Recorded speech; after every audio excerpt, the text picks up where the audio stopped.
Sup, my fellas. Don't forget to leave feedback, and enjoy the story. The young man is holding his head, and someone began to say that he is well acquainted with this name, because he is uncontrollable. The guy swings his sword, and the unknown person adds that this is a sword master locked in 4 walls. The young man laughs madly, and the narrator explained that he is going crazy there. The aristocrat sat in a chair, and the voice summed up that it was about the useless eldest son of the Earl of Birdham, namely Ghislaine. The man raised his head and couldn't believe that he was the strongest warrior of the server slain by this knot. The unknown man took a step forward and asked if his opponent was warm and comfortable, because he had spent a lot of money to make this trap. The knight stands with a huge axe against a background of fire. The warrior lowered his head and asked if the man liked it. The bearded man looked up and guessed that Ghislaine was in front of him, and he could not believe that the hero knew about his plans in advance. The mercenary took a step forward and replied that he knew more than that. The warriors are standing. An unknown man in a cloak pointed down. Matryoshka is on the table, and Ghislaine said that he also knew how many there were, as well as who was spying and where, and who sent him help. The eyes look at the person in his hand and say that he knew everything from the beginning. The man exhaled heavily and said that this could not be, because he always had an ace up his sleeve. The warrior raised his head and tried to understand how such a talentless person could do such a thing. The leg hit the man in the face. The protagonist stands over his opponents and tells him to close his mouth. The helmet fell to the ground, and the hero said that the man could try to raid as much as he wanted, because he would win the war anyway, and then the next, and then again and again, because he would always win. The guy smiled and said that he knew all their plans in advance. People walk around the camp. A year ago, the kingdom of Ladania, near the Birdiowy mansion. The hero looks at the body and tries to understand what happened. The young man clutched his throat and realized that he was alive. The guy opened his eyes wide and said that this could not be. The protagonist's sword stuck in the ground after the blow. Ghislaine lowered his head. Blood gushed from the hero's wounds. The man took a step forward and said that this was the end of Ghislaine, the king of mercenaries and one of the 7 strongest swordsmen of the continent. The redhead smiled and said that the war was over, one of the 7 strongest swordsmen of the continent, the noble swordsman Idong. The knight stretched out his hand with a sword and asked what the last words the young man would have, to which the hero replied that there were none, but only regrets that he had not taken revenge. The protagonist raised his head and wished Idon dead, one of the 7 strongest swordsmen of the continent, the king of mercenaries Ghislaine. The man scratched his face and said that the guy was very arrogant. The redhead stands and says that the protagonist is the eldest son of the fallen Birdiowy family, who left the family after the death of his sister. The mercenary turned and tried to understand how an alien from another kingdom knew this.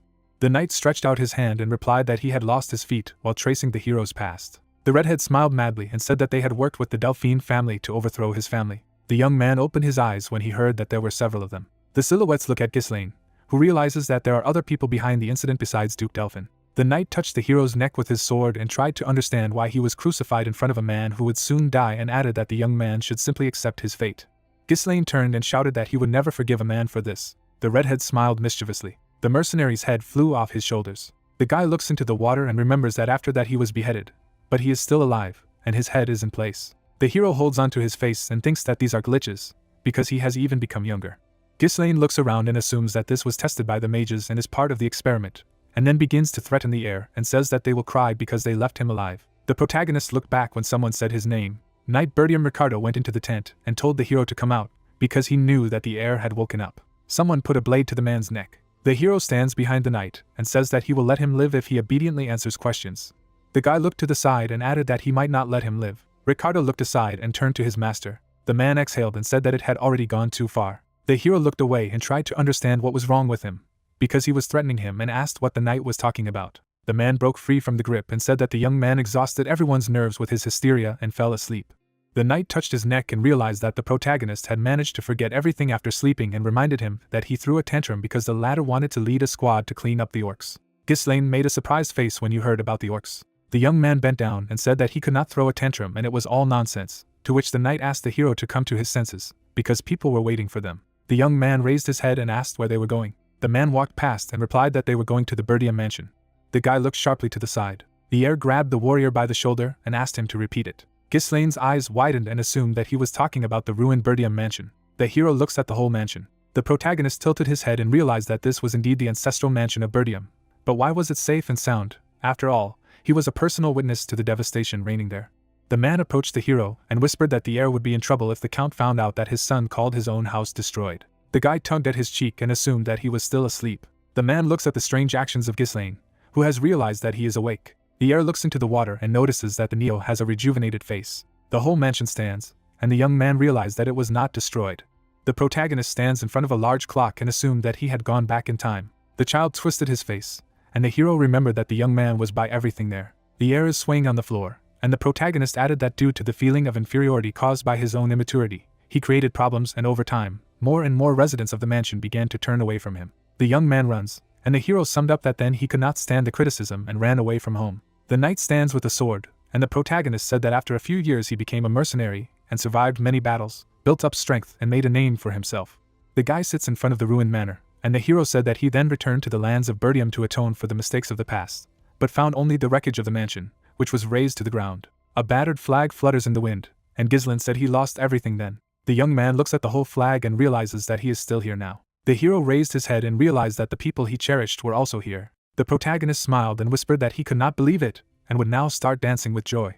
The guy looked ahead seriously and realized that it was too early to rejoice. The young man looked at the knight and remembered that he had told him that today was the cleansing of the orcs, and the hero would never forget this day. The dead squad lies on the ground, and the hero explained that on this day most of the participants in the hike died. The ogres are standing, and the heir began the story by saying that in his past life he had followed a cleanup squad to become famous, because intelligence had reported that there were only 3 orcs, and he decided that even for someone like him, who had no experience in command, it would be easy. A crowd of monsters was standing, and Ghislain remembered that on the spot it turned out that there were at least 20 orcs there, and people died because he stubbornly wanted to command.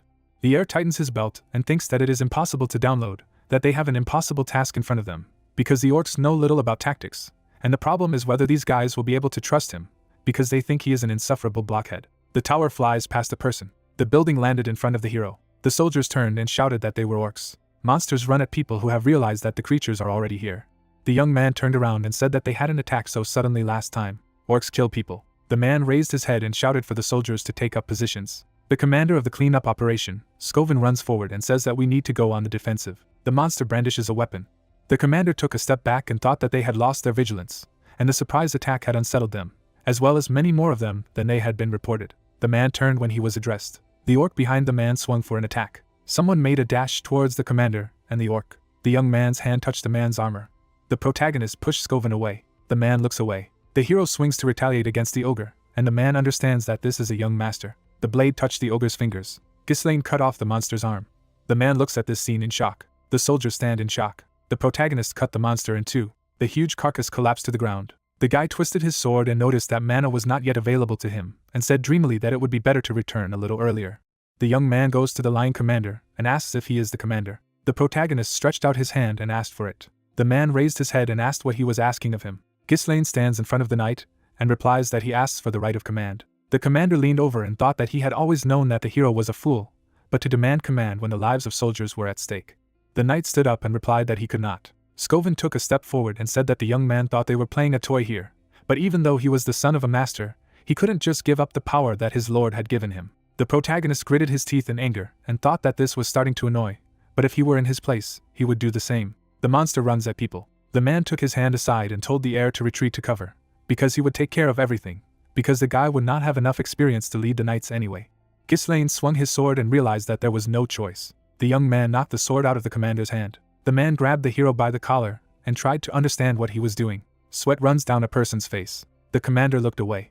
The sword sticks out of the monster's head. Blood runs down the ogre's face. The monster's body collapsed to the ground. Chain looks ahead and tries to understand how the young man hit a right weak spot. The hero looked at the commander and asked if he knew what was most important in battle. People look forward with fear. Orcs make terrible sounds. The knights are trembling with fear, and the protagonist has noticed that there is no way they can win if the troops are shaking with fear. The young man turned around and added that they needed an incentive. The guy made a dash forward. The heir flies to the ogres. The soldiers look at what is happening in shock. Ghislain thrust his sword into the monster's head. Knights hold shields. The commander's face twisted in shock. The young man draws his sword. The heir raised his weapon and shouted that he would cut them all down. Monsters run at the guy. A young man fights monsters. The man stands and thinks that he is asleep. The protagonist decapitated the orc, and the commander noticed that even he, who had mana, had a hard time doing anything, and this skinny kid was doing this. The hero is breathing heavily, and the man understands that the hero is exhausted. The heir dodged the blow, and the mustachioed man notices that he uses a minimal amount of movement to dodge attacks. The guy cut off the monster's head, and the man added that he only hits weak points. An invisible aura enveloped Ghislain, and the commander said that he was like a sword master unable to use mana. The mustachioed man opened his eyes wide in surprise and suggested that he could be a real genius. The young man deflects the blows and shouts that he did not even warm up. The guy runs from a crowd of orcs and shouts that they don't live up to their reputation as a warlike species. The soldier raised his head and noticed that they were pursuing the master. The soldiers looked at the commander. The old man raised his head and tried to understand what the hero was thinking. An image of the heir appeared, and the commander remembered that his battle skills were not bad, but he ran away. The mansion was standing, and the commander realized that there was a cliff in that direction. The man lowered his head and realized that there was a cliff. The knight opened his mouth in shock. The commander turned and ordered the soldiers to raise their shields and form a wall. Mustachioed bowed his head and said that they were following the commander. The orcs run after the guy. The hero swung for a blow and hoped that Scoven understood his plan, since he was such an experienced commander. The protagonist deflects attacks on the edge of the cliff and realizes that he himself would like to cut them into ribbons, but he does not have enough stamina. The heir looks ahead and thinks that this should help deal with them. The orcs are fleeing. A couple of monsters looked back. The soldiers are marching in a tight formation. The hero smiled and said that it was perfect. Ghislaine jumped off the cliff. The hero flies down. The commander bent down and ordered to go forward. The orcs stand on the edge of the cliff, and the man shouts that they need to be pushed. People push monsters. The warriors look furiously ahead. The orcs fall down. Orcs fly off the cliff. The monsters crash to the ground. The soldiers are breathing heavily and realize that they have succeeded, and they have got rid of the orcs. The commander looked down and called to the hero. The young man is holding on to his sword. The guy smiled. The man looks down in surprise. The old man smiled back. The commander stretched out his hand and shouted for the heir to grab it. The hand stops holding the sword. Ghislaine falls down and says that he can't take it anymore. The old man looks down in horror. Clouds float through the air. The girl stands and addresses her brother Ghislaine. The young man looks ahead and realizes that Elena is in front of him. The child hugs the toy and says that his mother is no more. The girl turned around and thanked her brother. Elena dropped her hands and asked what had happened to him lately. The girl turned around and said that he was the worst. Ghislaine silently looks ahead. The protagonist holds the shard and realizes that these are his memories of Elena. A small hand touched the guy's shoulder. The sister holds her brother's hand and tells them to walk together. Ghislaine opened his eyes. The young man is lying in bed. The protagonist looked at his hand and realized that he was alive, which meant that he had been pulled out. The hero clutched his head and thought that it was a dream. The guy scratched his face in pain. The heir bent down and realized that his whole body hurt terribly, because there must be consequences from his fast races, and added that he was alive, and thanks for that. Someone came into the room and called the hero. The maid runs to the hero and shouts that he has woken up. The young man raises his head and realizes that it is Valinda. The maid turned and said that Ghislaine had no idea how worried she was, and had she not told him to leave the massacre to the soldiers. The guy hugged the girl. Valinda took a step back and assumed that she had done something wrong, to which the heir replied that he was just glad to see her. Zanishina is sitting in front of the child, and the hero remembered that this is his personal mentor, Valinda. Only she remained by his side until the very end, enduring his idiotic antics. The shoe is lying on the ground, and the protagonist said that after the fall of the bloodline, it was never found, so he has not seen it since. Zanishka smiles and tries to rot. Why is there so much joy? Because they see each other every day. The guy made a serious face and decided that he had to tell her the truth. The young man grabbed the woman and told her to listen carefully, because soon disaster would befall the mansion, and Belinda tried to understand what he was saying. The guy tilted his head. Ghislaine looked up and said that he had come back to life after death, and the woman assumed that the orcs had beaten him badly. The protagonist stands in the center of the room and tries to understand what this has to do with it, to which the wife replied that misfortune will soon fall on the heir, and not on the mansion. The maid gives a lecture to the hero, who realized that she did not believe him, and he knew that it would not work right away. The maid crossed her arms and tried to understand what he would do if he was so hurt that he couldn't even go to the festival. The young man looked at the festival and remembered the festival. Valinda smiled and assumed that the protagonist had forgotten about him, and Lady Elena was impatiently waiting for him to take her to him. The photo is on the chest of drawers, and the woman added that this is a good chance to get closer again. The young man looked to the side and remembered that there was one festival that was being celebrated at this time of the day. The heir is sitting in the midst of devastation, and Ghislaine explained that in a past life, due to the negative experience he had experienced, he could not enjoy the festival with her. The hero took a step forward and asked how much time was left until the festival, to which the maid replied that it would be next week. The guy looks ahead. The sister walked into the room, and the protagonist realized that next week would be the day that changed his life. The young man turned around and thought that these were memories that still did not let him go. His sister held his brother's hand and asked him to come with her. The girl is standing in the aisle, and the hero realized that she would die in a week. The young man hugged his sister. Valinda looks on in shock. The girl raised her head and assumed that he was playing a trick on her. The sister lowered her head, and the hero said that he missed her. The child pushed the young man and shouted that Ghislaine was frightening her. The heir bent down in pain and tried to understand if it had always been so strong. The girl straightened her hand and said that Valinda had asked her to come in, and he had made some kind of joke, and added that what had happened did not change anything between them, and the young man tried to understand what was between them. An image of a cursing hero appeared. Elena looks at her brother, who can't believe that he told her this. The protagonist touched her neck and realized that he had not been too close to her in a past life, and then asked his sister for forgiveness. The girls look at the hero with horror and realize that he apologized first, and assumed that the orc attack affected him. The young man struck his chest and shouted that it was he who was snitching and tried to understand why everything was being presented to him for his head. The hero's face twisted in pain. The hero is lying on the floor, and Elena said that this is why he was dragged unconscious.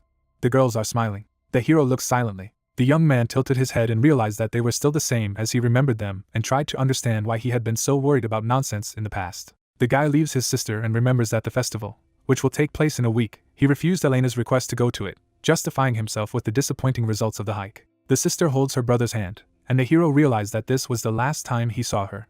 The hand lies on the ground in blood, and the young man explained that it was found piece by piece, along with the bodies of her bodyguards. The protagonist tilted his head and realized that he had to be with her. Someone knocked on the door and asked permission to enter. Elena's bodyguards Jamal and Philip entered the room. The girl approached the knights and said that she had asked them to wait outside, to which the man apologized and replied that the servants were asking her to assess the preparations for the festival. Ghislaine turned and asked why they were asking Elena to do this. The woman closed her eyes and said that the Lord was doing too much loafing, so she didn't know, because there was a shortage of workers in the Birdium mansion, so even a lady sometimes had to work. The sister is standing next to the guards, and the protagonist was shocked that they did not have enough manpower, because then he did not care, so it is obvious that he does not know anything. The guy turned around and offered his help. The sister looked at her brother. The girls took a step back and noticed that Ghislaine himself had volunteered to help. Tents stand on the square. People squint strangely to the side, and the hero says that he wants to help, and Elena explained that no one wants to work in his presence. The girl pushes the hero, who said that this is how they treat those who sincerely want to help, to which the sister replied that she would help more if she just did nothing and let him just sit quietly. The guy looks ahead and remembers that Elena's body will be found near the slums, which is far from the festival venue, and assumed that someone forcibly dragged her there. The castle is standing, and the hero understands that in order to prevent this, he needs to find all the entrances and exits from the castle. Someone runs and shouts the guy's name. The young man turned and recognized the face. The old man breathes heavily and says that the heir is alive. The servant grabbed the hero by the shoulders and said that he immediately ran to him as soon as he heard from the squad conducting the cleansing of the orcs. But the protagonist interrupted and asked to postpone this conversation. The girl approached the knight and said that the heir had recently woken up and was behaving very strangely and it was better to take him to bed, and Ghislaine realized that his image of an idiot again put spokes in his wheels. The young man covered his face with his hand and realized that for the rest of the week he would slowly collect information about the castle. The hero turned and asked the old man if there was a training ground here, to which the servant tried to understand why it was needed. The guy raised his head and replied to train. The knight looks ahead in shock. The building is standing. The heir looks forward in surprise. People are standing in the middle of the training ground, and the hero said that it is better than he imagined. Ghislaine walks past the weapons and realizes that this is exactly what he needs for his training and has never seen anything like this in his years as a mercenary. The weapons are on the shelves, and the old man explained that they carefully monitor the equipment if the hero expressed a desire to use it. The old man looked down and said that he was sure that the guy's difficulties would be resolved sooner or later. Ghislaine looked up and realized that the servant had been watching over the equipment in his previous life. The protagonist looked down and thought with sadness that everything was so. The young man patted the servant's armor and said that he wanted to live a long life, and death was really not for him, to which the latter replied that the glory of the heir made him think that he had survived death. The protagonist smiled and said that the old man was looking at the root, because he really died, and then reborn. The heir turned around and said that the old man could go because he was going to train, and the servant replied that he would wait outside. The hero looks at the servant and remembers that he has always been hostile to Orcists. An image of dear people appeared for Ghislaine, who realized that he was just blind. The protagonist looks ahead and realizes that there is a week left. The man was standing, and the young man remembered that he had managed to find out that one of the neighboring lords was behind Helena's death. The flag flies in the wind, and the protagonist adds that thanks to this, the Birdiums got involved in the war and lost it. The heir closed his eyes and realized that Helena's death was the starting point of the fall of their lineage. The young man looked forward and realized that he had to start from here. The hero sits on the ground and understands that he needs to take care of his body first, and it's a shame that there is not much time. The young man inhales the air and thinks that he should at least open the paths of mana. The heir sits and tells that mana is a supernatural force that allows people to exceed the limits. The mercenary leader is sitting on the battlefield, and the hero added that many people believe that uncovering and accumulating it in themselves is a difficult task, but he was able to do it even in the midst of the chaos of battle. The energy accumulates in the hands of the hero, who remembers that he must feel the mana particles floating in the air and concentrate them as if winding threads on a spool. An aura envelopes the hero's body, who explains that for someone who has gone through tens of thousands of battles, creating a mana core is not a big deal. The young man took a breath and thought that this was not the only thing that had allowed him to become one of the 7 strongest swordsmen of the continent.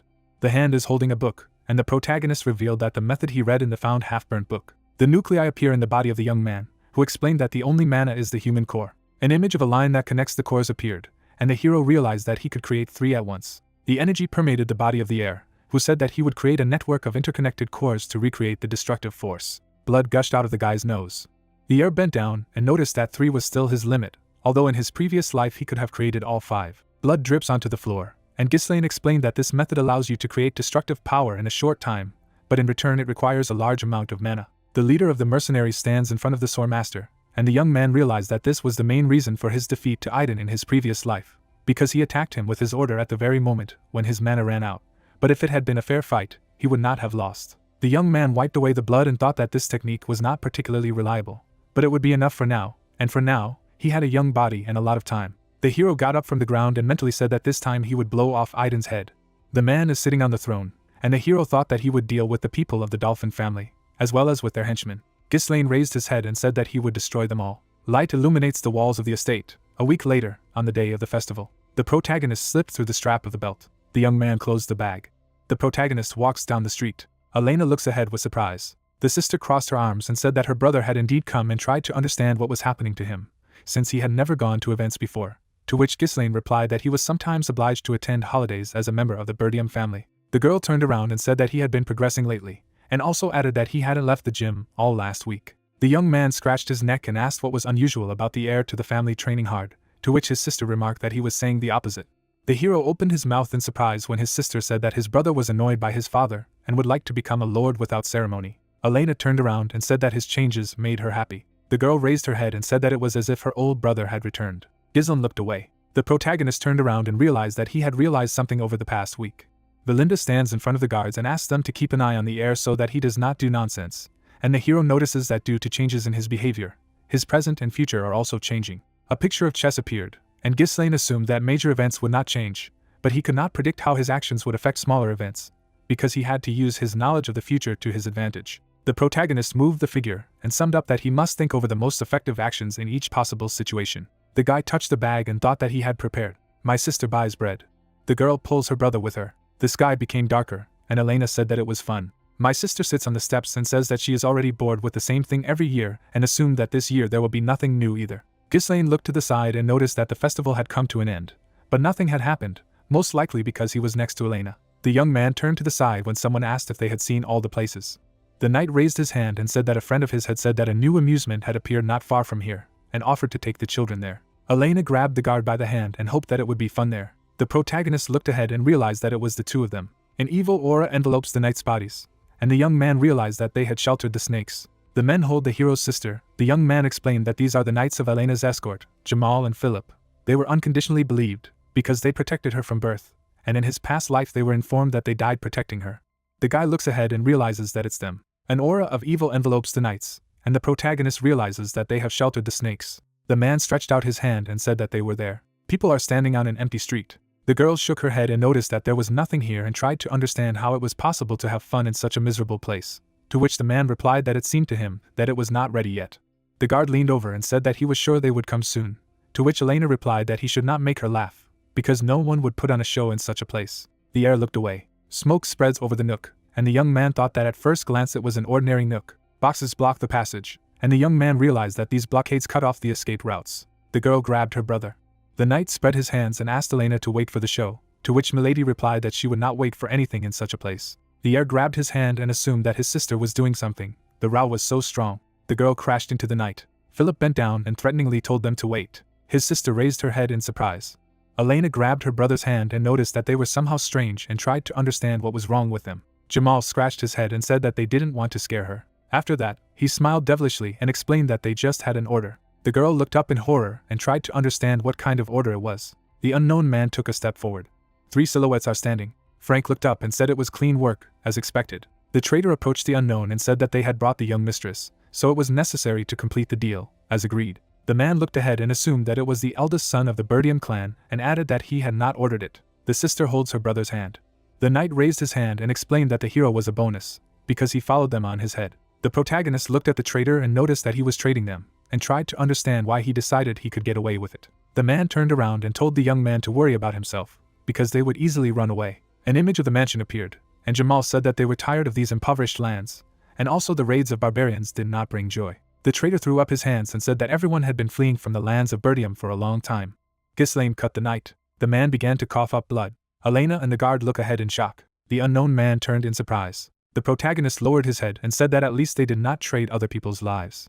Energy enveloped the hero's gaze. Philip grabbed the child and shouted that Jamal was a fool to let this weakling near him. The sword stuck in the traitor's head. The man rolled his eyes and said that it was unthinkable. Elena hugs her brother.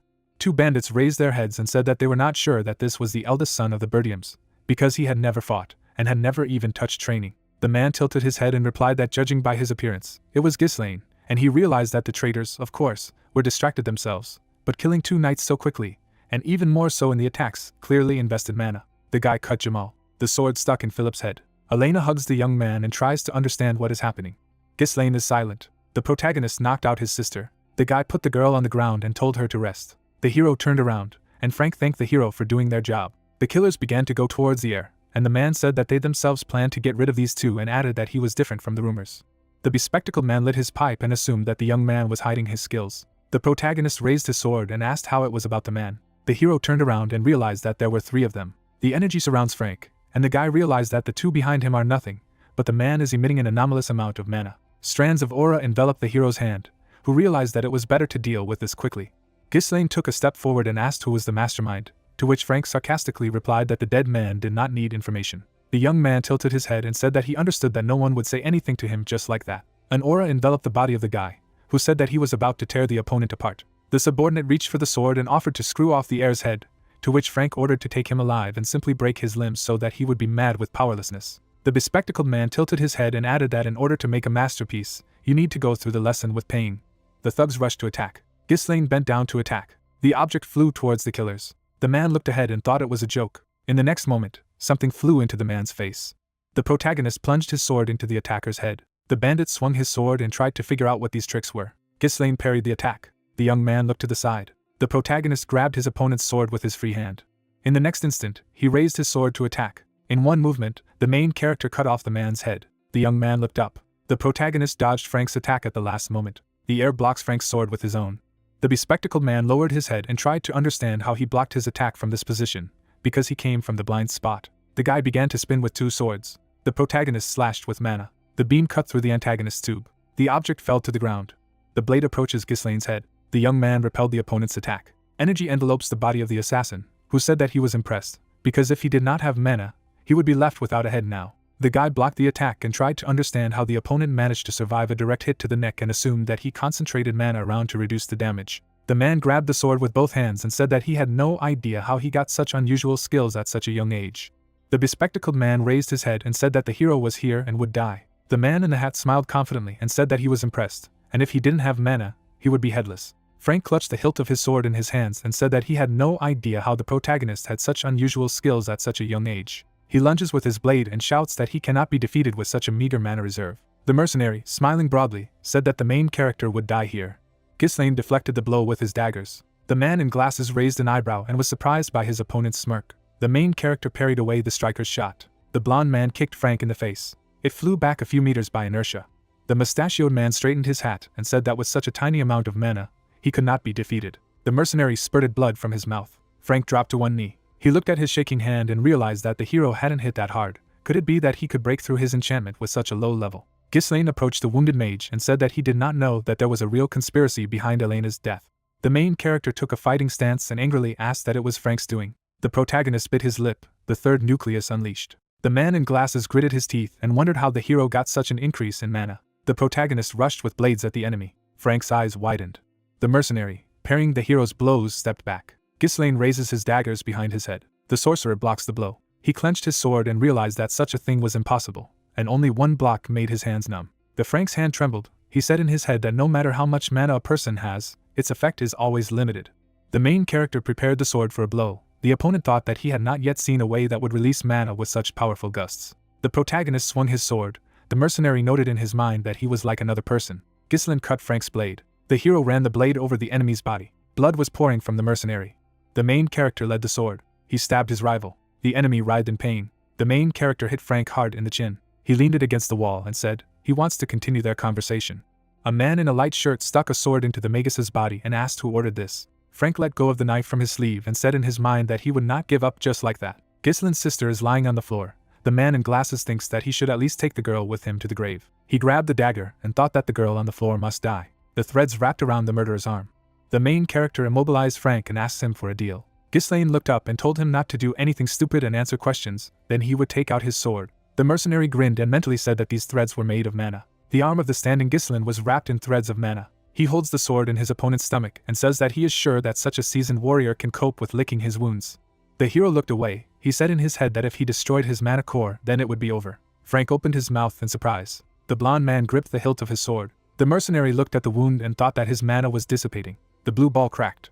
The wounded man opened his mouth and shouted that the hero was crazy, that one wrong move would cause the mana to blow everything to hell, and added that he must have decided to die. Ghislaine looked confidently ahead and said that only amateurs were waiting for this, and he could do it. The sorcerer made a face. He realized that the guy was not bluffing. The protagonist looked straight ahead. In his mind, Frank has concluded that he will die. Opening his mouth in pain, the man with glasses said that it was the Earl of Desmond.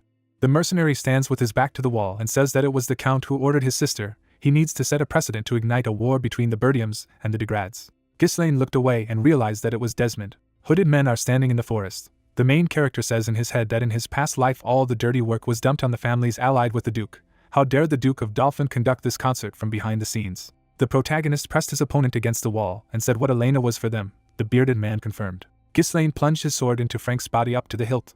The long-haired man grimaced and asked what he was doing. The hero smirked and replied that the sorcerer had killed so much. But when it was his turn, he was frightened. The hero narrowed his eyes. His opponent laughed. Frank hit the hero in the forehead and said that his death would not change anything. The issue with the Degrads was successfully resolved, or he hoped that people would believe the tales of such a worthless person. The protagonist hit the man in the face with glasses, who said that soon the Birdiums would be drawn into the war. The main character presses the mercenary's face against the wall and says that he will explain something to him. Ghislaine smirked and said that he had been reborn after death, and this time it would be different. He gripped the hilt of his sword with force, his opponent screaming in pain. Bright fireworks rushed into the sky. The protagonist stands and looks at the body of the murdered man. Bodies are lying in the square. A man in armor lies motionless on the ground. The guy in the shirt turned around. His sister is lying on the ground. The sword falls to the ground. The hero raised his head in relief. He twitched in pain. Ghislaine fell to his knees. The protagonist wiped his mouth of blood and said that wasting 3 cores wasn't a problem when he was the mercenary king and that he wouldn't give up. The house stands on the street. Ghislaine kicks down the door. He went inside and said that another body had been found there besides Helena. Judging by what that Frank had said, a man in medieval robes stands near a wall. A blonde guy is lying on the floor. The hero said that this is the son of a Degrad. The guy in the white shirt puts the bodies in a bag and says that it seems that he was killed along with all the knights of the escort. This is how they silence them, by exposing Elena as murderers. The flag flutters in the wind. The protagonist says that as soon as this war is revealed. Ghislaine pulls a candle out of his pocket and thinks that he needs to get rid of the evidence. The swordsman carries Elena out and mentally says that he will not allow their plans to come true. A man in a raincoat is sitting on a tree. He jumped down from the branch. A group of people sit around Kane's servant. One of them said that it was a failure. The next man says that not only Frank was sent, but also the best knights they had, and added that he was not even able to take care of one girl, after which he asked about what they thought it would be a spitting job and therefore did not bother. The servant, kneeling, tries to say something. He, sweating profusely, claims that Ghislaine was there. A member of the group, crossing his arms, asks for the name. The person next to him clarifies that this is not the same useless. The green-robed man raises his hand and believes that everyone has long known that the heir of Birdium is worthless, and then asks if he is really perceived as an argument. The servant's face sweats. He says that the main character was absolutely not what the rumors describe him. The protagonist is holding a sword. He looked menacingly. Ghislaine pierces a man with a sword. The air cuts off the man's head. The blonde dodges the sword attack. The skull is reflected in the pupils of a young guy. He performs a series of punches. The main character impales Frank's body. Long-haired screams in pain. The main character carries his sister on his back. The servant makes an assumption that there is a completely different person in the skin of the blonde. The hooded man raises his head and claims that they have completed the task regarding the Degrads and that it will not be difficult to start a territorial war, after which he asks to give him only one chance. A round table is shown. A person from the group demands that he shut up, then that he is not able to get information even about one child. The next asks if he has any idea how much trouble this will entail in the future. Another says that he did not cope with even the simplest mission, but still demands a second chance. 2 in rich clothes make furious faces. A couple of rich people, frowning heavily, shout to get rid of the servant.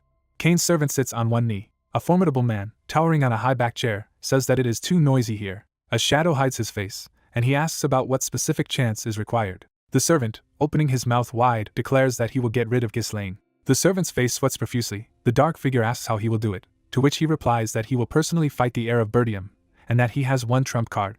2 richly dressed people, making skeptical faces, want to know who they are. A muscular man holds a sword. The servant reveals that his name is Kane and he is famous for his power moves with a sword. A large number of broken swords are displayed. The servant says that this man is the embodiment of strength, despite his young age, and confidently declares that there is no equal to him in the entire north. He opens his mouth wide and adds that Cain is Ghislaine's cousin, so it won't be difficult to push them head on. The three rich men look at the servant in silence. Darkness covers the man's face. His eyes shine yellow. A dark figure says that if the servant fails again, there will be no next chance. He replies that he will not let him down. Birdium Mansion, Training Hall. A stone building appears. Fergus, leaning against the opening, reminds the young master that it's time for lunch.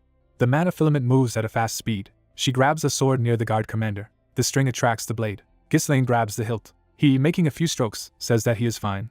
The blonde, looking at the old man, grunts in surprise. Fergus bows, the heir greets him, to which he apologizes and notes his passion for training. The commander of the guards, making a surprised look, asks how the hero did it. Ghislaine, holding the sword with a blue string, understands that it is about her. A blue strand wraps around the blonde's arm. He explains that it is a mana thread, and that it allows mana to be used as a pull. The guy closes his eyes and remembers that he used them a lot in his past life. But with his current skill level, he has to squeeze out mana cores to use it. Looking at his hand, he adds to himself that if he uses only one thread to save mana, he will pull back to the previous level. Fergus, watching the blonde's actions, says that he considered himself full of knowledge of mana training, but he had never seen anything like this. The light falls on the luxurious mustache of the old man. He remembers that the hero did not use mana at all until recently, and wonders to himself when he managed to come up with such incredible ways to use it for it. The interior of the room is visible. The protagonist asks what the old man wanted. He agrees. Ghislaine looks at the interlocutor. Fergus says that he stopped by to convey something. The guy asks what he is talking about. The commander of the guard, bowing, thanks for saving the young lady. The hero, watching the man, asks about gratitude, and then adds that he did what he had to do. The castle is shown. The blonde offers to eat. Stalls stand in rows on the square. A few days later the festival was suspended. This was necessary in order to ensure the safety of the young lady.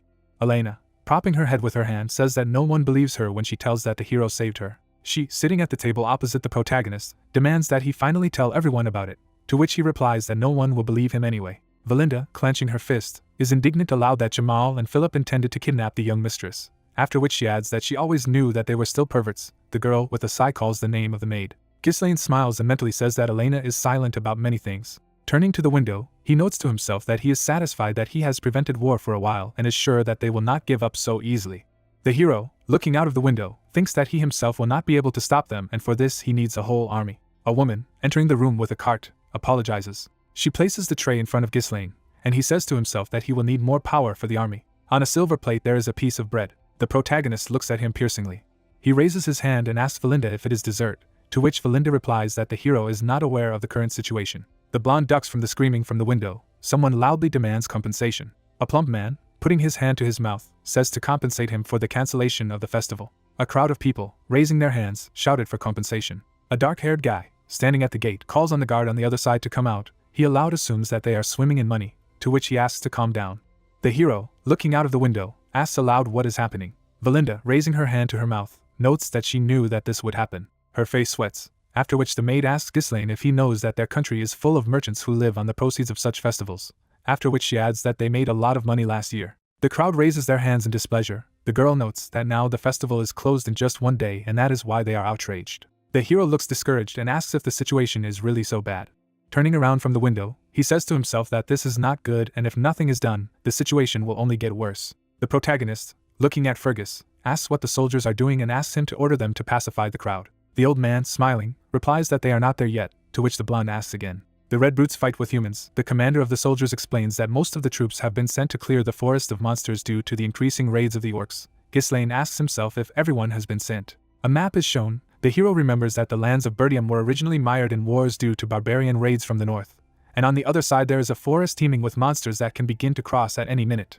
The guy, making a disgruntled face, notes to himself that there are no soldiers and no money, and also this is a complete mess. He takes Valinda with him, informing her that they need to talk. Ghislaine, bending down to her ear, asks if she is in charge of his money, and asks her to use it to calm down the merchants. The girl, smiling slightly, replies that there are none. The guy, looking at her, asks the reason for this, to which she reminds that the count ordered not to give him money, as he thoughtlessly spent it on all sorts of garbage.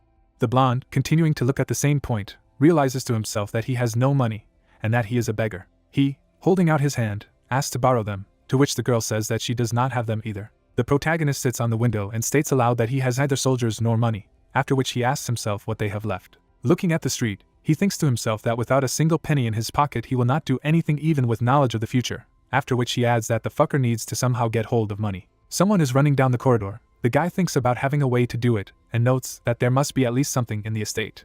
Ricardo, bursting into the room, loudly calls for his master. Ghislaine, climbing down from the window, asks what is the matter, and why such a hurry. The servant opens his mouth wide and says that they have a problem and Kane wants to see the heir. The hero, making a surprised face, asks for the name again. Bruises cover Scovan's face. Someone hits him. A man's muscular arm is visible. The commander of the cleanup operation receives a blow. He coughs up blood. The blonde sees a soldier fall to the ground. Chained, lying on the ground, he is surprised aloud by the appearance of the guy. The protagonist's face contorted with anger. Ghislaine shifts her gaze, and Kane notes aloud that she sees an heir. The heir to the Lodge's family stands opposite the main character. Yellow-eyed, smiling broadly, greets the blonde. Ghislaine looked menacingly at his cousin, who said that he had finally appeared, the hero of all troubles. The guy was standing right in front of him. He looked at the protagonist and greeted him. Ghislaine looked up at him and said nothing. His servant was standing next to Kane. The guy remembered that he remembered that face. Kane held on to the plaque of the belt with his hand. The guy noted that he was the heir to the Lodge's family, with whom he had an alliance. At that time he was his only friend. Kane looked at the main character arrogantly. He stood right in front of him and added that in fact, he was an enemy. At his feet lay a man with a mustache and in uniform. Ghislaine's servant came up to him from behind him, and he asked what was going on. The guy lowered his head guiltily and said that they had been informed about the riots in the local tavern. Kane was sitting on a chair in the tavern in the company of his servant, and Ricardo added that Kane had been found on the spot in the company of escort knights, and he began to ask if the rumors about the young master were true. A patrol knight stood in front of the heir of Loges. The Ghislaine's servant said that then the commander began to tell all the details. The big man grabbed his face with his hand. He lifted him up and asked him how he dared to lie brazenly to the face of the heir of Loges. Ricardo continued to look at the floor and added that this was how everything led to what he sees now. A sword hung behind Kane's back. He said that if he began to report, then let him tell the truth, and that he assured that he, who did not even really train, managed to defeat the orcs with his bare hands, and then track down the traitors. The soldier was lying on the floor with a bloody and swollen face. The heir added that he had decided to apply at once to awaken the remnants of common sense. Ghislaine stood in front of Kane, who added that this would not have happened if he had not spread tall tales. The guy looked into his eyes contemptuously. Bangs hung in front of his eyes. He thought that yes, that's exactly what he was. He always communicated with him as with his six. The heir Selim Loges pulled Ghislaine's hair, who added that every time he made a riot when he visited the lands of Bertium, and even when he went too far, no one could say a word to him, because even he obeyed him. The main character closely watched his former comrade and noted that no one dared to look down on him, including his past, suffering from an inferiority complex. Kane held his hand on his trousers. Ghislaine thought that his confidence and arrogance were perceived as traits due to the heir. The guy closed his eyes and added, because of this, he was criticized even more. A bewildered Kane looked at Ghislaine. He raised his right eyebrow and thought that just look at this snot. He usually started screaming even from such a small provocation. At the Lodge's manor, shortly before the current events, the rain pattered on the roof of the palace. Kane sat idly by and asked what to kill Ghislaine. His servant stood in front of him and said that if he could do it, one honorable person would give considerable support. The guy looked at him and said that it wasn't a difficult task. It was just that Ghislaine was also the heir to his lands, and asked how he could just get rid of him. The servant stretched out his hand and told him to provoke him into a duel, and then pretended that there had been an accident. From the outside, it would look like a typical quarrel between heirs. He would enter with him under the guise of an escort knight, and would regulate the situation, so there was no reason to worry. He stiffened his teeth and added that this was a good opportunity for him. Kane continued to sit on a chair by the fireplace, and said that who would have thought that he would be ordered to have his own cousin. He crossed his fingers and added that they could start right away. Heir Loges turned to his servant, and thought that they wanted to get rid of him because they had noticed some changes in him. Then, he smiled slyly. Ghislaine looked at him inquiringly, and he asked what he was doing. The boy was standing with his hands in his pockets in front of his cousin, who asked why he was standing still, and that since he was here, it was high time to bring him what was due to him. The boy asked him again. He put his hand on his knee and asked what he had heard, that they had interrupted the festival, and that they should spice things up and have a good time, and added that he always thought the same thing when it came to fun. Kane stared at Ghislaine and asked if he was wrong. The guy stood calmly with his hands in his pockets. He looked at his cousin and replied that he was talking about the same thing. A sword hung on the back of the heir of Loges. The guy thought that exactly. He always demanded women and booze when he came here. The protagonist looked away and added that he had danced to his tune then because he didn't want to be beaten up. But now it's different. He's not going to spend his hard-earned money on him. Valinda stood in front of the boy and argued that he had forgotten that the Count had ordered not to give him money because he was mindlessly wasting it on who knows what. The guy abruptly opened his eyes from the epiphany. He looked at Kane and noted that he had been here all along. His eyes reflected the heir Loges himself. He added that the source of income.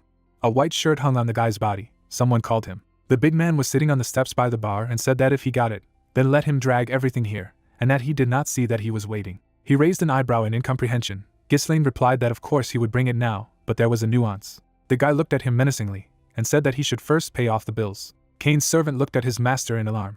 The latter knitted his brows with tension and asked what bills he was talking about. The protagonist calmly stretched out his hand in front of him and replied that he understood that all this time he had been luxuriating at his expense. It was time to pay, including interest. He owed him 1,000 gold. He replied that what 1,000, it did not cost him even 100 gold. Kane frowned at the boy and added that he had treated a friend, wasn't he, and that he should consider it a duty of friendship. Ghislaine stood imperturbably in front of him and replied that friendship, what kind of friendship? After all, he was just wiping his feet on him. The guy looked at his cousin arrogantly and added that he should pay until he knocked it out of him. He needed money right now. Kane lowered his head slowly. Ricardo looked at his master in shock and said that he was saying that. Kane abruptly stood up from the steps to the floor of the tavern. He looked at Ghislaine and asked him what he had decided, that since he had been kind to him, he could begin to be impertinent and nothing would happen to him.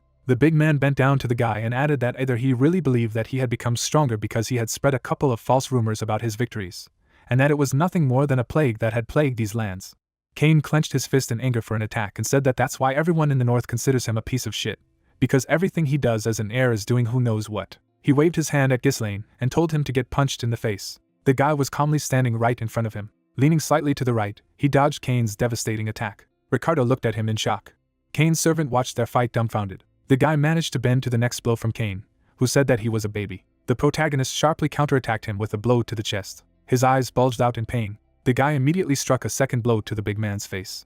He managed to catch it with his right hand. The guy looked at him uncomprehendingly. The Erloges fell to his knees before Ghislaine. His servant ran up to him and asked what was wrong with him. The main character stood in front of him calmly and said that he had stopped whining. He saw that he had blocked the blow.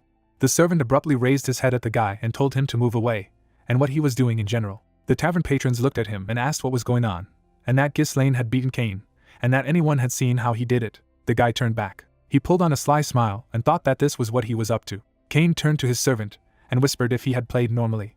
He smiled and replied that excellent. He perfectly created the appearance that Ghislaine had started all this, and that was more than enough for a duel. Erloges pulled his jacket aside and thought that surely enlisting their support was a rare opportunity, and that he should impress. Kane sat in a chair in front of his servant, who said that if he could do it, one honorable person would give considerable support to the lodges. The big man took his blue glove from the inside pocket of his tunic, and noted that this was a good opportunity to get rid of the impoverished Bertiums as well. He waved his hand with the glove and said that how dare he, who discredited the dignity of the aristocrats with his tales, should fall upon him simply for trying to establish the truth, and that he was calling him. Before he can finish speaking, a brown glove from Ghislaine flies into his face. He stood with his arm outstretched and said that he was challenging him to a duel. Ghislaine's gauntlet fell from Kane's face. The guy looked at his opponent and added that he had unfairly insulted him, the heir of Bertium, right in front of his people, and was meanly attacking his people, which denigrated the dignity of an aristocrat. Ricardo knelt before his fallen comrade. The guy looked at Kane menacingly and asked that he wouldn't deny it. He lowered his head down. He rubbed his chin with his finger and replied that he had always known that he was stupid, but to dig his own grave. Erloges put his hand on the hilt of his sword and said that it was good. He accepted the challenge. He pointed them at his rival and told them not to regret it, even when he died. The guy with a sly smile on his face looked into his eyes. He looked at his servant out of the corner of his eye and called to him. He opened his eyes wide in shock. The guy ordered him to bring all the protesters at the gates of the merchant's castle here. Ghislaine rubbed his hand and added that he would soon be money for them. A disgruntled crowd stood on the main street of the city. The festival was celebrated too suddenly. The atmosphere of the holiday, tending to a peak, suddenly subsided, leaving behind the dissatisfied, who were not allowed to go without regret. Bags of gold hung on their belts. They remained in a state of intensity, because they could not idly spend time and spend money. The guy was looking somewhere in the distance. In such a situation a good show would help them let off steam. He was standing on the battlefield. His opponent Kane stood in front of him. The referee announced that the duel between Mr. Kane and the Ghislaines was declared open. The crowd shouted that they were betting on Kane, and that it was high time to teach this idiot a lesson. Shop merchants stood in the middle of the street and invited customers. One said that it was cheap. Buy one, get the second as a gift. The other held out his hand with splayed fingers and asked to look at his goods. A fat man was sitting at the table and told everyone to become quieter, and to put it here, not to be shy, and to stand in a row. Gold and silver coins rained down on the table. Some said they were betting on young Mr. Kane, another said they were betting on him as well, and a third added that the bet would win for sure, with no options. Kane thrust his sword into the ground. He leaned his hand on his hail and asked how he dared to turn a tied duel into a cheap show. Erloges looked at his opponent menacingly and added that he let him say that before they began, his sword would not stop even if he began to beg for mercy. The guy looked at him and said nothing, and thought that it was for sure, because this was his real goal. Kane and his servants smiled ominously. Ghislaine stood calmly in front of his rival and said that then, it was necessary to start, Otherwise there were already a lot of people. The guy was holding on to his sword. Kane's servant shouted at them not to start. He put out his hands and added that he personally thought that the bet was not entirely fair. The bet-collecting guy looked at him dumbfounded. He poked his pencil at the paper and said yes, no one was betting on Mr. Ghislaine, so? The guy turned back. The crowd tightly surrounded their ring for a fight. Someone said that, to be honest, the result was too obvious. Another said that the boy had no chance against Mr. Kane. The bookmaker said that they needed at least one fool who would bet on the opposite side. Kane smiled and said that he was not even appreciated in the market. A knight beaten by a big man approached the counter. Someone from the crowd asked that maybe they would change the bet itself, and that he proposed to bet on how long he would hold out against Mr. Kane. He put the bag of gold on the table. He is supported by Ghislaine's Suga Ricardo, who said that he was betting on the heir of Ghislaine. The guy smiled slightly at the news. Another bigger one fell on that bag of coins. Ghislaine's sister and maid stood in front of the table, the former saying that she would also like to bet on her brother. Ricardo and the knight looked at her in shock. The protagonist also stared at his sister. The crowd looked at her and asked if it was Lady Helena. She stood with her arms crossed over her chest and asked that this would be enough. Valinda told her to remember what she dissuaded. The bookmaker replied that yes, it was enough. A servant walked past them. Kane turned his head on them and said that they were making him wait for no reason. Clouds were floating in the sky. The referee shouted that everyone was ready. The rivals were standing at a distance from each other. The guy said that he knew, after all, he was older than him, so it was a little wrong for him to perform first. The big man asked him about what. Ghislaine drew his sword from its scabbard. The guy waved it above him in the air. He lowered it in front of him. The heir looked at his opponent and told him to attack. The latter frowned at him. He sat down slightly and asked if he did not think that he was a little late with the behavior of the senior. The referee shouted to signal the start of the duel. Kane jumped up sharply. Ghislaine barely blocked a shot in flight from the big man. He watched the grinding of the steel of their swords. The guy's opponent looked into his eyes and said that he had already fallen too low to try to save face. The guy flew a few meters. He abruptly dodged Kane's sword flying at him. The latter looked at him with bewilderment on his face. He hit a stone with his foot. Ghislaine was standing not far from Kane. In the crowd someone said that is expected of young Mr.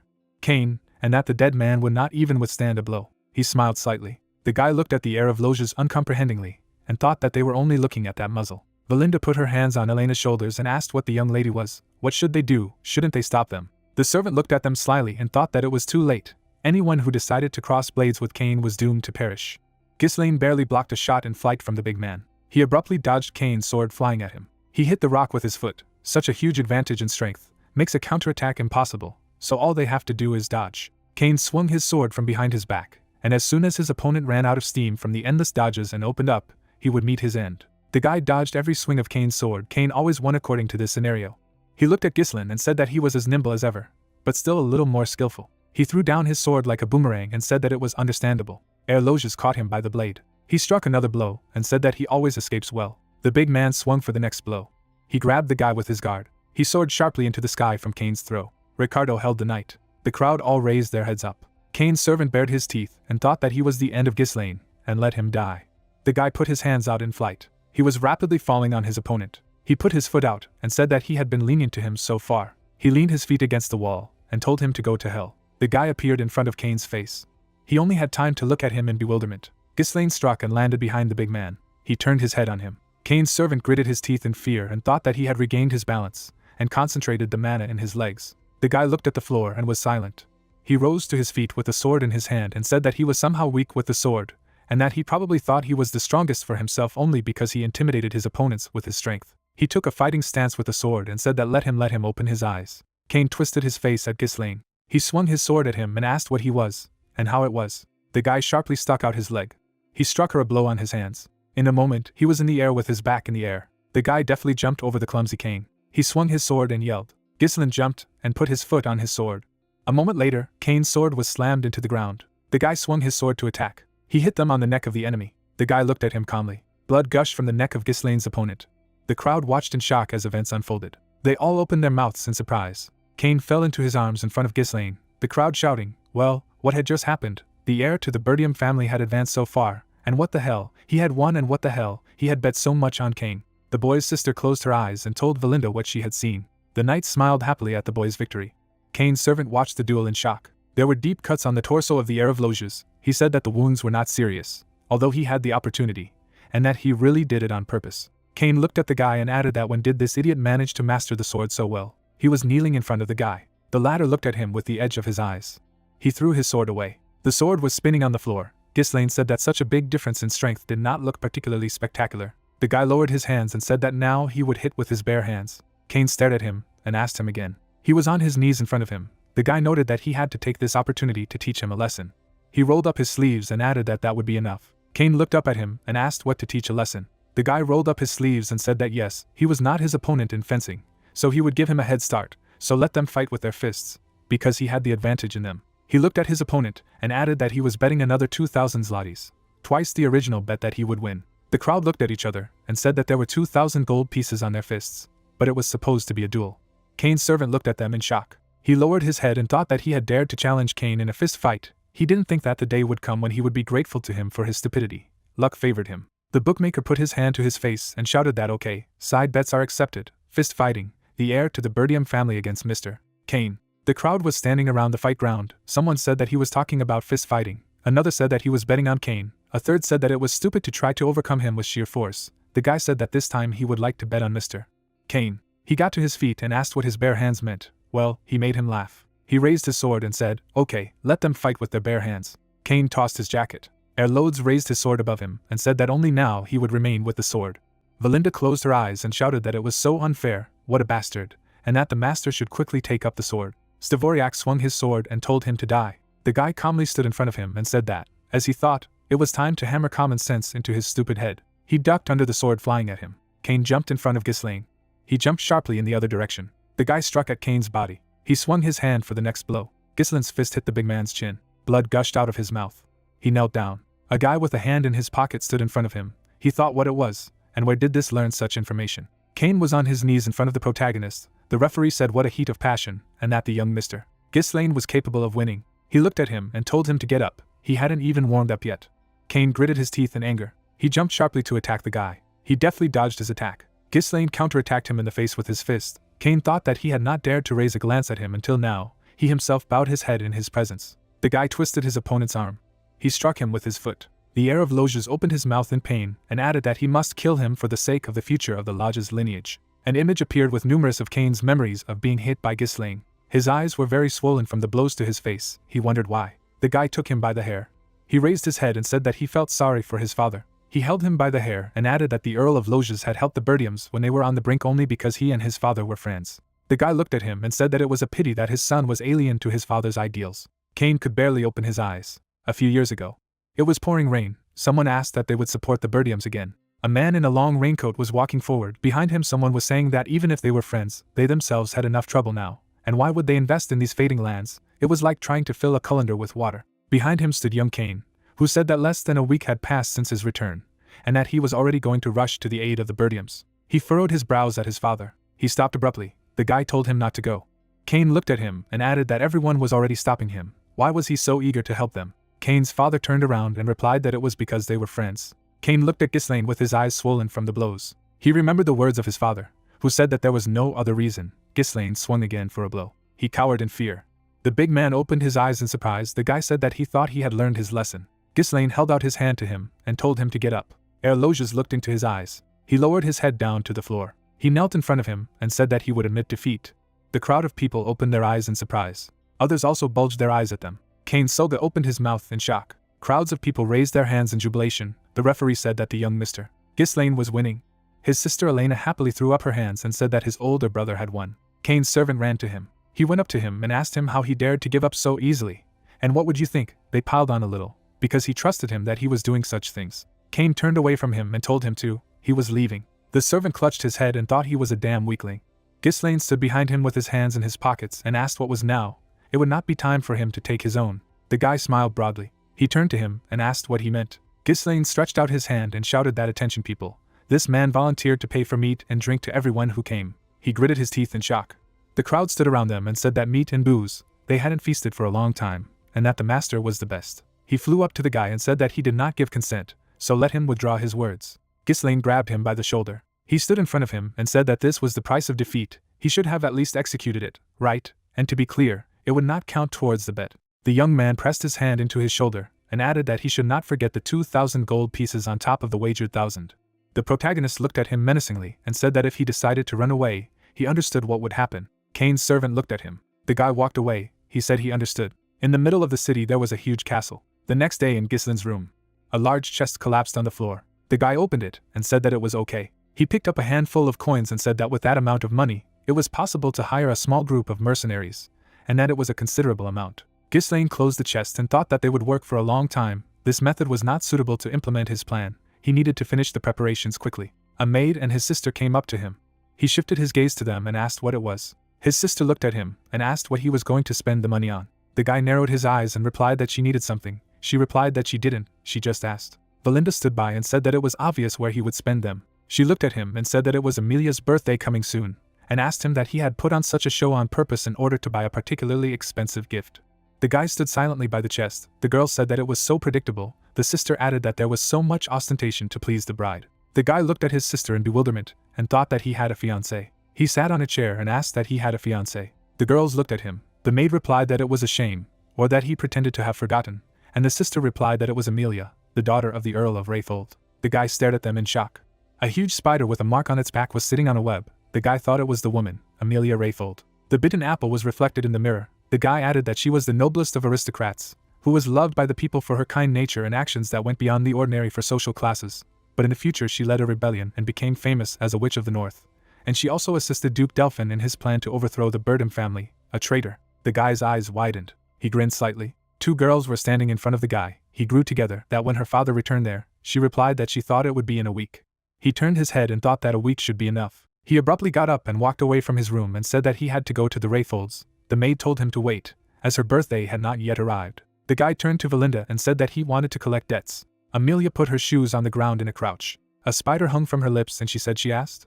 The lady was standing in front of a little girl in a torn dress. She raised her hands and said that it was Lady Amelia. She stood up and said that if anyone should walk barefoot on his land, it was only her. She turned to her subjects and ordered them to provide shelter and food. The soldiers began to carry provisions to the houses of the poor. Amelia walked in front of her army, the crowd thanking her. In the garden of Amelia Rayfold, Rayfold County, the servant was washing his mistress's feet. He looked at her and said that she had done a great job. The girl stroked the cat lying on the slip and said that her father always demanded absolute obedience from people.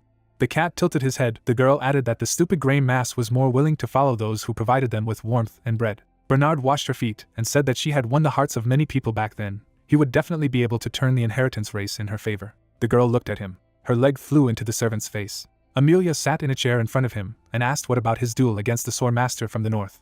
The guy sat on his knee calmly and replied that he should ask for forgiveness. He tried to avoid unnecessary attention to him. If he won there, he would certainly attract him. He put his hand on her foot and added that this was not the time to bare her claws. The servant kissed her feet and said that his sword would always serve her. A spider was hanging from Amelia's lips, and she asked if she had brought him up that way. She lifted his head by the chin.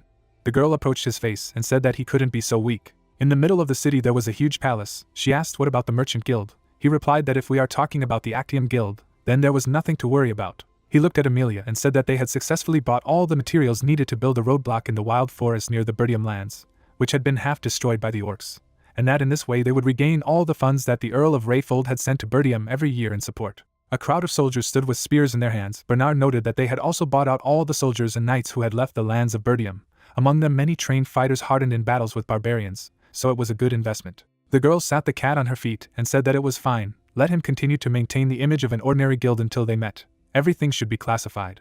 The butler approached Amelia and said that he asked for forgiveness. He lowered his head. Bernard said that the lady deigned to rest. Why on earth should he disturb her peace? He replied that he had a message from the gatekeepers. Ghislaine Birdium had arrived for the purpose of a visit. The girl looked at him and asked what this walking problem had forgotten here. Sweat was dripping down the servant's face. Bernard and Amelia's eyes widened in surprise, and he said that he had something to discuss about the Merchant Guild. Living room. Lamps hung on the walls. Ghislaine was sitting on the sofa in front of Amelia. He put one foot on the other and greeted his bride. The cat hissed loudly at him.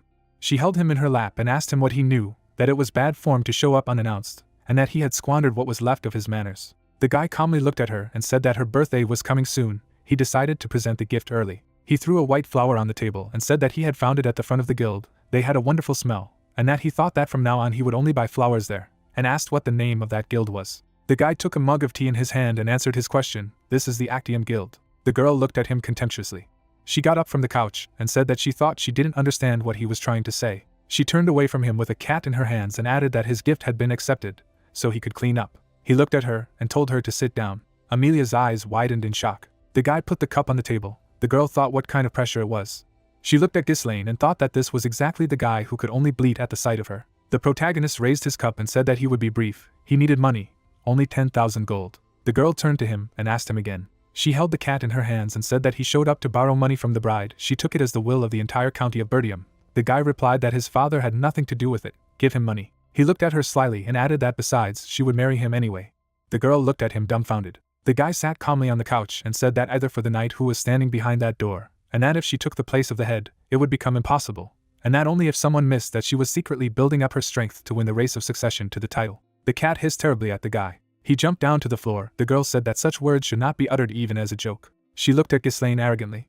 He looked at her and said that she didn't have to worry. He would keep his secret only if she didn't put it out empty-handed, of course. The girl narrowed her eyes and replied that this would not happen. The doors were slightly opened. The girl called Bernard. Amelia's servant came into the room. He put his hand on his heart and said that he had not seen each other for a long time. The guy looked at him and thought that Bernard was Amelia's powerful support for all time. He took out his sword. The guy added that already at this stage, he had a strength comparable to the sword masters of the north. The guy continued to sit on the sofa. He asked that if he died here, then a land war would begin. Would they cope? Amelia replied that of course. The walking trouble was killed by a bodyguard for unexpectedly breaking into the ladies' chambers. She raised her hand up and said that with such headlines would be the newspaper. She put her fingers to her chin and told the servant to get rid of him. He raised his sword from its sheath and replied that it was as she commanded. The guy lowered his eyes and said that since she was going to go this far, then it was time for him to get more serious too. Ghislaine drew his sword. The rivals stood opposite each other. Bernard looked at the boy.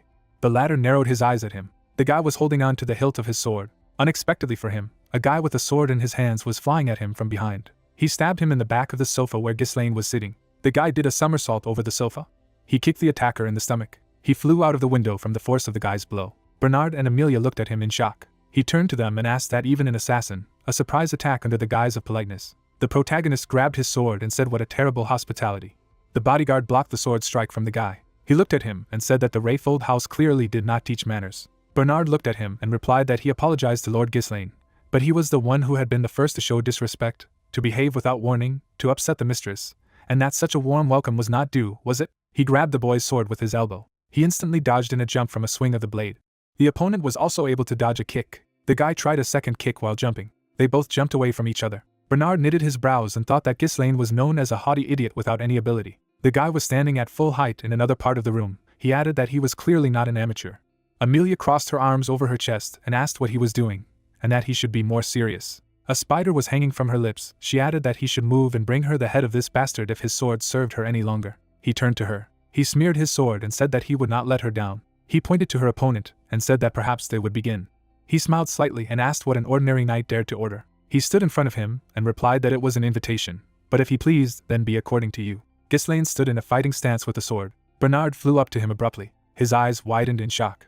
The main character instantly dodged the bodyguard's attack. He bared his teeth and thought he was fast, a bastard. The man furrowed his brows at him. Ghislaine blocked every shot from Bernard. The girl watched their fight in shock and thought that Ghislaine, how could this worthless degenerate fight on equal terms with someone like Bernard? She narrowed her eyes. The guy blocked another attack by Amelia's bodyguard. He intercepted the enemy's sword with the guard of his sword. He beat off his sword. Bernard held out his hand. He grabbed the blade of Ghislaine's sword with his elbow. The guy dodged his attack. He looked at him and said he was again. The guy jumped up again to attack the man with his legs. His eyes widened in surprise. The guy flew down to the floor. Bernard looked at him and said he wouldn't work twice. The guy collapsed on his back to the floor. He gritted his teeth in pain. Bernard flew at him with a sword attack. The guy intercepted his sword. He jumped away from him to the other side of the room. The guy wiped his chin and thought that he was using mana to counter his move. The bodyguard waved his sword and said, Lord Ghislaine, he really is very different from the rumors that are circulating about him, and that they are right. You will recognize a man in action. He threw away the boy's sword and added that his swordsmanship indicated that he was hardened in real fights rather than systematic training, and asked what it was because of the frequent skirmishes with the barbarians. He fell to his knees. Bernard said that in the chaos of the battlefield, such techniques worked well, but not against him. He looked at him and said that it was all over for him. The guy looked at him and thought that, as he thought, this was too much. The opponent's sword flew at him. The bodyguard threw the guy to the floor. These accurate punches, a minimum of gaps and deadly lunges aimed exactly at the head, coupled with perfect timing and a sense of distance. In close combat it is definitely difficult to overcome the difference in physics with technique alone. Bernard raised his hand with his sword. It seemed that this guy was not worth running into at all. The guy stretched out his hand and said that if he could see, he didn't have too much time either. He swung his hand for a magical blow. The man looked to the side and replied that it was mana. He stood in front of him and added that they were fetters. Ghislaine's sword flew right into the back of Bernard's head. The guy jumped sharply towards him to attack. Ghislaine's knee hit him in the face. He threw back his head and thought how he had done it. The girl looked at him and shouted his name. The guy raised his sword in mid-flight.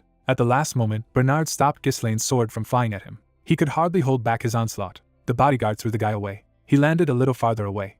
The guy's opponent stood on his feet and said that it was better for her to leave. From now on he could not guarantee her safety. He raised his sword in front of him and added that he would have to lay out all his cards in this fight. The guy looked at him and said that yes, that's how he should fight him. He narrowed his eyes and added that it had been a long time since he had come across a worthy opponent. The girl desperately rushed forward. The lady, looking furiously ahead with wounded pride, angrily exclaimed that this Ghislaine had no right to humiliate her like that.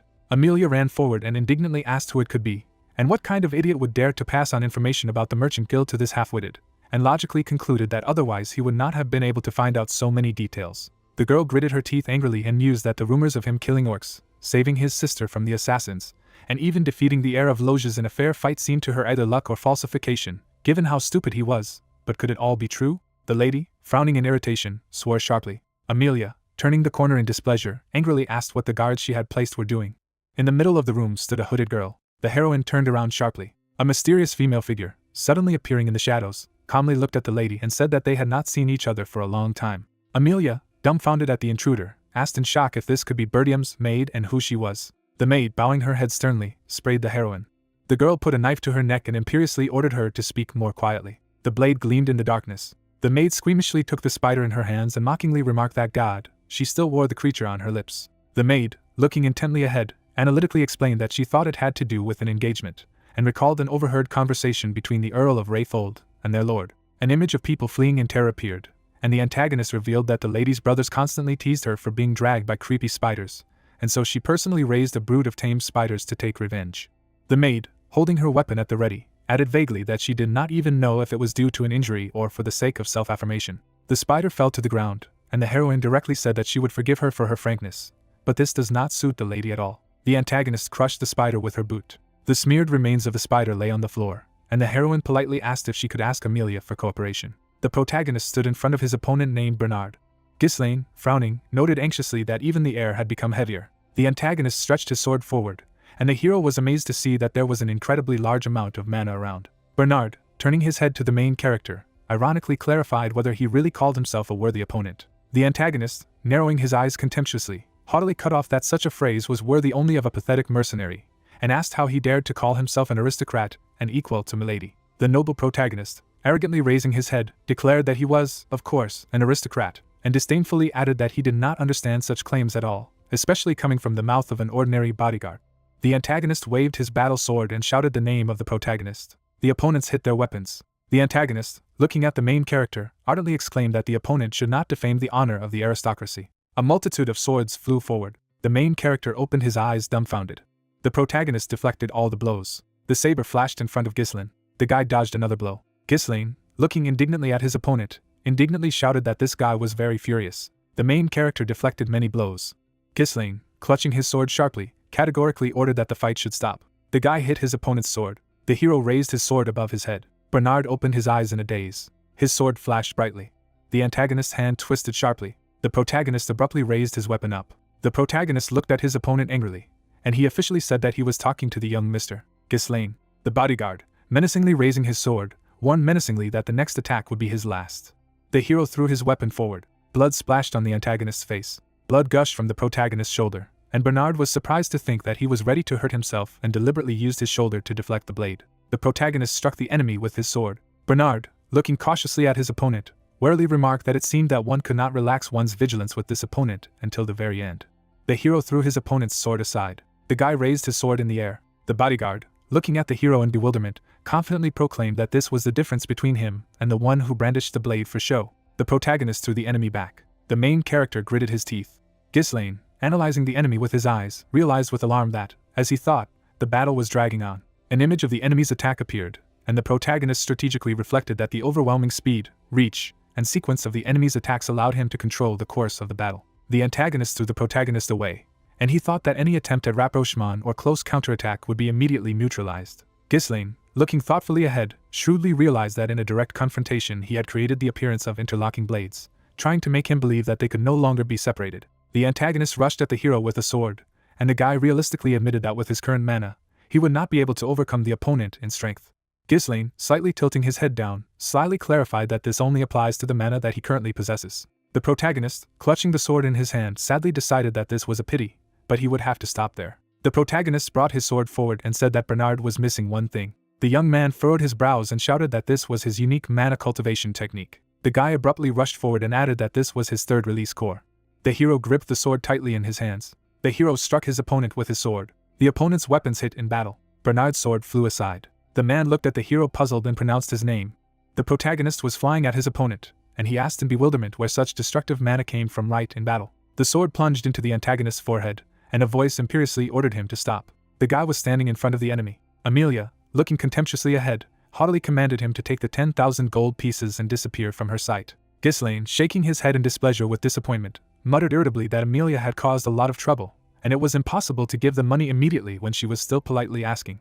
The boy raised his sword in the air from Bernard's face. Amelia, looking at the main character, politely replied that this could not even be called a quarrel between young lovers, and the guy replied that they simply disagreed. The protagonist, seriously throwing his sword over his shoulder, warned that he had not the most pleasant news for the girl. Ghislaine, greedily looking at the heroine, slyly declared that now he would be satisfied with only 20,000 gold pieces, no less. The corpses lay inside the premises. The hall was empty, the plate shattered. The heroes were standing in the middle of the room. Bernard tilted his head and asked for forgiveness, because Ghislaine was stronger, and at one point he released too much mana. The girl tilted her head and said that he had changed. The hero turned his gaze to the side and asked if he should report this to the Duke. Amelia hit the man in the face. The girl grabbed the guy by the clothes and ordered him to watch his tongue, because he was dangerous, and if everyone knew about today's fight, they would have a hard time. The heroine clenched her fist angrily and said that she had made an alliance with the Duke only to have him support her rebellion, and if her relatives found out about it, they would kill her. The girl clenched her teeth nervously and said that since he knew about it, he could know about that agreement, and Ghislaine should be killed. Bernard turned to his mistress and agreed. An image of the protagonist's wound appeared, and the man said that the guy had many cuts and a wound in his shoulder. The man frowned and said that the guy would be weakened for a while. The hero furrowed his brows. Amelia ran her hand over the map, and the man said that they were not allowed to use knights to leave no traces. She turned her head and said that they had special people for such cases. The hero opened his mouth and said if it was really true. The man frowned and said that it was the lynx. The girl put a mark on the map and said that they were orphans of war, born specialists. The antagonist looked at the map, and the girl ordered a gang of lynxes to be sent there. The guy looked ahead nervously and thought that this was it. An image of a forest appeared, and the hero said that that crevice was the only way to his domain, and this bottleneck was ideal for eliminating the enemy. Bernard looked ahead and promised to do it. The girl, glancing angrily to the side, vindicatively promised that he would pay dearly for such humiliation. The protagonist bandaged his wounds. The guy looked back and asked if it was Amelia. The mustachioed warrior looked at the hero and anxiously asked if he was okay, and he confidently replied that he should not worry, since nothing terrible had happened. The guy raised his hand and said that the wounds were shallow, and everything went well. The hero rode in a carriage and thought that 20,000 from Amelia was enough to start rebuilding the city. The heroes were lying in blood, and the guy thought that killing the girl would lead to a war between the families, and the guy said that he could not go for it because of the emotions. The hero threw on his clothes and thought that Bertium was already struggling to cope with the barbarians, and it was better to retreat now. The hero put on a sweater and thought that the mere fact of his knowledge of the guild would greatly complicate the heroine's life. The guy, slyly looking ahead, insidiously declared that this time he would take full advantage of it. The girl looked at the guy. The subordinate, looking inquiringly at her superior, asked in puzzlement whether everything had gone exactly according to his plan. The girl, looking ahead, methodically reported that they had carried out the order to disarm the guards when they heard the noise inside, and to take Amelia hostage when she got out. The main character, hesitantly looking away, agreed in confusion and added that he had indeed given such an order, but he had said it to old Fergus. The guy looked ahead suspiciously. The hero twisted it, and the man with the mustache called out to him in fright, calling him master. Ghislaine, looking painfully at the bloody hand, analytically mused that apparently the activation of the third core, although it gave milder symptoms than last time, was still dangerous if it happened after each use of force. The girl grabbed his hand, and the guy resolutely concluded that it was urgent to find a way to increase mana. The girl stretched out the hero's hand to her. The healer, carefully examining the injured hand of the patient, anxiously stated that the flow of mana was in complete disarray. The hand lit up brightly. The guy's eyes widened. The hero looked up dumbfounded. The guy leaned over and sneezed. The healer, widening her eyes in surprise at the unexpected discovery, exclaimed in amazement that this was the same thing she had suspected. The guy looked down and noted that the block channels had opened up a little, and added that such a treatment was impossible without a deep understanding of mana. Ghislaine, thoughtfully watching Valinda's masterful work, said to himself that he had always guessed that she was no ordinary servant, since her mother had brought her. The girl looked at the hero, and he thought puzzled that it was not clear who she really was, and why such a master vegetated in the wilderness in the role of a head maid. The hero tilted his head and thought that the more strong people next to them, the better, and gloomily stated that those they had encountered so far were only the beginning. As the carriage sped forward, Valinda said the protagonist's name. Valinda, looking respectfully at the young master, faithfully assured him that she trusted him and would support him in any matter, and curiously asked why he had swindled such a large sum from Lady Amelia. Ghislaine, shrugging his shoulders indifferently, pragmatically replied that she needed money, and she was the only one who had it nearby. Valinda, her mouth opened in surprise, and asked in confusion what he had said. Valinda, leaning over the hero in indignation, indignantly exclaimed that he had caused all this commotion and even broke off the engagement only for money, and frightened warned that if Count Rayfold found out, there would be trouble, and Ghislaine assured him that everything would be all right, since Amelia would never tell her father about it. Ghislaine, looking intently into Valinda's eyes, asked confidentially if she believed him. Valinda, smiling uncertainly, cautiously agreed that she did, and strongly demanded that he at least tell him what the money would be used for, since she too was taking a risk. The guy pursed his lips. The girl looked ahead, puzzled, and the guy mysteriously said that the money would go to the development of the Demon Beast Forest. Ghislaine, squeezing resolutely, leaned forward, and ambitiously announced that he was going to master the Demon Beast Forest. A mustachioed man named Fergus, waving his arms in fright, desperately exclaimed that this was not allowed, and reminded him that since the time of his great-grandfather, many had tried to develop this forest, but failed. Ghislaine, looking menacingly ahead, busily asked Fergus how things were going with the request he had voiced before entering the palace. The old man looked ahead, puzzled. The old man pursed his lips. Fergus, bowing his head respectfully, said cautiously that the man Ghislaine had asked to find was there, but his condition left much to be desired. Ghislaine, looking ahead with relief, remarked that the main thing was that he was alive, and suggested that he move on, and Valinda, anxiously, protested that he had to return to the estate, since he could not walk around in such a state. Ghislaine, turning gravely to the servant, gloomily warned that she probably didn't understand that Amelia would not just let them go after all that had happened, and added that, knowing her character, she would definitely try to silence them forever. Valinda, belligerently throwing her hand up, bravely declared that she was a good fighter, and that Mr. Fergus was a knight, and if anything, they would fight back, and the hero diplomatically replied that he appreciated her attitude, but this was not her role, since she had a different specialization. Ghislaine, looking resolutely ahead, firmly announced that he needed an assault squad commander, and gave a curt command that everyone should follow him. The heroes went to an abandoned hut. The guy knocked on the door. Valinda, looking around the ruined buildings in shock, exclaimed in shock that it was a complete devastation, and Fergus confirmed that the address was correct. The door opened. A bearded man went outside. The unknown hero, looking warily at the aliens, suspiciously asked who was here. The heroes froze. Valinda, putting her hand to the hero's ear, asked in bewilderment if this was the one they were looking for, and added that he was a bad commander, since he was barely alive, and the protagonist categorically confirmed that this was exactly the one he was talking about. The man looked menacingly at the heroes. The shabby man, closing the door in irritation, snapped rudely that the young nobleman must have become bored, and ordered him not to waste his time, but to leave, and the girl asked him to wait. The protagonist looked after the hero, and said that his name was Jillian. The man turned. Ghislaine, looking ahead, sincerely admitted that he really wanted to meet him. The surprised warriors, looking ahead in shock, exclaimed in amazement that these could not be the legendary mercenaries of Ratatosk. An image of many swords appeared, and the hero informatively explained that Ratatosk was an elite mercenary squad that only accepted masters of arms, and added that although the squad had already been disbanded, its prowess was so legendary that any knight had heard of it at least once, and its commander was especially famous. The warrior turned his head, and the hero majestically said that he was talking about Jillian. Ghislaine, looking ahead, bluntly stated that he had come to meet him. The axe flew at the hero. The guy dodged. The old man looked ahead, dumbfounded. The warrior looked away in surprise. The girl froze, puzzled. The man put his hand down, and said that it turned out that the hero knew who he was. The warriors pointed their weapons at the man. Jillian tilted his head and asked why they had come. The girl pointed her blade at the man and ordered the main character to move away, because he was clearly not himself. The protagonist tilted his head and said that this was eternal punishment. Jillian's eyes opened in shock. The heroes turned to the guy, and he said that he knew how to save Jillian's daughter. The guy looked ahead and asked if he was ready to talk now. An image of the girl appeared, and the hero listed in detail that she had a fever, hemoptysis, and red spots that looked like flowers. The girl was lying on the bed, and Ghislaine said that it was an incurable disease called eternal punishment, since the suffering of the sick resembled the torment of those condemned to eternal punishment. The bloodied girl was lying on the bed.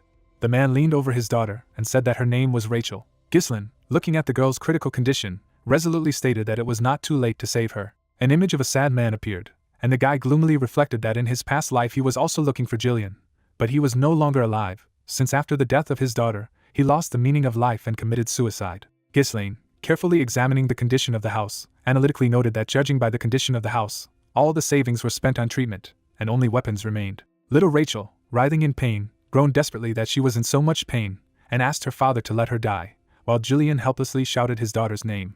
Ghislaine, taking off his outer clothes, hurriedly said that there was no time to waste and that he needed to start treatment. The girl grabbed the guy's hand. The heroine, defensively standing between the stranger and the guy, categorically demanded that Ghislaine return. The girl looked ahead and hopelessly explained that she did not know what he was up to, but that this disease could not be solved by force, and even the priests could not cure it, considering it God's punishment, and asked what Ghislaine could do. Ghislaine, confidently pulling his hand away, firmly promised that he could heal Rachel.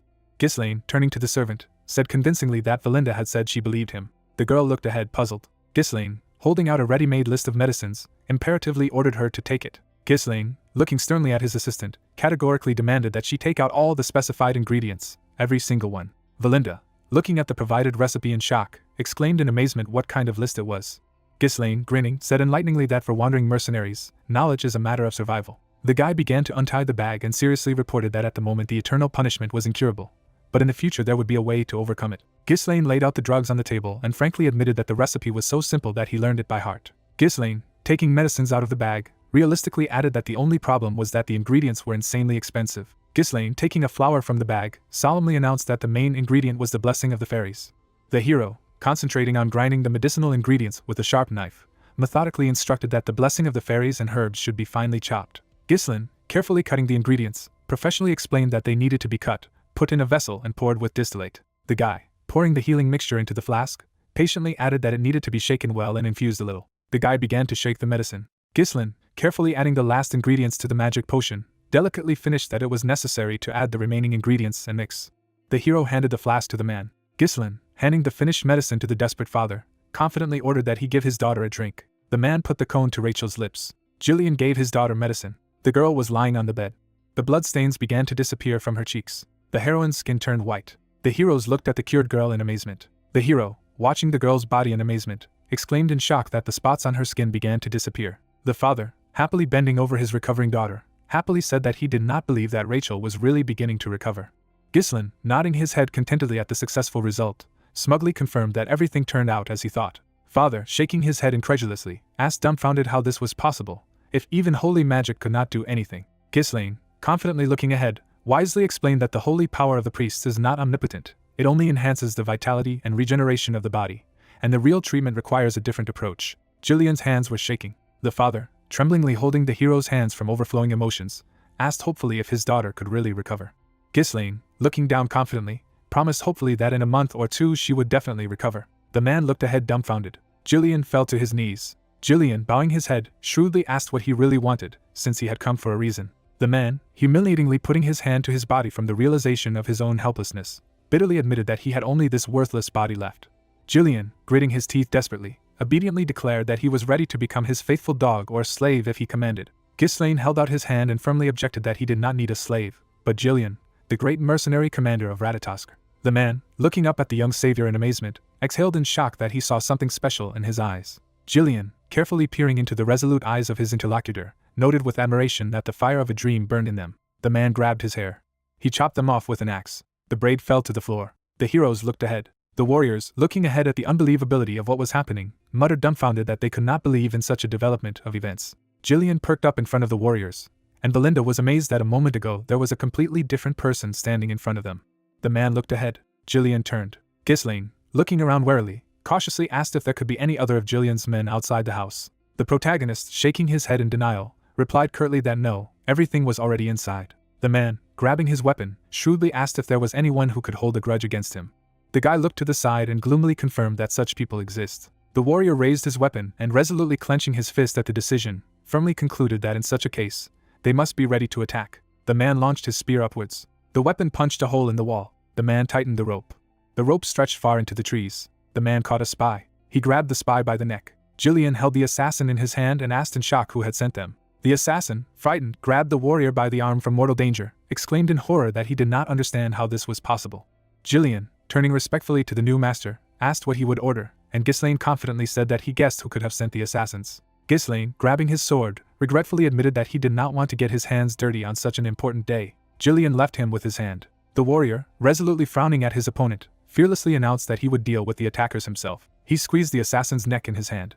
The earth shook. Jillian bowed to the protagonist. Valinda, admiringly observing the master's masterful movements, noted in amazement that there was not a shadow of doubt in his movements, and asked why he had contacted such a dangerous man. Gillian, bowing solemnly in a deep bow, officially proclaimed that he was addressing the young master Ghislaine Bertium. Jillian, Bowing his head obediently before the new suzerain, loyally swore that from now on his life belonged to him, and the protagonist stated that he now had an important trump card for the upcoming restoration of his possessions.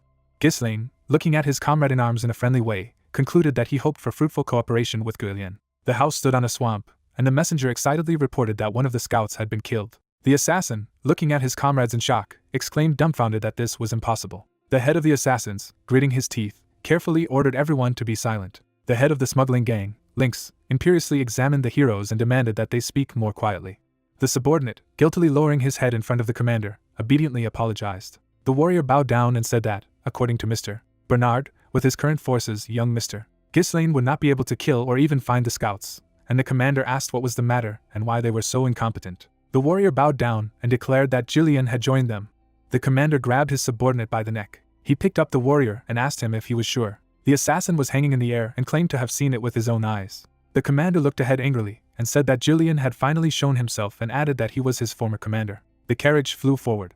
The girl sat displeased and said that she was cramped. Valinda, critically examining the huge number of weapons, displeased asked why Gillian needed so many weapons if he was not a gunsmith, and added that a pair of swords or axes would have been enough, but because of this, she had to buy another wagon. Ghislaine, smiling soothingly, explained that the wagon would still be needed to get Rachel comfortably. Fergus, Ricardo. The carriage drove out of the gate. Ghislaine, patiently looking at the servant, wisely assured that everything would come in handy, and asked her to be patient. The carriage was driving through the forest, and the hero said that the most important thing was to get out of the gorge. The girl looked anxiously at the hero and asked if Amelia had sent that peony, and the hero replied that it was likely. The girl frowned and said that this could create problems. An image of the mask of the murdered assassin appeared, and the protagonist analytically explained that the mask he was wearing was the symbol of the Lynx Smugglers Guild, an influential organization in Rayfold. The hero looked ahead and worriedly repeated that it was the Lynx Smugglers Guild. An image of assassins appeared, and the guy seriously stated that they were engaged in smuggling, murder, drug trafficking and slave trade. They took on any dirty work. Valinda, looking ahead anxiously, added in fright that there were many experienced mercenaries among them, and they were a dangerous shadow guild with serious fighting power. The carriage was speeding through the forest, and Ghislaine wondered how she knew so much if she had been in the castle all the time, to which Valinda replied embarrassedly that she knew little about them before getting there. Valinda, persistently averting her gaze, excitedly concluded that they were very persistent, and advised them to be careful. The protagonist grinned. The girl looked ahead, and the guy calmly assured that everything would be fine. Ghislaine, pointing his head at his formidable ally, optimistically added that Gillian was with them. The carriage swept into the thicket of the forest. Silhouettes appeared from the ground.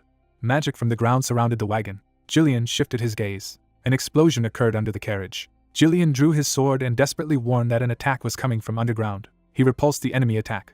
Their swords touched. The warriors hit the protagonist with an axe. Blood gushed out of the assassins' bodies. Gillian held a bloody axe in his hand. The warrior raised his hand with his weapon. The carriage jerked on. The assassins jumped down from the trees. Gillian held an axe in his hand. Valinda, looking up in panic, screamed in horror that this was a trap and they were about to be crushed. The horse stopped abruptly. The tree began to fall on the road. Ghislaine, coolly assessing the situation with his eyes, calmly stated that everything was going as expected, and this was an ambush. The opponents were approaching the carriage. The leader of the enemy faction, looking contemptuously at the legendary warrior, mockingly introduced him as the former commander of the Ratatoskr mercenaries, Gillian. The warrior looked at his opponent. The leader, glancing angrily ahead, venomously accused Gillian of being a coward for running a mercenary squad over a girl. Gillian, standing on the ground, replied that he did not understand what he was talking about. The hostile mercenary, furiously raising his hand, angrily accused Gillian of not living the life he wanted because of him, and asked how he could not even remember his former subordinate. The man stared ahead silently. The hostile commander, smiling mockingly, declared that Gillian was pretending, and promised to make him remember everything.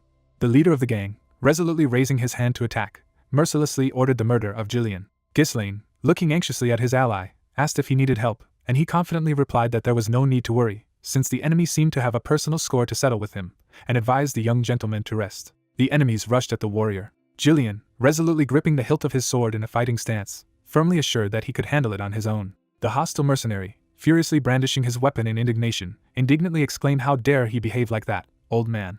Gillian turned to the enemy. The warrior threw back his opponents. Gillian cut the enemies with an axe. The warriors struck with their swords. Gillian cut through the enemy. The enemy, carefully observing the veteran's masterful movements, noted with admiration that his mercenary-era skills had indeed not disappeared, but something was wrong. The leader of the gang, looking at his subordinates, tactfully ordered all the squads to disperse and drive the enemy from both sides. Gillian jumped on his horse. One of the hostile mercenaries, looking ahead in amazement, exclaimed in shock that a horse had appeared on the battlefield. Gillian galloped at his opponents. The warrior brandished an axe. The hero swung his axe. The opponents scattered to the sides. The leader, angrily waving his hand at the missed opportunity, angrily ordered the idiots to aim at the horse, as they could not get close to the enemy. Jillian threw away his axe. He sliced the assassins in a circle. The girl looked at the blood from the wagon. Jillian turned his gaze to the enemy. He held a shield in his hand. The enemy jumped on the shield. The hostile mercenary, looking at the former commander, reproachfully stated that he, having ruined someone's life, could at least not interfere with him now. The hostile commander, menacingly pointing his weapon at the warrior, furiously promised that he would kill him himself. The hero flew high up. The horse flew aside. The blade flew not far from the man. Jillian struck the enemy and coolly declared that he was no longer the mercenary commander of Ratatosk. The assassin flew back. The antagonist gritted his teeth. The warrior slowed down with his feet on the ground. The hostile mercenary, mockingly standing up in front of Jillian, mockingly asked if he was really no longer a mercenary commander. The hostile hero, looking indignantly at his opponent, angrily demanded to stop talking nonsense and asked, if not him, then who then? Jillian, holding an axe in his hand, philosophically stated that he had left the past behind. Jillian, standing up to his full height with dignity, loyally declared that he was now only a faithful servant of the young master Ghislaine. The hostile mercenary, dumbfounded by the unexpected statement, exclaimed in shock if this was really true. The antagonist, waving his hand at Jillian, shouted furiously that he would kill him. In the light of the moon, strikes were struck one after another. Jillian defended himself from the blow of the warrior. The man put up a shield, blocking the attack. The scoundrel, piercing the shield with a knife, said that after his departure, the mercenary squad fell apart. The masked criminal clenched his teeth, exclaiming that because of Jillian, he had lost his goal and had been forced to drag out a miserable existence. The man silently listened to what his opponent was saying. He removed his shield and swung his axe, stepping on his opponent. The enemy dodged, ducking from the sweeping blow. The axe passed a little above the enemy's hull. The scoundrel crouched, turning his back on him. Jillian stared through the hole, thinking of the shield. Through the hole, he could see a rival who said he was willing to dedicate his entire life to making the Ratatosk squad the best in the world. Corpses lay behind the criminal's back, when he was interested in why the man left them, in order to become a henchman of some noble thug. The enemy clenched his teeth, saying that he could not forgive him for this. The scoundrel threw sharp tips at his opponent. Jillian twisted his axe, trying to defend himself. 3 tips stuck in the ground. The man watched as the criminal threw a knife at the same moment. The old man stepped back, trying to dodge. The villain did not succeed, missing and hit the ground. The criminal became angry, calling out to Jillian. Their battle continued as he thought that even though he was the strongest, it had been too long since the man had been in command. The enemy jumped, dodging the axe blow, thinking that while he was fiddling with his daughter's treatment, he was growing stronger in endless battles. The scoundrel jumped behind the old man, grabbing the tips, reasoning that Jillian was no longer his rival. He collected 3 sharp tips. The offender launched with all his strength into the man's back. The tips stuck in the old man's hand. At that moment, the enemy was in a hurry to attack with a knife. Jillian swung his axe, which the enemy dodged. The opponent raised his hand with a sharp weapon, shouting that he was finished. The man grabbed his opponent's blade in his hand, which was blazing with magic. Jillian blocked the blow, asking why he wanted to take revenge on him. The scoundrel gritted his teeth, pondering the question that he had blocked the blow with mana, realizing that the old man had been holding back all this time. An axe flew into the head of the criminal. Jillian struck a powerful blow, sending the enemy aside. The scoundrel was holding his head, kneeling. The old man, approaching him, said that he did not understand him. The man held a knife in his hand, saying that if he wanted revenge so much, then there were enough opportunities. Jillian frowned, asking why the warrior had not come for him sooner. The opponent lowered his head, answering that he did know something.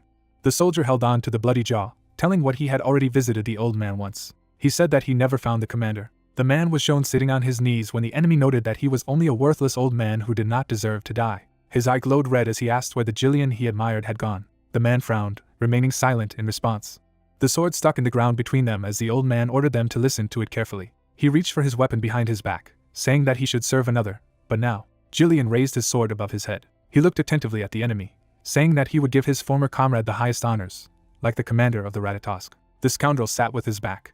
The fighter jumped up, grabbed his sword, shouted that he needed to start a real fight. The old man blocked the attack with his opponent's sword. The perpetrator smiled broadly, shouting that this was exactly what he wanted. The opponents continued the battle without stopping. The criminal dodged the old man's powerful swings.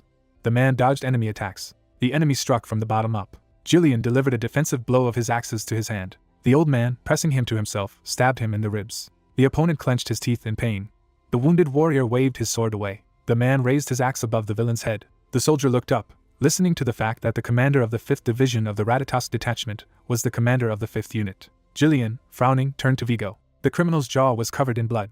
Blood splatters flew in different directions. Next to the corpse of the soldier lay a knife covered in blood. The old man raised his weapon. Jillian stood by the body of the enemy. He looked around when he heard the feedback that it was a good job. The couple approached the man, Valinda, looking around, said that they could make good money from the sale of trophies. The man bowed, asking for forgiveness, added that they had stayed longer than they should. The hero replied that everything was fine. The young man looked at the old man, thinking that Jillian had exceeded all his expectations. The young man remembered himself with a sword on his back, reasoning that when he had just started his career as a mercenary, the stories of his older comrades about the man had helped him lay the foundation for becoming a king, and yet it was good that they had hurried up and found a reliable ally. Ghislaine, putting his hands in his pockets, asked if he remembered him. The old man raised a bloody knife, confirming. He looked up, saying that he was his old comrade. The young man looked at Jillian attentively, thinking of his old comrade. The young man looked up at the moon, chasing away questions in his head about what was interesting, what his former comrades in arms were doing. Before meeting him, each of them had their own lives. The hero silently looked in front of him, realizing that someday he would collect them again. Ghislaine closed his eyes, asking that as the girl suggested, they would look for something valuable. Valinda replied that Jillian should move them further, to which the old man said that he was not her subordinate. 2 days later, the Birdium domain. The cart was heading along the road. Valinda looked around, saying that a little more and they would be there. The old man, driving the wagon, clarified that this was Birdium. The hero looked thoughtfully to the side, replied that yes. There was a picture of a castle in the valley. When the guy was thinking about what is good when there's a place to return. When he left home, he thought that he could return at any moment. The man stared silently to the side. The hero, leaning on his back, asked the old man how he felt about their possessions. Jillian replied that they were good. The old man turned around when he heard the question that this was complete shit, didn't it? From afar you could see the village, and the young man commented that all the houses were old. There was no question of repairs. No one cultivated those fields. Everyone who could do it was taken into the army, so the land is idle. With the help of such downtime, the land is allowed to rest before the next sowing. The old man's face was serious as he talked about what he had heard. Birdium was constantly at war with the northern barbarians, but the situation seemed to be more deplorable than he thought. Valinda thought that he had not been so aware of the state of affairs in the domain before. The guy looked away, saying that he would solve all the problems, and for this he needed their strength. The castle was in the distance as Ghislaine mused about how it would be a long battle, a fight to destroy everything related to Duke Delphin, and to secure what was taken for granted. The guy silently stared into the distance, thinking that he would definitely raise these lands. The cart drove into the village. The girl looked away, shouting when she noticed something. The hero's pupils narrowed from what he saw. There was a man in front of them, the young man thinking about that silhouette, wondering if it was his father. Birdium Castle. The men sat at the table, speculating that they would have to reduce the troops. Some remarked that if they reduced the numbers, it would be difficult to hold the front line, and there was a question of what might ask the Rayfold family for help. The man closed his eyes, noticing that they had reduced their support, heard them gathering soldiers and stockpiling food. Randolph exclaimed that this could not be. Ghislaine sat watching the men talk about how there was nothing they could do. They still needed to rebuild the outpost in the Forest of Monsters, which had been partially destroyed during the last cleansing of the orcs. Only by reducing the knightly corps would they be able to hold out somehow. The question was raised that the reduction of troops was not too risky. The hero was calm, reasoning that everything was as usual. In the room were the commander of the Knights of Birdium Randolph, the treasurer Albert, and the manager Homer. The young man understood that they had not seen each other for a long time. The guy imagined a man in his head, thinking about a few months as an heir, several decades as a mercenary king, saying that it was a difficult campaign. The young man, sitting on a chair, folded his arms, called out to his father. The man replied with a frown. It was Count Walter Birdium. The guy looked at him, thinking that as a child he hated his father for his strictness and indifference. Ghislaine narrowed his eyes, realizing what he was seeing now. Large hands of energy rested on the Count's shoulders as they spoke of the endless fatigue on his shoulders like the burden of a ruler. Walter drank tea, asking what he had heard. His son was absent from the castle where he was for a week. The hero looked at him, answering that he had gone to Rayfold's domain. The young man was drinking tea from a mug, listening to the question that his father hoped that he had done nothing. He replied that he had not. Albert held a notebook in his hands, addressing the young gentleman, said that it was hard to believe, but they said that he had won some money in a duel with Cain. The man frowned, clarifying that he was not there for games. Ghislaine closed his eyes, wondering about gambling, reasoned that if he gambled, he would only invest, answering that he had affairs with Amelia. Homer held out his hand, noting that he always says before doing anything, let him remember that he is the heir of Birdium. The hero replied that he understood, and that he should not worry. The old man was angry in his thoughts that this bastard ignored his words, and did not think at all about propriety. The Count put the mug on the table, asking to stop. Ghislaine listened attentively to what his father had heard. He caused a little commotion in his absence. Walter was serious, saying that his son personally dealt with Jamal and Philip, who were trying to sell Elena. Whether this was true, the young man looked away, remembering the scoundrels. Randolph gritted his teeth, clarifying that the Count really thought that the guy had eliminated them personally, that they must have had a fight among themselves, and that the young master had just finished the job. The hero, closing his eyes, lowered his head, reasoning that the commander of the knights, even if they were traitors, he must be uncomfortable that his knights died at the hands of a guy. Wondered what could sweeten the pill, answered something like that. Randolph despaired, answering that he thought so. The guy's eyes lit up after the words that he did the right thing. Her father crossed his fingers, saying that no matter how it happened, the main thing was that Elena was alive. Ghislaine lowered his head, realizing that this was the first time he had heard praise from him.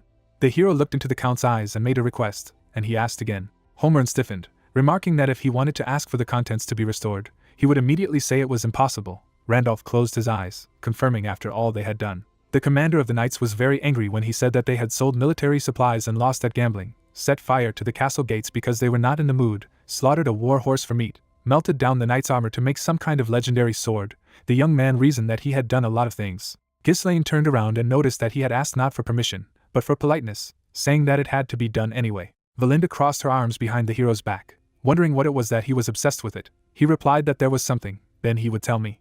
The guy looked away, chasing away thoughts in his head that if there were rumors now, there would be problems. If the development was successful, they would be able to earn a lot of money. The crystals were illuminated with a bright light in the pitch darkness when it was said that not far from the entrance to the monster forest there was a huge vein of runestone. A magic crystal was depicted. It was said that the runestone contained a mineral containing magical power, an extremely rare mineral that made magicians go crazy. There were artifacts in the air when it came to various magic tools, barriers, magic circles, and magic scrolls.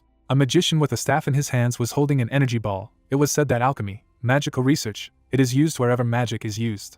The guy clenched his fist, imagining an unknown person sitting on the throne, thought about the fact that in his past life he was found by Duke Delphin, but now only he knows about it. The girl silently lowered her gaze to the floor. Valinda closed her eyes, saying that she believed that the young master had everything thought out. Jillian added that he would follow him. The guy replied that it was good. Ghislaine looked away, telling the girl to go to the guild of the neighboring lands and hire warriors of about 200 people. Valinda gritted her teeth, answering that the money was obtained at such a price, and he did not save it at all. The old man stretched out his hand, asking if the hero was sure. After all, mercenaries are a rude and willful people. Such a number would be difficult to control. They would surely try to go against the employer. The castle was depicted from afar when the guy replied that it was true, so they would go with him personally to look for suitable people. Ghislaine turned, saying that among the small mercenary bands in the north, there was one, the strongest. Jillian frowned, clarifying what these madmen could be. The enraged monsters of the dogs opened their mouths. The hero said that they were strong, but if something went wrong, they would tear anyone apart, even the employer. He looked at the boys, talking about the mercenary detachment of Cerberus. The heroes were moving along the cliff when the young man called to go put a collar on these rabid dogs. The outskirts of the Zimbar domain, a detachment of Cerberus mercenaries, the knights were resting in a clearing. Ghislaine and the old man could be seen through the chimney. The soldier lowered his binoculars, saying to watch who came. The second answered about how the poor thing got here. The warrior smiled, looking down the chimney, wondering if he looked like a young aristocrat. If he was lucky, it would be possible to make a good fool of himself. His hand reached straight into the magnifying tube. When the sounds were heard, the rest of the knights turned around. Jillian lifted the warrior by the head. The old man held his face when he asked what the bastard was doing. The man lifted it up sharply. People dodged the soldier thrown aside. Their eyes lit up with anger after seeing the picture. The armored knights surrounded Jillian, shouting that it was time for battle, and that he had lost his fear. An unknown person walked towards them, saying that he looked like a noble aristocrat, but even aristocrats should not behave so impudently. The scoundrel held a mace on a chain in his hands, noting that the guy did not think that he would leave here alive. The opponent's face changed, watching. Ghislaine was approaching him on horseback. The young man asked to close his mouth, asking who was the eldest here. The unknown man lowered his head, grinning. He began to wave a mace, saying that the young aristocrat had completely lost his fear. The scoundrel put the chain behind his head, shouting that since he had started, he would have to answer. He launched the weapon in the direction of the hero. The guy continued to sit on the horse without moving. A defensive blow was struck at the chain. The old man stopped his opponent's attack with his sword. The knights watched inquiringly. His opponent's eyes widened, not believing that the man had caught the chain with his sword. The mace fell to the ground. The guy calmly watched, saying that he knew so, words alone would not help. The man grabbed the chain with his hand, heard the young master's order not to kill, replied that he understood. The old man swung the chain sharply to the side. The scoundrel jerked his hand aside. Jillian launched the criminal on a chain to the side. The man spun the mace around him. The blow fell on the chest of the enemy, who was screaming in pain. The knights fled into battle, asking what they thought the title would save them. Jillian, swinging, tried to free the sword from the chain. He launched his opponent directly at the advancing knights. A bunch of opponents went in the direction of the blow. Jillian's eyes lit up with rage. The crowd of knights trembled with fear as they looked at the man. Meanwhile, Ghislaine jumped off his horse. He put his hand in his pocket, asking how long he would have to wait for an answer. The guy frowned, declaring that he had come not to fight with trifles, but to communicate with their leader. Someone came out to them, saying that he slept peacefully, and then they made a noise. The knights stood at attention in an instant. The man came closer, saying that his name was Kaur, and he was the commander of a Cerberus mercenary squad. He frowned, asking why he was looking for. Ghislaine and the old man were standing opposite him. When he asked again why else he should look for mercenaries, saying that he had come to make an order. The commander clarified about the order, wondering who came with such a thing and at the same time crippled his people. Kaur looked at the young man attentively, noting that an aristocrat would do well to know the rules of decency. The hero was calm, answering that this is a way of greeting, and he thought that it would be easier to tame them this way. The commander exhaled, asking again, replied that one more such greeting and there would be war. He said that he was ready to listen. The characters were sitting at a table when Kaur asked about what the important order was. He lowered his head when he heard about the forest of monsters. The guy looked at him seriously, saying that he wanted to hire them to master it. The knights looked at each other, listening to questions about the monster-infested forest of monsters that borders the Birdium domain. The commander smiled, asking who he was that he decided to go into such a dangerous place. The young man was calm when he explained that he was the heir to the duchy, Ghislaine Birdium. Kaur lifted his chin slightly. He put his hand to his face when the knights indignantly began to say that this impudent prince was a hooligan, and no wonder he behaved like a madman who was going to develop a forest of monsters. The commander leaned forward, saying that Mr. Aristocrat should listen carefully. It seemed that in his hothouse life he had no idea what a forest of monsters was. It was not a place for such snots, and there was no need to listen further. Kaur gave the go-ahead, saying that the negotiations were over. The main character sat silently on a chair.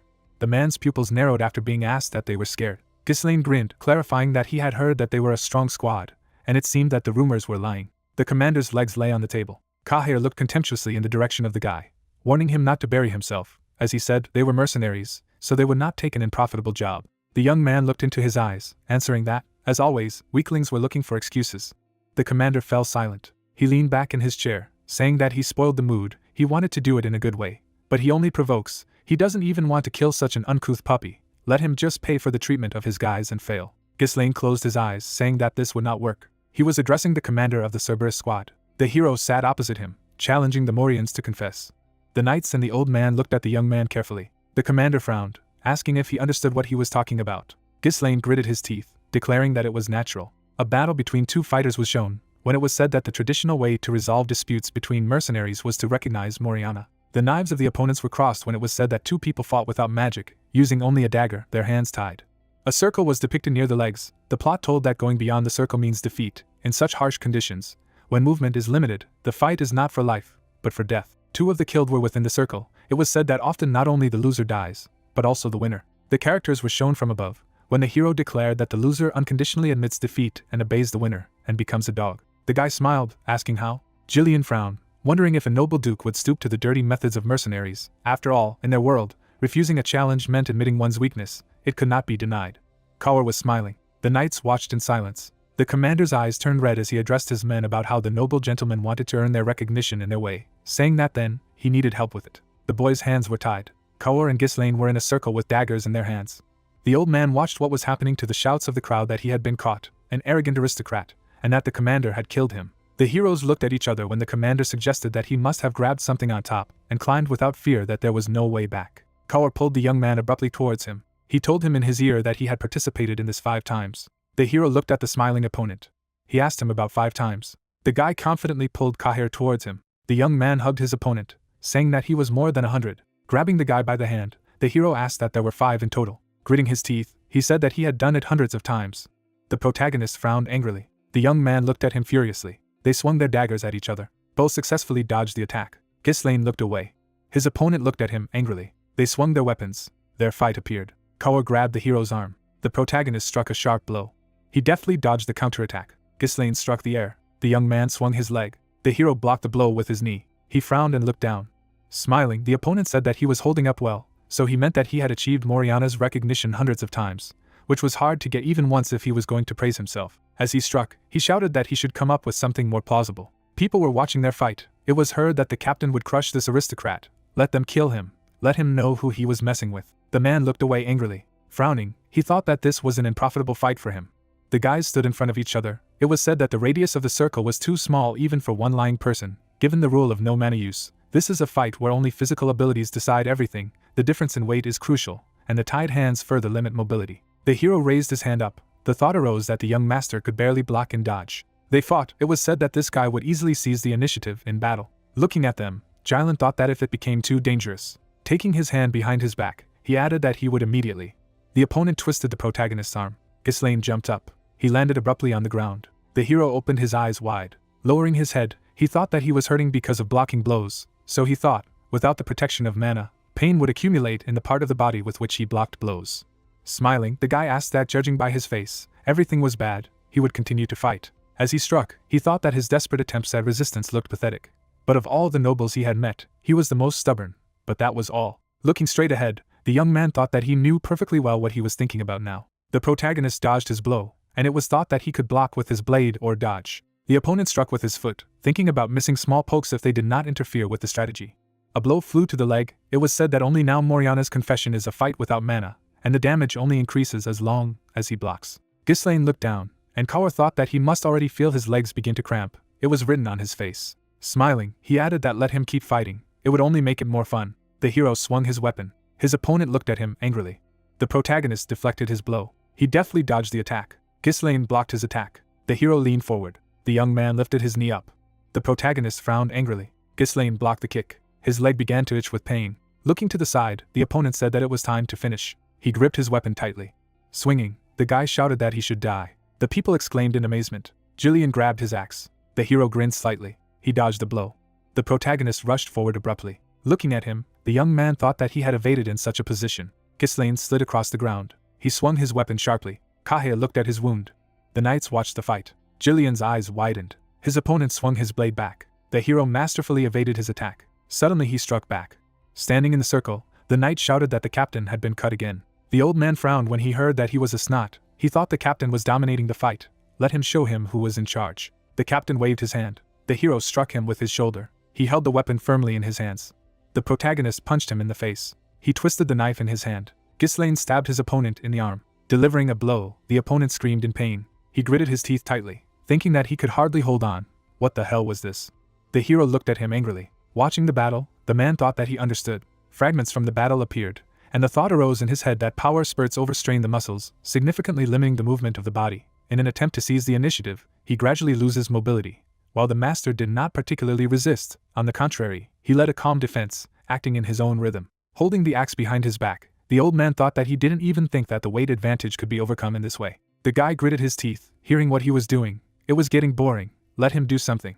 Standing in front of him, the hero said that his durability was impressive. In his place, many would have already given up and used mana. Smiling, the captain replied that he really spoke as if he had gone through 100 such fights, and he had become a captain thanks to Moriana's confession that anyone who violated the rules of this ritual had no place in the mercenary world. The protagonist smiled and said that he was impressed. Looking at him, the opponent said that he admitted, in terms of skills, he was clearly inferior. Frowning, he shouted that the conditions of victory were not limited to this.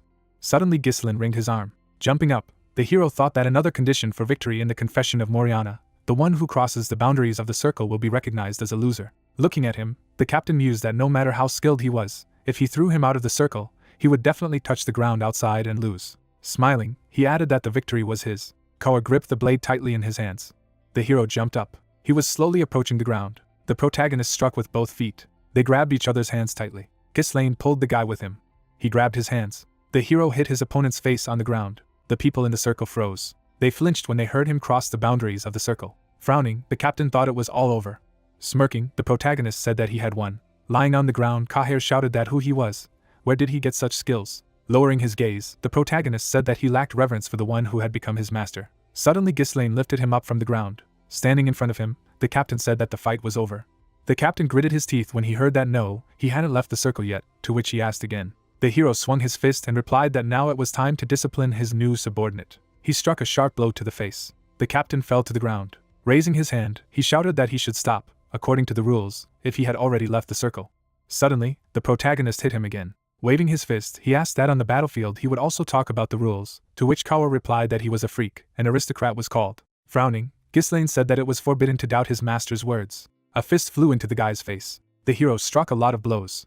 The knights looked at him. It was heard that it was not worth intervening. The battle was already over. Spitting out the blood, the captain shouted that enough was enough. The protagonist lifted it up. Clenching his fist, he said that he had not yet left the circle. The guy looked at him. Turning around, he shouted that they would watch for a long time. Let them kill him. The knights rushed forward and shouted. The man was holding an axe in his hands. He looked at him angrily, and said that he would kill anyone who laid a finger on the young master. The soldiers froze with fright. Kahir froze in bewilderment. He turned his head to the side. Looking at him, Ghislaine asked what they would continue. Looking at his fist, the captain exclaimed. The hero struck. Writhing in pain, the young man thought that all the nobles were just pathetic cowards. Images of nobles appeared. People begged for mercy, and I thought that if I scared them a little, they would immediately start groveling, and it was fun to empty their pockets. Coins fell down. Kaher smiled. It was said that this is how he earned a reputation as a rabid dog, demonstrating his strength. The protagonist held his hand, and the guy thought that how could he break off with this willful noblewoman like that. Looking at them, the knights shouted that he would die soon. What should they do? Looking away, Ghislaine wondered if that would be enough. Stretching out his hand forward, he said that well, get up, let them bring water, bandages and compresses. Lifting the captain, the hero said that if he was not helped, he could die. They did not know. The soldiers exclaimed in surprise. An abyss appeared. I heard what would be done. Julian looked to the side. Frowning, he thought that the rebellious mercenaries had obeyed the orders of the Duke's descendant in an instant. The protagonist stretched out his hand. Clenching his fist, he thought that in the mercenary world, the fist was stronger than the law. The young master had imprinted his authority in their minds in the most effective way. The animal's eyes lit up, and the thought arose that he had shown who was in charge. The guy was sitting at the table. Pointing to the document, Ghislaine said that he should sign it. The captain looked at him in silence. He began to sign the document. Holding out the paper, Kaur said that he should take it. The hero looked at him angrily and asked again. Turning his head, the guy said that he should take care of them. Suddenly, the protagonist grabbed his arm. Sitting at the table, Ghislaine said that from now on they were family. Smiling, he added that they were acting together. A view of the outskirts of the Birdium lands opened. The soldiers stood at attention. The man yawned and asked why they had been gathered so early in the morning, to which the knight replied that he had only had time to eat. Smiling, the swordsman asked that they hadn't heard. They were hired by the heir of the Duchy of Birdium, to which he was told that he was still very young. He would be able to give orders to his mercenaries normally. The man closed his eyes when he heard that he was betting that he could slack off and still get paid. Clapping his hands, the man shouted that everyone should listen. Stretching out his hand, he asked that they needed a representative who would communicate with this underemployer. The man looked at him in surprise and asked again. Smiling, the man said that everything was right. He was Gordon. He couldn't help but notice how valiantly they were trying to make their lives easier. The spearman gritted his teeth when he heard that, but if they didn't join forces, they wouldn't see the result, to which he replied that well, last time there was an idiot who made inappropriate demands, and everything went from the same place. Holding the shield in his hands, the swordsman asked what he suggested, to which Gordon replied that he just had to stay within reason. Holding the bag in his hands, he added that he would act as their representative and slightly press the employer, and he just had to agree. Coins poured out of the bag. It sounded that yes, while Gordon was talking, everything was captured. With his massive muscles, everything always worked out. He could be relied on. Although he trained all day long, his sense of money never failed. People looked away in surprise when they heard someone coming. The man was sitting on a horse. He walked slowly forward. Squinting, the man asked what he was like, to which the knight replied that these clothes seemed to be their employer, and the other added that poor man, in his place, he would be embarrassed by the mere sight of Gordon's muscles. Waving his hand, the man said that okay, they are responsible for the right atmosphere. Rubbing his palms, he added that he had to teach this nobleman a cruel life lesson. Suddenly, the man opened his eyes in amazement. An army appeared behind the hero. The protagonist furrowed his brows. Gritting his teeth, the man shouted that these elongated helmets could not be a squad of Cerberus mercenaries, to which Gordon asked. Kaur closed his eyes. He heard what had happened to these notorious rebels that they began to obey so peacefully. The mercenaries came closer and closer. The hero looked away. Looking at Gordon, the protagonist asked that he was the leader, to which he replied that yes, he did. Gritting his teeth, Ghislaine asked what his name was. Frowning, the man introduced himself. Raising his eyebrows, the hero asked again. Hitting him on the shoulder, he said that he was impressive. The man looked at him in fright when he heard that he was the heir of the Duke. Sitting on a horse, the protagonist said that he should gather his guys. Looking to the side, he added that they were going to clear the forest of monsters. A view of the forest opened up. Ghislaine put on his clothes. Looking to the side, he thought that all the preparations for exploring the forest were over. A person put on his equipment, and the idea arose that a temporary base for the expedition had been established.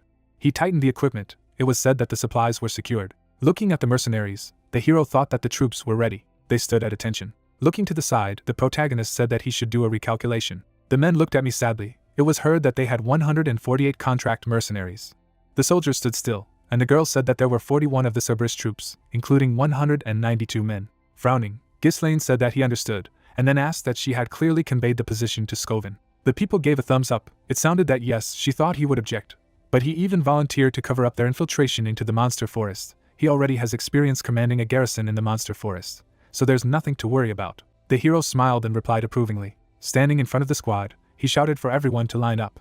Pointing back, the protagonist said that right in front of them was a forest of monsters that they had to clear. They had probably heard of it. Unknown dangers lurked inside. Gritting his teeth, he added that monsters, secrets, and perhaps something more terrifying. Nevertheless, clearing this forest was a necessity. People looked indignantly. It was heard that the forest was monsters. He didn't know that they were going to clear this place, and if they didn't come back. Frowning, the girl asked what kind of talkers were during their master's speech. Looking straight ahead, the hero said that those who want to return home are free to return, but if successful, he guarantees triple payment to everyone. The mercenaries looked at me in surprise, and someone shouted that the triple pay was worth it. Valinda opened her eyes wide and asked what he was saying. After all, they spent almost all the money on preparation, to which the protagonist replied that it was to raise motivation. Crystals appeared, and the thought arose that well, if successful, everything would pay off. Turning his head, the protagonist asked that she believed him. Closing her eyes, the girl replied that she had to. Looking to the side, the mercenary asked what the triple payment was, what a ridiculous promise, and how he would get out of it, a reckless plan, to which Jillian replied that the master's planning was all right. The mercenaries stood still. The knights were standing in the columns. It sounded like an expedition to a forest of monsters. Turning around, Ghislaine said that they were moving out. A view of the trees opened. The axe struck a tree. People cut down trees. The hero knocked down a tree with his foot. It fell to the ground. Turning his head, the protagonist said that okay, now the sunlight is finally coming here. Stretching out his hand, he shouted that they should continue to clear the way in this direction, felling trees, cutting them down and loading them into carts, and those who were not busy should dig up stumps so that it would be easier to uproot them later. Frowning, Ghislaine thought that according to the report on the conquest of the monster forest by the Duchy of Delphin, which he had studied in his previous life, the monster forest was incredibly vast. One day they would drive out all the evil spirits from there and conquer its resources. But now it was more important to focus on money. A plan appeared on the map. It was said that they would forget about everything else. Now the most important thing was to pave the way to the vein of the runestone. Striking with an axe, the hero thought that the profit from this expedition was critically important to thwart the envious people from Birdium. Looking to the side, the guy thought that even their employer decided to get his hands dirty.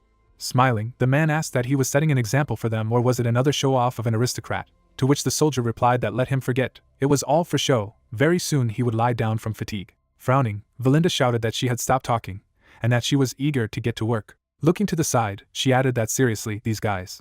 Putting her hands on her side, the girl asked why he was working himself. If he had hired so many people, they would start looking down on him because of it. Gritting his teeth, the hero replied that it doesn't matter how many people work, the faster things will go. No one wants to stay in such a place, he is sure. Valinda looked away and said that as soon as she spoke, it was as if he already knew everything about this place. Smiling, the mercenary said that the lady was worried about her employer, as she envied. But here they were dogs, who were being driven straight to hell. Suddenly, the man hit her with a log. Turning around, the guy shouted that he was running into it. Frowning, the hero thought that so far everything was going smoothly. The man was holding the book in his hands. The thought arose that the duke who had conquered the kingdom and founded a new dynasty had primarily focused on conquering the monster forest. He didn't immediately understand why he decided to get in here in the first place. But then he obtained a report from this expedition that listed the key mineral deposits and monster habitats. Thanks to this, he was able to prepare thoroughly. Standing near the wagon, the man asked what the master was thinking, having prepared so many lamps, to which the soldier replied that torches would be good at night, and they were also cheaper. Turning around, the hero thought that the fact that nothing was happening made him anxious. Gritting his teeth, he added that all he had was knowledge from notes, not real experience, and then said that he should not let his guard down. The forest was getting thicker. A gloomy forest appeared. People cut down trees. Looking to the side, the guy asked that it was already night, why it was so dark, to which the soldier replied that they said that the forest was dangerous. He did not meet a single ant here, let alone a monster. Pushing the man with his foot, the swordsman heard that maybe it was all just rumors. Gordon did not even lift a finger, agreed with everything, although even he had nothing to say for a triple price, and he said that he should return the money to him. Gordon froze suddenly. As he walked forward, he turned. Gritting his teeth, the man said that they had felled a bunch of trees to make their way here, hadn't they? The people looked at him in bewilderment, and replied approvingly. Turning around, the man asked what was the way back then. The people's eyes lit up red. Looking straight ahead, the protagonist shouted that everyone should get ready. The mercenaries grabbed their weapons. Turning his head, the guy asked what it was, to which the soldier asked why everyone was so tense. Looking at the man, Ghislaine turned and said that if he stayed there, he would die. Frowning, he added that he should come here very slowly, step by step. Turning around, Gordon replied that yes, he understood. The log hit a tree. The man fell to the ground. Frowning, the soldier shouted that he was a. The man looked away in surprise. He watched the tree. The mercenaries looked frightened, and someone asked what it was. Something was clearly wrong here. The hero silently looked ahead. Smiling, the swordsman asked that their customer was frightened by every rustle. Stretching out his hand to the side, he added that they should look carefully. There was nothing there. They had lost their way. Because everything was too much the same, the fool was just confused. This was not a forest of monsters, but just a dense forest. Gritting his teeth, the protagonist replied that he should come here or die. Smiling, the soldier asked why he was instilling fear, wanting to intimidate them so that it would be easier to control. Suddenly, a rope appeared around his body. He looked at him in amazement. The man began to fly sharply backwards. He flew straight into the monster's mouth. The thought arose that their presence was not felt at all. No one could predict their appearance. Looking at the monster's eye, the hero thought that the entity for which he would become easy prey if he did not immediately understand who was in front of him. Gritting his teeth, the protagonist turned. The mercenaries stared at the creatures. They began to run away, shouting that the monsters were already there. People opened their eyes in fright. It was heard that it would devour him. They ran. The monster pulled the vine forward abruptly. People were tied to it. The mercenaries flew straight into the monster's mouth. The creatures devoured them. Gordon looked frightened and shouted to be saved. Swinging his axe, the guy said that he should hold on tighter. He struck a blow at the vine. With his eyes wide open, the young man asked why the vine was so strong. The man looked at him in surprise. The creature began to drag him away. The hero grabbed the weapon with both hands. He cut the branch abruptly. The protagonist waved his weapon. He struck directly at the monster. The man fell to the ground. People looked frightened. It was heard that the customer had cut these fetters. And those eyes, this is the weak point of the monster. Ghislaine gritted his teeth tightly. Frowning, he shouted that they should pull themselves together. The mercenaries flinched when they heard this. Stretching out his hand to the side, the hero said that if they split up, they would become easy targets, raise their shields and rally so that not a single vine slipped through. The protagonist looked to the side and shouted that he would focus on defense and wait for a new team, to which the people responded approvingly. People held shields in front of them, and it sounded like he didn't want to die here. Walking to the wagon, Ghislaine asked where the oil lanterns were, to which Kawa replied that everyone was here. Frowning, he said that it was fine, let him set it on fire and throw it at the creatures. They would burn them to ashes, to which the captain asked that this was why they were needed. Looking to the side, the man shouted that they were looking here. The hero looked furiously and shouted that he should quit now. People began to throw lamps shouting that they should taste the light. The lamps flew directly at the monsters. The vine destroyed the lamps. Kahir looked at him in surprise and asked them that they were throwing everything away, to which the man replied that they couldn't set them on fire at this rate. The monster stared at them furiously. The axe cut through the air. The man brandished a weapon. The girl looked ahead angrily. She threw her blades directly at the monster's eye. Looking to the side, the hero shouted that they should help the Cerberus and get ready to throw lanterns. The sword went up. Standing in front of the creature, the protagonist said that he would distract their attention. Raising her eyebrows, the girl shouted that she should be careful. Ghislaine waved his weapon. He waved it in the air. The monster's eyes widened. The hero dodged their blows. The monster's leg rushed towards the protagonist. People looked frightened. It was heard that these trees had legs, and he would be trampled on soon. Ghislaine gripped his weapon tightly. He raised his sword in the air. The hero jumped up. He thrust the weapon directly into the monster's eye. People were watching the fight, and someone shouted that they were all aiming at the customer. Looking away, Valinda shouted that it was now or never. Let them throw down the lamps. The lamps flew through the air. I heard that it should work now. Let them throw it. The lamps flew directly at the monsters. The creature's eyes widened. Smiling, the guy shouted that it was like this. Turning around, the hero replied that they should not stop and throw on. The monsters were surrounded by flames. It was heard that they would not catch fire yet. The forest began to burn. People looked at them in amazement. It was heard that it was unbelievable. It was still possible to defeat these monsters. The mercenaries froze in bewilderment, and someone said that the fire could spread throughout the forest. The man smiled and said that they weren't so cool. Wooden bastards were powerless against fire.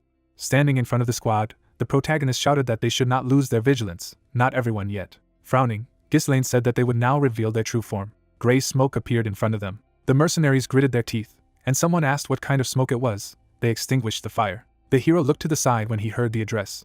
The girl opened her eyes wide and asked what had become of these creatures, to which the protagonist replied that their shell was vulnerable to fire, but not its contents. Gray smoke hung in the air, and it was heard that when the fire reached the watery rod, steam was born. The steam began to dissipate. The monsters opened their mouths wide. People were watching them. The soldiers looked at me in surprise, and the man shouted that it was something else. They were not dead. The sword went up. Standing at attention, the hero said that they should listen carefully and take up arms. He slammed his sword on the ground and added that a real battle was about to begin. The protagonist rushed forward, shouting that he was attacking. The mercenaries watched him. They looked frightened, and someone asked that it was easy to say that they would just trample on them. Rushing forward, Kahir shouted that it was finally possible to attack. Running forward, the girl said that she should be careful. Jillian turned around and asked what was frozen.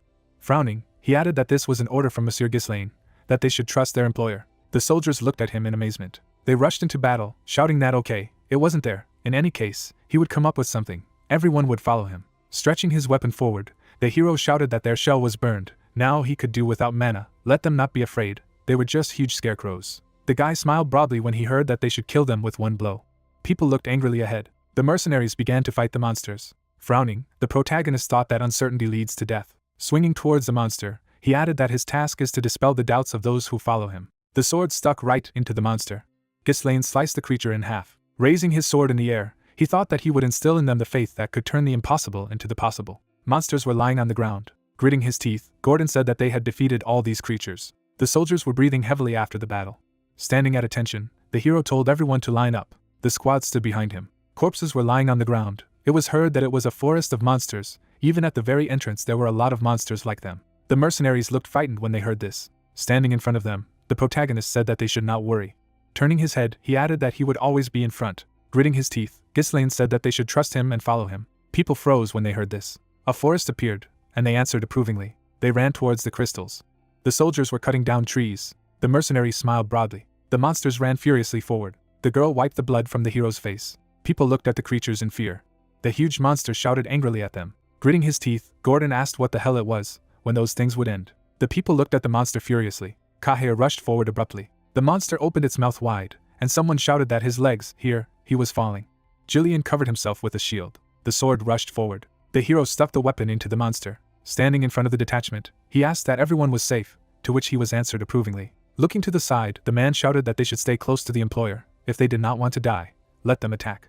Frowning, Jillian said that they were making good progress, to which Kahir replied that practice is the best teacher, and the protagonist added that it was. People cut down trees. Hearing that, let them continue to cut down, they have a long way to go. The man looked at the protagonist in amazement. With his eyes wide open, he thought that yes, they were crazy, there were only psychos in this fucking forest. A view of the sky opened up. People went to the lake. The soldiers rushed in his direction, shouting that what kind of crystal water, let them drink. Gritting her teeth, the girl asked what if some creature jumped out of there. Frowning, Ghislaine thought that as long as everything was going according to plan, this lake was the main landmark on the way to the vein of the runestone. The camp appeared, and it was heard that they should make a halt. Standing by the fire, the man asked what they had forgotten here, to which the mercenary replied that this was only the edge of the forest.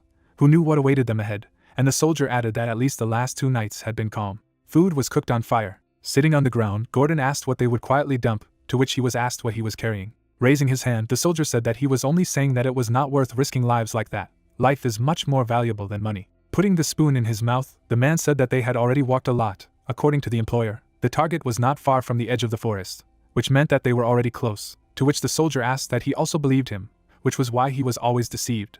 Stretching his hand forward, he added that it was not for nothing that the employer was nicknamed the thug from Birdium. He probably just wanted to curry favor by forcing them to explore this forest. Looking at him, the mercenary said that they had already received in advance. Wasn't the essence of mercenaries to do what they paid for? To which Gordon replied that yes, and how many times he had already saved their lives. Stretching his hands forward, the man said that he agreed, he was fighting well, but so far they had just been lucky, one mistake and they would all die. With his eyes wide open, he added that as soon as it became dangerous, they were used as cannon fodder, because mercenaries were always treated like that. All these aristocrats were the same. Gordon frowned and replied that of course it was.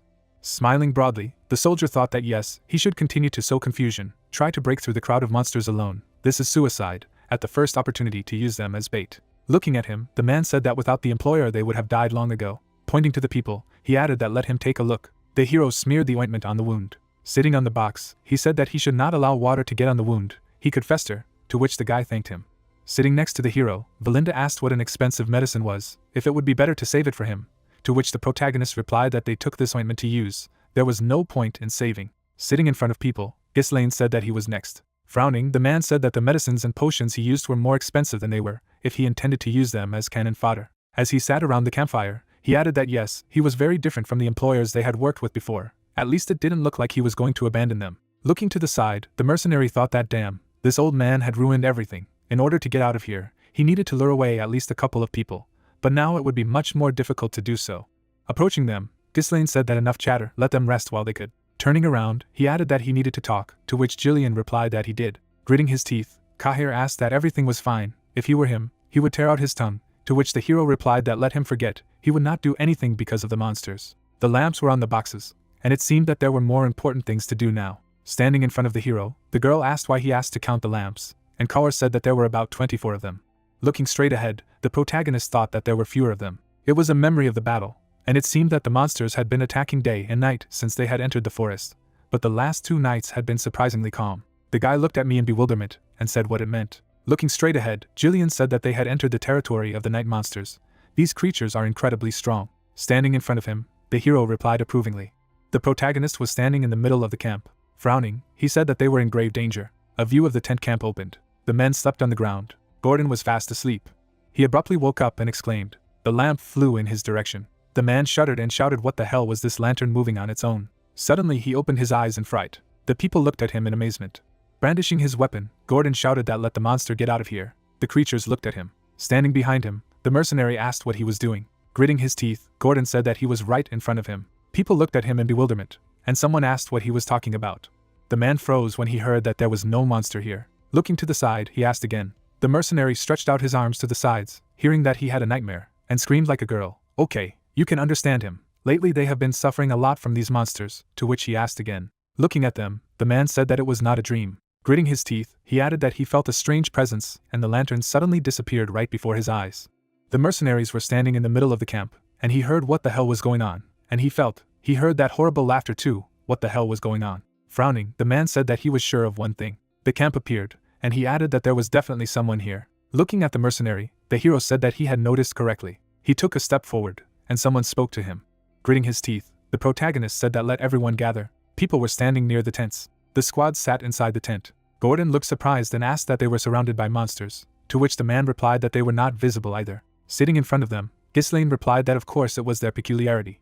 Frowning, he added that they had most likely started chasing them away from the lake. The creature's eyes lit up, and it sounded that the monster species that dominated the night forest were hunters of darkness. Monsters surrounded the swordsman, and the hero said that they are able to merge with the darkness. Not only are they invisible, but physical attacks do not affect them. Hundreds of creatures chase their prey, absorbing the light around. This method of hunting helps to lure the victim into the darkness, their natural environment. People looked at me in surprise and asked again. Looking at the hero, the girl said that this is why the lanterns disappear, and Kahor added that the damned creatures want to play with them and then kill them. Frowning, he shouted that what were they waiting for, they would go and finish them off at once. Wouldn't it be better to strike first than to play by their rules? To which Ghislaine replied that no, we had to wait for them to attack, it would be easier to fight back. Looking to the side, Valina said that more than half of the lanterns were missing, unless you could just wait. Frowning, the hero replied that if they attacked blindly, they would only provoke them, they would retreat for a while. But then they would change tactics and chase them even harder, and they would give up the chance to finish them off in one sitting. A dark sky appeared. It was heard that in one sitting. Looking at the hero, Jillian asked that there was a way to kill 100 invulnerable monsters at once, to which the protagonist replied that there was. The soldiers held the scrolls in their hands, and the hero asked that she had prepared the magic scrolls he had requested, to which Valinda replied that she had, and distributed them to each mercenary. Looking at the hero, people heard that he would now explain the tactics of the battle. The protagonist drew with a sword in the sand. Sitting on the barrel, he said that a pack of Follis surrounded their camp on 3 sides, destroying the lanterns and narrowing their positions. Drawing a plan on the ground, Ghislaine said that they were inferior in numbers, so it would not be possible to protect the entire territory from these monsters. If they attacked head-on, their defenses would collapse.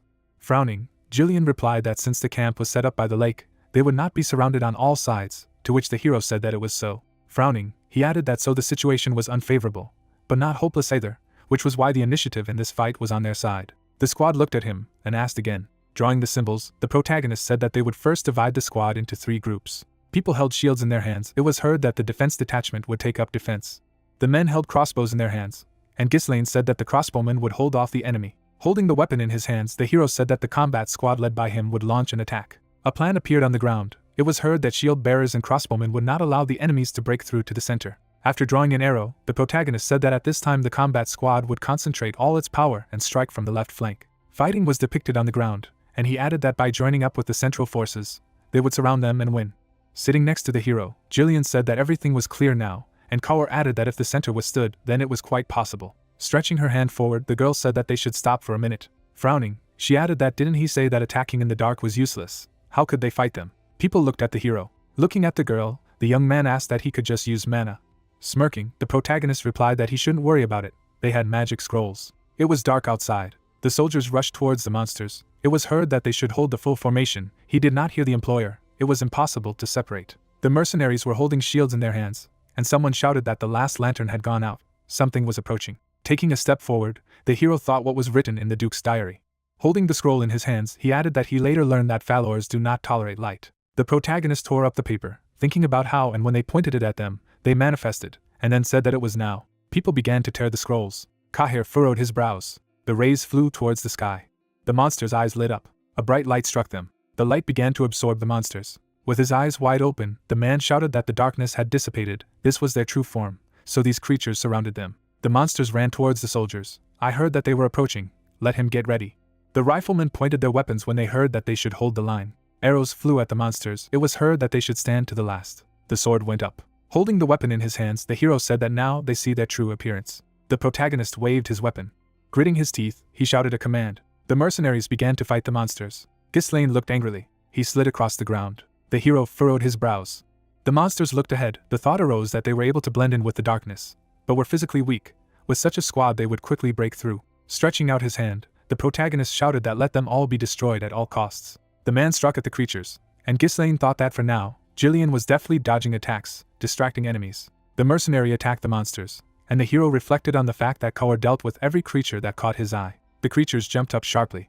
The girl crossed her arms. She threw down her blades, and the thought arose that Valinda was creating a breach in their ranks. Looking to the side, Valinda turned to the hero. The protagonist swung his weapon. He rushed towards the creatures. Frowning, Ghislaine thought that these were the best warriors of Birdium. A glow appeared in the sky. Crossbowmen shot monsters. Shots flew at the creatures. Gritting his teeth, the man shouted that damn, where did they come from? There were no more charges. Where was the combat squad? The monsters jumped towards the mercenaries. The creature looked furiously. People struck at them. Looking to the side, the hero said that they held on perfectly. Gordon smiled broadly and shouted that go ahead, they were saved. The soldiers attacked the creatures. It was heard that let them expand the formation and surround them from all sides.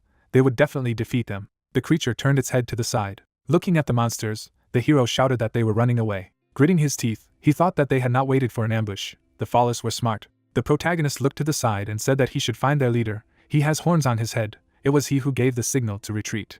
Rushing after the hero, the guy asked what to chase after them, and Valinda added that wouldn't it be better if they just ran away, to which the protagonist replied that they are obsessed with their prey. Even if they retreat now, they will chase them until they are exhausted. Gritting his teeth, he added that they wouldn't be able to withstand another fight, so he needed to deal with them right now. If they caught the leader, they would lose his control and be taken aback. The girl looked at him in surprise. She grinned slightly. A glow appeared around her, and Valinda said she understood. She threw the hook into the tree. The girl jumped up sharply. It flew towards the monsters. The girl looked at the leader. Frowning, the girl thought that she should come here.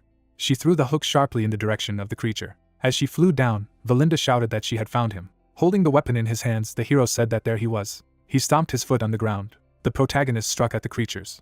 Ghislaine pierced the monster through. Gritting his teeth, he shouted that he should die. The hero swung his weapon sharply. The creatures stood in front of him. Stretching out his hand to the side, the protagonist shouted that the leader was dead. Let them destroy the others now.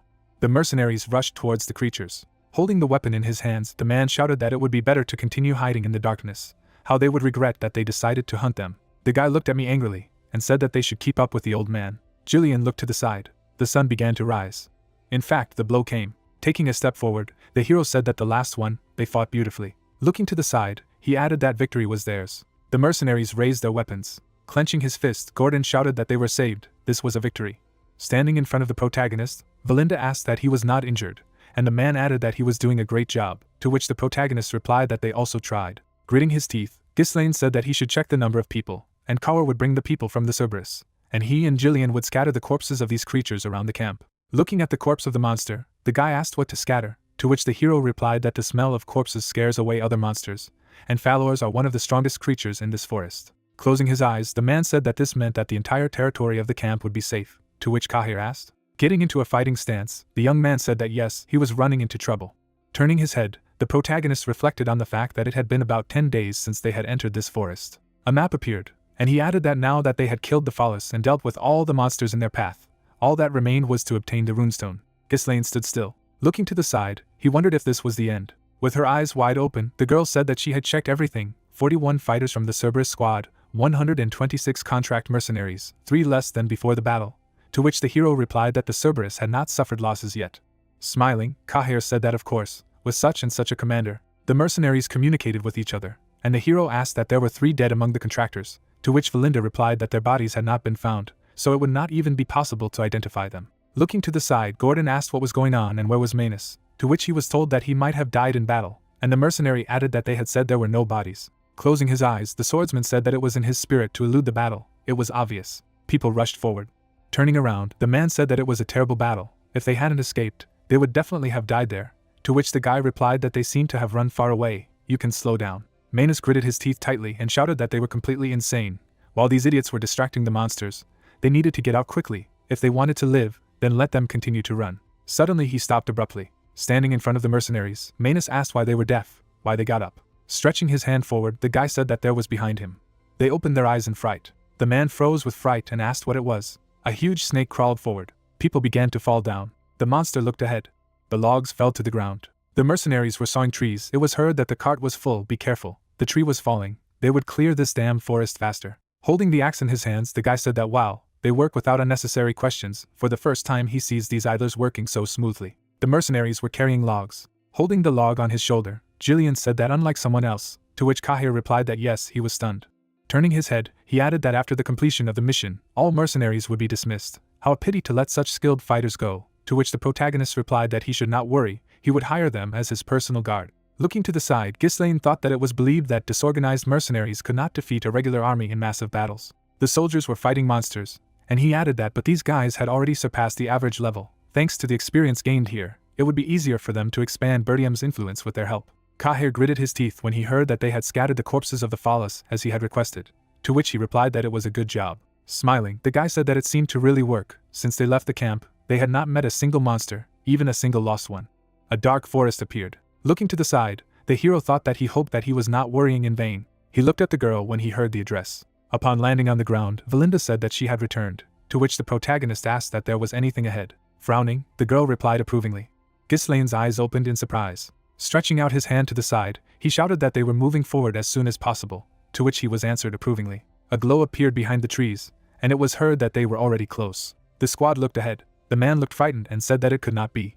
Gritting his teeth, the hero said that this was their mission goal. Standing in front of the crystals, he added that the runestone vein was of the highest quality. Smiling, Kaur asked that there was really something so precious in this forest, to which Jillian replied that he had said that everything had been thought out. Hugging the hero, the girl asked how he learned about this. People froze. He heard that these were runic stones. It was hard to believe that he could see them with his own eyes. They would become rich if they got all this.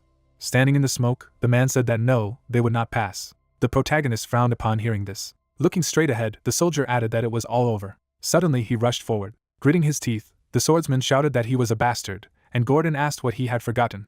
Ghislaine held the weapon in his hands. Standing in front of the smoke, he said that they should retreat. The hero swung his weapon sharply. He swung his sword. There were bones on the ground. People looked at me in amazement, and someone shouted that there were corpses everywhere. What happened here? And there were also corpses lying around. Standing next to the hero, the girl turned to him, to which he said that it looked like he would have to sweat to get the pebbles. Crystals appeared. It was heard that judging by the scale, there must be a nest of a monster of the highest rank here. Among the remains there were also fresh ones, which meant that the place was not abandoned. He did not immediately notice them because of the poisonous corpse fumes with a thick fog. Looking straight ahead, the protagonist wondered what the hell. There wasn't a word in the notes about such dangers at the vein. Turning his head, he shouted that everyone should pay attention and get ready.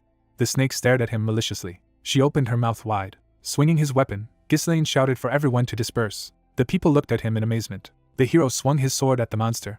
He struck sharply. The protagonist landed on the tail of the snake. He sharply thrust his sword into her head. Ghislaine drew his weapon. Frowning, the man shouted that not even magic could pierce scales, to which Kahir asked what it was made of.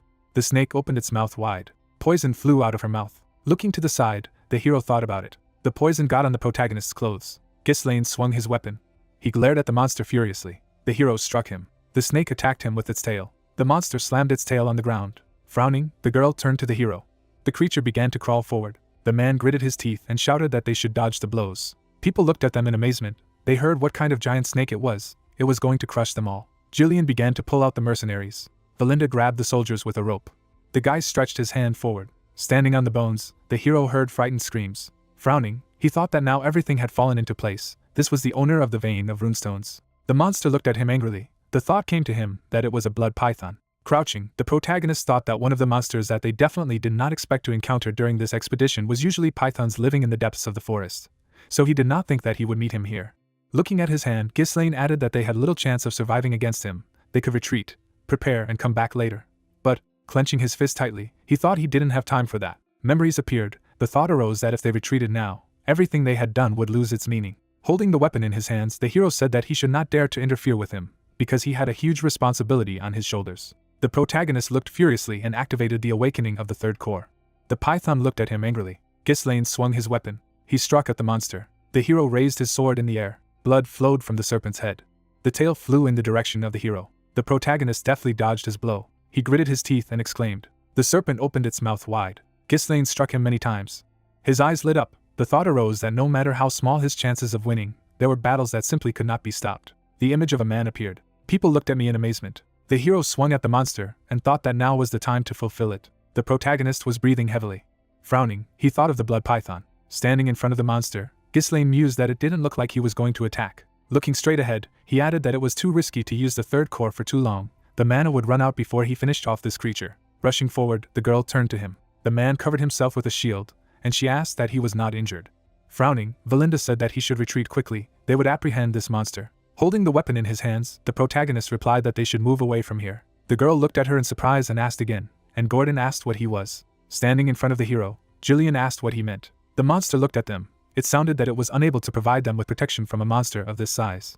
Ghislaine looked at me angrily, and said that he could not afford to lose them all here. Standing next to him, the girl asked what about him, to which the hero replied that he would deal with this creature himself. Opening her eyes wide, she thought that the fact that they were still alive was already a miracle. The protagonist held the sword in his hands, and Belinda added that why go so far? The serpent suddenly poured venom on them.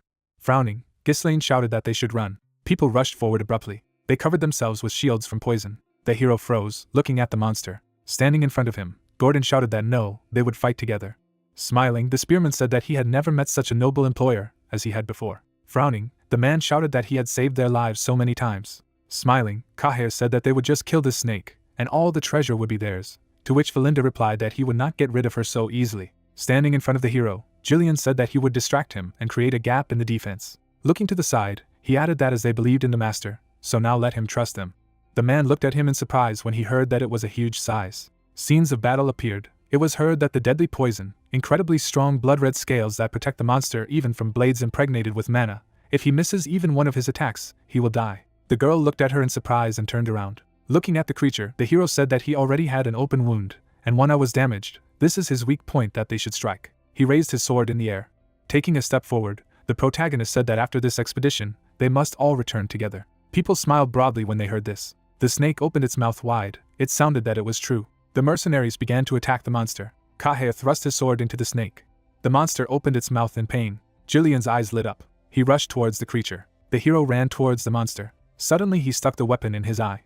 The protagonist gritted his teeth and thought that even with a perfect strategy, there is always a chance that things will not go according to plan. The mercenaries attacked the beast. The creature raised its head. The thought arose that if it gave up, all these people would die. Swinging his weapon, Ghislaine thought that he could not allow this. Approaching the monster, he added that only he knew what awaited these lands in the future. The serpent fell to the ground. The girl looked frightened and turned around. Suddenly, a sword appeared from the monster's head. The hero cut through the monster's head. It abruptly flew out of the creature's mouth. People were watching him. Frowning, the protagonist thought that he was the future of Birdium. Bright crystals appeared. A view of the castle opened up. Slamming his fist on the table, the man shouted that this was a serious crime. Sitting on the couch, he added that he had ignored the master's ban and entered the monster forest, to which he was told that he should calm down. Albert gritted his teeth and said that he himself was well aware of the wayward character of the young master. While he was on military campaigns, he fancied himself a lord. Raising his hand, Homer asked what was the point of being indignant now. The young master had already been in the monster forest for 2 weeks. People were sitting in a cage. It was heard that this shackled shackle, if he hadn't lied, they would have stopped the master a long time ago. Then he had thought when he helped the young master, and because of this, he could be deprived of his knighthood. The man closed his eyes, listening to the fact that well, how long can he endure this? He needs to take action before it is too late. Upon his return he needs to be put in prison and punished in full. Looking straight ahead, he thought of the hero. Suddenly, someone came into the room and turned to me. Stretching out his hand to the side, the man said that it was unbelievable. Rather, he needed to see it with his own eyes, to which Swalter asked what was wrong. The men looked at them in surprise when they heard that the young master had returned. The hero walked straight to the castle. People were sitting in the room. The men looked at the hero. His father stared silently ahead. Gritting his teeth, the protagonist said that he had returned. Frowning, Swalter said that he had forbidden him to enter the monster forest. Ghislaine closed his eyes and replied that he asked for forgiveness, but he had to do it. Looking at him, the man asked again, and the other added that he wanted to say that this was a good reason to disobey the order. Raising his hand, Randolph said that entering the monster forest was a serious crime. It wasn't just about his life. If the monsters came out of the forest, they would attack their lands. Putting his hand to his chest, the hero replied that as he could see, he was alive, and the monsters had not invaded. Gritting his teeth, Homer asked again, and the man added that yes, how dare he be impudent. The protagonist looked at the man, hearing that he was amused by this. Sitting at the table, Albert said that okay, this time everything was fine, so they could turn a blind eye to it. Putting the paper on the table, he added that there was no excuse for this. Looking at her, the hero asked if she was from Rayfold County. A memory seemed to him. He heard that it was true. He began to worry as soon as he learned about his visit there. But to extort 20,000 gold coins from a lady who regularly sends money for the maintenance of the mansion. Frowning, Albert said that he had angered the count. He had decided to stop all support for their lands and was breaking off his engagement to the lady. A mistake that could significantly affect the condition of the entire mansion. Looking at the paper, the protagonist thought that the letter did not look like a fake. It was written personally by the count, despite the bad relationship between him and the lady. The image of a girl appeared. and he added that it is not so difficult to manipulate the emotions of people obsessed with money. It means that Amelia is ready to unite with the enemy to destroy him. Putting the letter on the table, Ghislaine wondered what he would assume that those mercenaries were not her last move, in which case all leverage over Amelia would now be meaningless. Any secret dealings or trade would be seen as an attempt to hide the situation. Frowning, he added that if he had been late, he would have been trapped inside the mansion. Time was clearly not on his side. Looking straight ahead, the man asked that he had something to say. Looking to the side, Homer said that first, he should return the 20,000 gold pieces. Putting his hand to his face, Randolph said that this amount would be enough to forget about the cost of the nightly order for a while. Sitting in front of them, the hero replied that he had spent everything. Gritting his teeth, he added that this money went to an expedition to the monster forest. They stared at him in silence. The man looked at him in disbelief and asked that he had spent all the money on a forest infested with monsters. Lowering his head, the protagonist said that he was sorry. He had no excuses for the situation with Rayfold County. Suddenly someone grabbed him by the clothes. Randolph looked at him angrily and shouted that he was an idiot. What an heir he was, since he was selling the future of the county with his own hands. Stretching out his hand, Homer shouted that from that moment he was no longer a count, but a criminal, and that he should be thrown into prison at once. Gritting his teeth, Ghislaine replied that he would pay for everything. From now on, he would personally allocate funds for the needs of the mansion, including these 20,000 gold. The man looked at me in bewilderment and asked what it meant. Looking to the side, the hero turned to the girl. Stretching out his hand, he said that he did not go for a walk in this forest. People looked at the glow in surprise. Pointing to the crystals, the protagonist said that they were high-quality runestones. Looking at the box, the count asked. With his eyes wide open, Homer said that it was such a treasure that they came from, and Randolph added that they had bought them with those gold coins. Grinning, Ghislaine replied that he had found a vein in a forest of monsters. Holding the crystal in his hands, the man said that if it was a real runestone, its price would be huge, but it would still not be enough to fully maintain the mansion. Looking straight ahead, the hero replied that of course it would not be enough, because that was not all. A mercenary camp appeared. People were carrying crystals. I heard that another full cart. Let him be careful, scratch the stones, let him collect all the garbage in one heap. The man's eyes widened and asked that they had obtained all this in 15 days, to which Randolph replied that he should pinch him. Looking to the side, the father asked what he was saying. All this was discovered during the expedition, to which Valinda replied that yes, everything was correct. The young master personally prepared everything necessary and led the people. People were standing near the corpse of the monster. It was heard that the treant, the remains of a blood python and much more, and these runestones were only a small part of what they had obtained. Putting his hand to his chest, Ghislaine said that he saw that all his actions were for the good of the county, and of course all this would go to the maintenance of the mansion. Albert frowned and said that according to preliminary calculations, this would be enough to finally stop fighting for survival. People froze in surprise. They took the hero by the shoulders. Standing between them, the hero heard that he was simply incredible. He must be very tired after such a long expedition. If he needed anything, let him just tell him. Randolph asked again in amazement when he heard that he had several conditions. Looking to the side, the protagonist said that the first was the release of Scovin and Ricardo. They were only following his orders. Trees appeared, and he added that the second is that access to the monster forest will be closed to outsiders. They understand that unnecessary rumors can harm the county.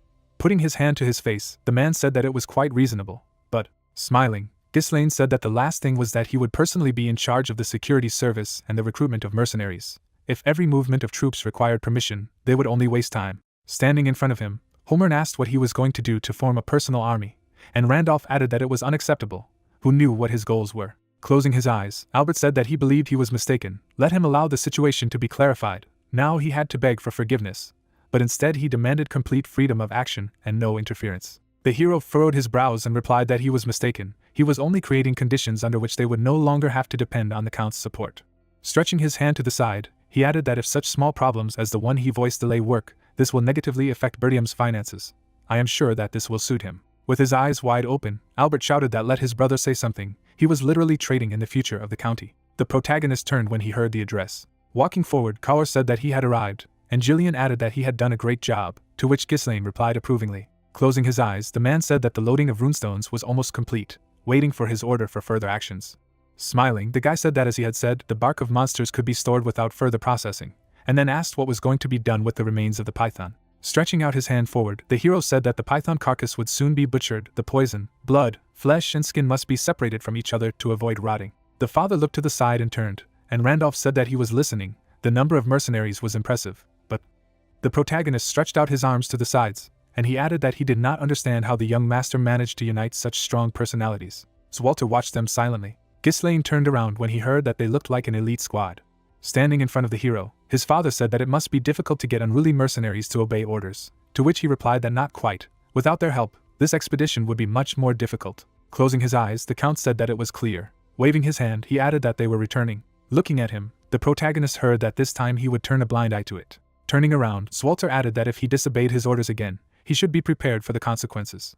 Ghislaine smiled and thanked him. Walking forward, the man said that one day he would inherit this mansion. It really had the spirit of the Rainwolf. Standing at attention, the hero thought that the Rainwolf was a title given to the Count of Burdium, who defended the northern border of the kingdom. The image of a man appeared. The thought arose that there was no one next to his father. A torn flag appeared, and the protagonist mused that the military power was insignificant due to the difficult situation, but he continued endless battles on the northern border, devoting his entire life to the defense of the mansion, left without his mother and son. The man sat among the rubble. It was said that in the end, his reward was a miserable death that barely anyone remembered. Looking up, the guy said that he could finally rest, and Valinda asked that he was going to the mansion. Gritting his teeth, the hero replied that no, let them prepare, they could move out at any time, to which the girl asked that he was not going to rest. Standing behind the protagonist, Jillian said that he was in too much of a hurry. His body had not yet recovered, and Valinda added that it was already a real miracle that they had survived against the blood python. Looking at the hero, she asked him if he had any idea how much effort they had put into removing his poison from his body. Ghislaine put his hand on her shoulder and turned. The girl opened her eyes in surprise when she heard that he was counting on her. She clenched her fist tightly. As he left, the hero reflected on the fact that the news that the county of Burdium had discovered deposits of runestones quickly spread around the area. Of course, it would not bypass those who wanted to get their hands on these lands. Breathing heavily, he added that they needed to strengthen their power. Looking at the castle, the protagonist thought about becoming so strong that no one would even think of attacking them. Suddenly he collapsed to the ground. The bird flew into a dark room. She landed on the man's hand. He glanced at the note.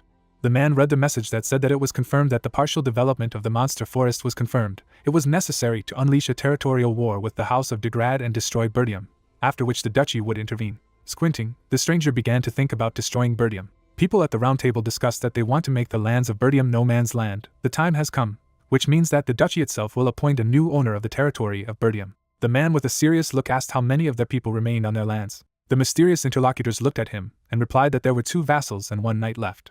The stranger imagined the corpse of a man and ordered 2 vassals to be sent to the lands of the Degrads. The fact that their heir, who was believed to be missing, had died in the lands of Burdium was enough as a pretext for a territorial war. Squinting, he said that Victor was appointed responsible for this operation. The dumbfounded people said that they did not think that they would have to use Desmond's strongest card so soon. If Frank had done everything right, Burdium would have destroyed himself. The mysterious guy began to ask if it was too early to reveal their trump card, although Victor could do it, and why the duchy, which had been acting as secretly as possible, now wanted to intervene directly in the affairs of House Burdium, since they had been so cautious until now, and now this decision seemed too hasty. Sitting on the throne, the man replied that it was because of the monster forest. Rising from the throne, he noticed that everything was decided by Duke Delphin. There was no need to doubt his orders. The man with a serious look ordered to prepare for war. He came out of the darkness, and we were introduced to the Earl of Desmond, Gerald. Shifting his gaze, the Count asked if there was anyone else who knew about the current situation. A cry was heard in the palace. The girl stood in front of the guard and called for Ghislaine. She began to tremble. Amelia buried her face in Bernard's chest and told him that the fool had obtained a vein of runestones, thanks to the 20,000 gold coins he had swindled from her. Frowning, the girl noticed that even the assassin sent to her could not finish him off, and she herself had to humiliate herself in front of this damned father in order to stop supporting Burdium. And now she looks like a complete fool. The guy frowned and said that it didn't look like her. Amelia sighed. Leaving there, she replied that it was so, she had succumbed to emotions too much. She said with a serious look what had happened. What had happened? Smiling, Bernard asked the lady to simply give orders. Standing in front of the map, Amelia stated that since they had found a vein of runestones, Burdium would soon get out of the financial crisis, after which the warrior suggested that they would have a holiday. The embittered girl said that maybe this was true, but the main thing was that they had not yet managed to sell the runestones. Looking at the sky, she said that according to the latest data, they found them a maximum of 2 days ago. There was clearly not enough time to create distribution channels. With glowing eyes, she noted that they were using this weakness, and it was clear who they would try to sell them to. Looking at her, the guy came to the conclusion that she wanted to act before they implemented them, but did not understand who she was talking about, to which he received the answer that there was only one place in the north where runestones could be sold. Amelia imagined the castle and told her that it was the greatest magical tower in the north, ruled by the Archmage of the Seventh Circle, Delmud, the Crimson Tower.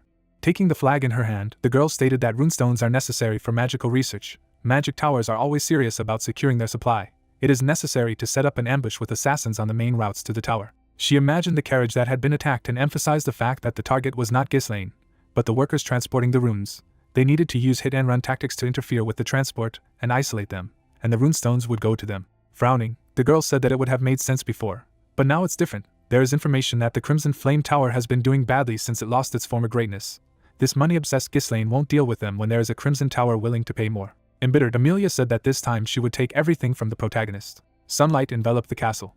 MC was lying on the bed. He dreamed of fighting a monster. The guy was consumed by the demon and thought that the predator was preparing to swallow its prey. Holding his sword above his head, he reasoned that before closing the epiglottis and letting it pass into the esophagus, he secreted poison from the inner shell to soften the victim for better digestion. A dumbfounded Ghislaine noted that the mana from the third core burns the poison on contact with it, preventing it from entering the body, but the poisonous smoke produced creates a deadly air environment.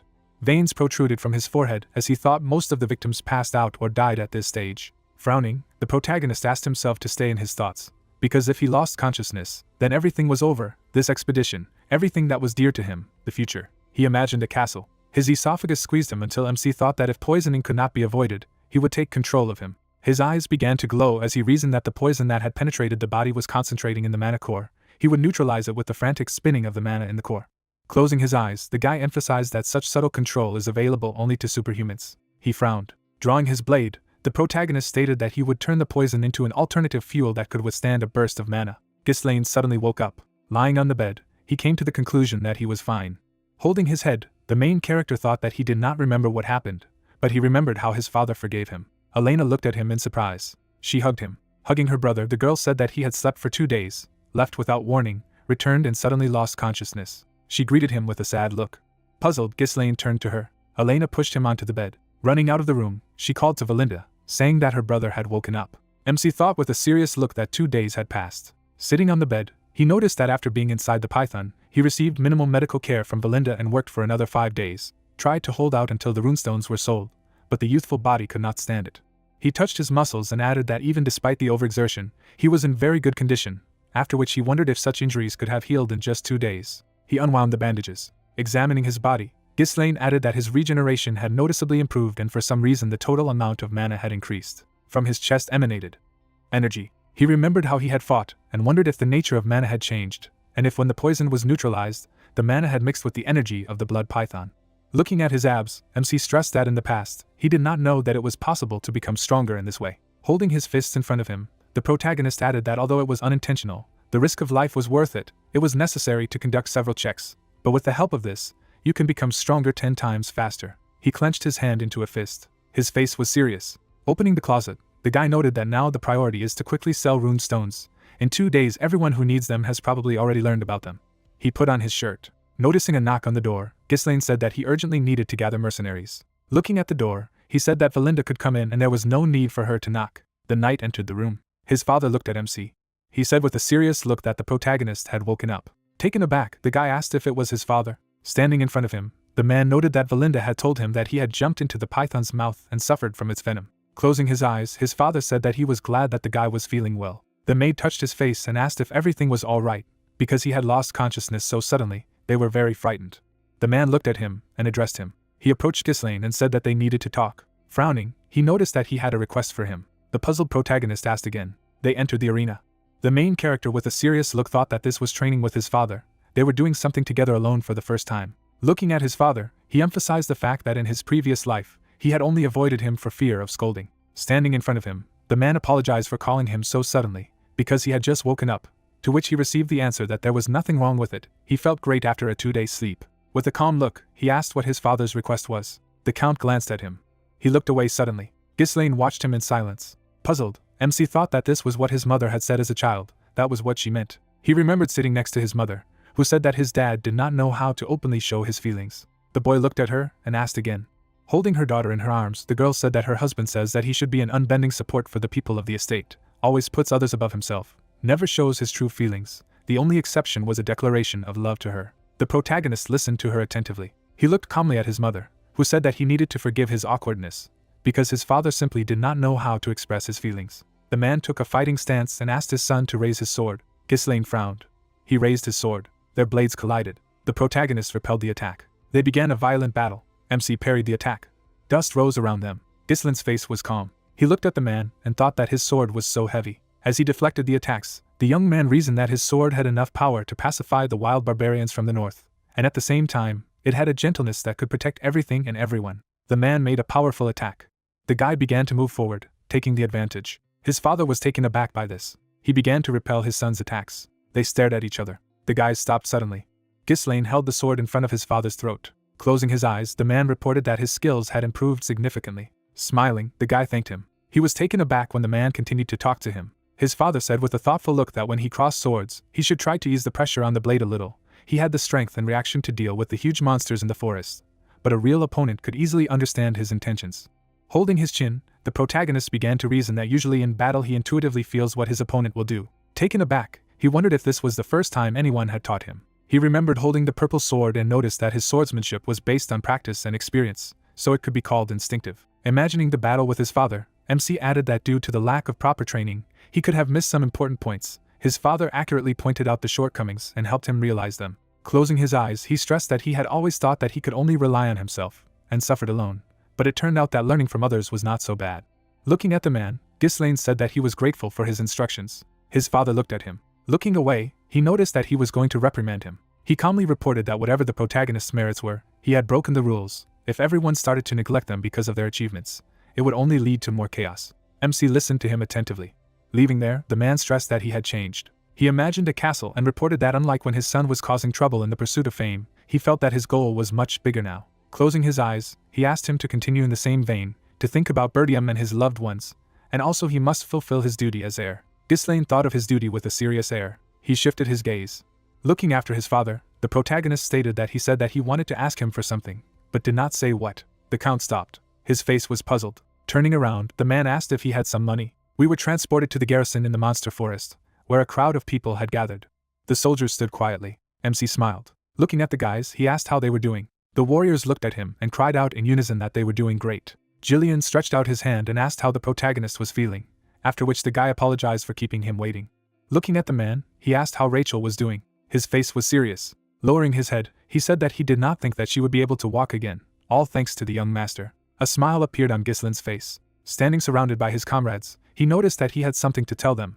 He said with a serious look that now their lands are in danger. The guys were taken aback by what they heard. They were sitting at a table, after which MC informed us that he had told them all about the attack on Elena. He remembered his sister's frightened face and added that he had talked about how they had prevented an attempt to kill her and use it as a pretext for war, and about the body of Prince de Grad that had been found. A picture appeared in his mind of how he stumbled upon a corpse. Imagining the outlines of evil people, the protagonist noticed that he also told about the forces that threatened the house of Bertium. Frowning, MC stated that they were being followed, probably operating inside their lands for a very long time. They had neither the time nor the resources to prepare for an attack. Puzzled, Valinda noted that it was now clear why the young master was in such a hurry, and she thought that after finding the runestones she would be able to take a break, after which Kahir said that these lands were definitely not boring, because after that terrible forest, they were waiting for war. Jillian frowned and said that, as the master had said, Bertium was now an ideal target. A weak military force, poor lands, and a valuable vein of runestone had been found here. Sitting at the head of the table, the protagonist replied that this is exactly so, they will definitely not be left alone. The dumbfounded maid said that it was necessary to immediately tell about such a serious matter, after which she offered to urgently inform the vassals and the lord, and Ghislaine stressed that it was not yet time. He imagined the faces of the guys and said that even among the knights of Helena there were traitors, so there could be spies among the vassals as long as they couldn't know exactly who was their friend and who was their enemy. It was better to keep it between them. Closing his eyes, the main character added that thanks to the fact that Elena survived, their plans were thwarted and they bought time, but after the runestones were found, the enemies would no longer hesitate. He said with a serious look that they were in for a hard battle. The guys sat silently at the table.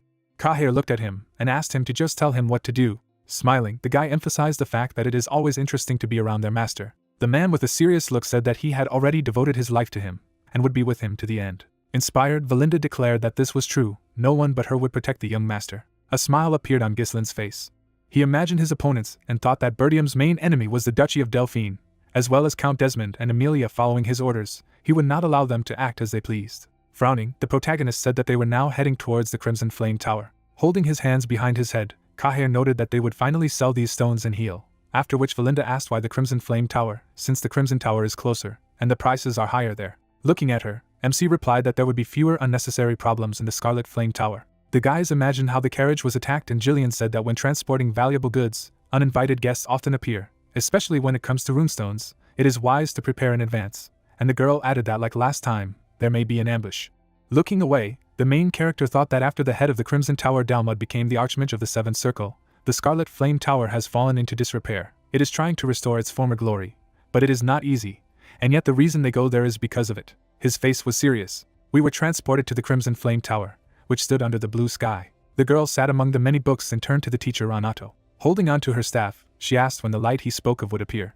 The guys arrived at the tower. As they explored the settlement, the warriors discussed that this tower was tall. They had heard so much about it, but they did not think that they would ever see it live. They looked at the building, saying that even from the exterior, it was clear that it was a completely different level compared to the Birdium lands. Their gaze fell on the magical pictures. The magicians began to conjure. As they drove past them, the boys discussed that they were the first to see magic not from a scroll. The sorcerers looked at them with a displeased look. They suddenly began to disappear. The mages were out of sight. The dumbfounded warriors shouted that this was cool.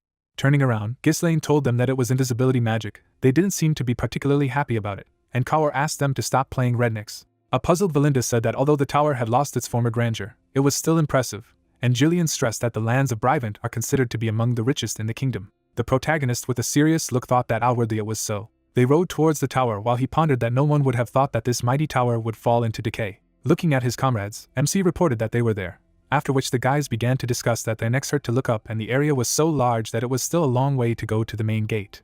Taken aback, the girl asked where the guards were. She noticed that there was armor in front of the gate. The sorcerer stretched out his hand and shouted for the boys to stop. The mages began to manipulate the armor. The guard held an axe in his hands. The warriors closed the passage to the tower. The sorcerers controlled the armor, and shouted that it was forbidden to enter without permission. The man with a serious look ordered to name, and the purpose of the visit. Kaher frowned and noticed that they didn't even come down to them like typical tower guards. Jillian pointed his hand at the young master, and cried out that he was the hereditary Count of Birdium, Ghislaine. With a calm look, he asked to call the person in charge of trade, because they have excellent goods. The sorcerer cried out with a disdainful look that they were not interested. Raising her fist, the girl clarified what it meant, because they hadn't even seen what they were offering. Frowning, the sorcerer asked if Birdium was the impoverished domain in the north, adding that only materials from low-level monsters and cheap potions could be brought from there. There was no point in wasting time on people like them. The guards rushed into battle. Jillian glanced at the protagonist and asked what he would order. Ghislaine's face was serious. The mage frowned. Raising the crystal above his head, MC said that since he was a mage, he should understand perfectly well what it was. The man paid attention to him. He was shocked by what he saw. Looking at the wagons, he wondered if they had brought all this. Smiling, the guy asked if they were interested. People bowed their heads, shouting that they were apologizing for not recognizing such important guests. Closing his eyes, the man said that his name was Sylvain. He was in charge of trading in the magic tower, and then asked him to say what they wanted. Pointing a finger back, the protagonist stated that as Sylvain saw, there were quite a lot of goods. He needed someone who could complete the deal and wanted to meet the head of the tower in person. The man was taken aback by what he heard. Glancing at the sorcerer, he replied that he would report on them at once, after which he asked his friend to escort the guests to the reception room. Sighing, Valinda said that she should have behaved like this right away, otherwise the mage would dare to insult their domain. They heard a crash on the floors above.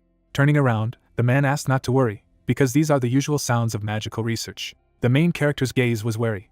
The guy approached the girl. Looking at her, he noticed that she shouldn't even think about going into the laboratory. Smiling, he noted that the girl only took up space in it, and did not know how to use magic, and then asked if she dared to ignore Alfoy, the heir to the tower and the master of the third circle. The guys stood behind and discussed that she was still considered a disciple she had accepted. She should be grateful that the great head of the Scarlet Flame Tower had allowed her to be there in the first place.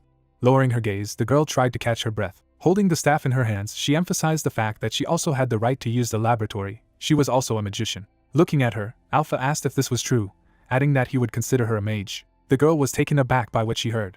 Flames began to emanate from the staff, after which the heir to the tower wondered if it would be able to easily repel such a simple attack with defensive flames. Waving his hand, he asked her to show her magic. The stranger was shocked by this. A small stream of flames flew into her. Stretching out her hand, she tried to apply protection. She covered her head with her hand. Ghislaine closed it suddenly. He repelled the attack with his blade. Alfoy was surprised by this. Looking at the guys, MC asked about magical research. With a serious look, he asked if they were doing such a thing in the Crimson Flame Tower.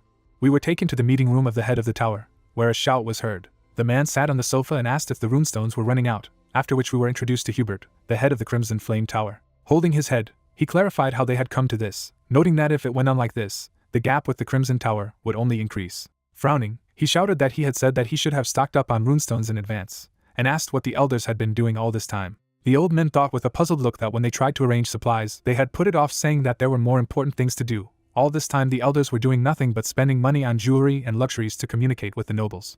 Stretching out his hand, the stranger emphasized that it was not just about the stones. The head of the Crimson Tower had already reached the 7th circle, and Hubert was still on the 6th. Waving his hand, the head shouted for him to shut up and not even mention this type, noting that if he had more runestones, he would have reached the 7th circle in an instant. Averting his gaze, he asked how this upstart Dalma dared to bypass him and reach the 7th circle. He must have bought up all the runestones. Sylvain ran into the room. Hubert pointed his finger at him and asked what that impudence was, and whether he could see that a meeting was going on.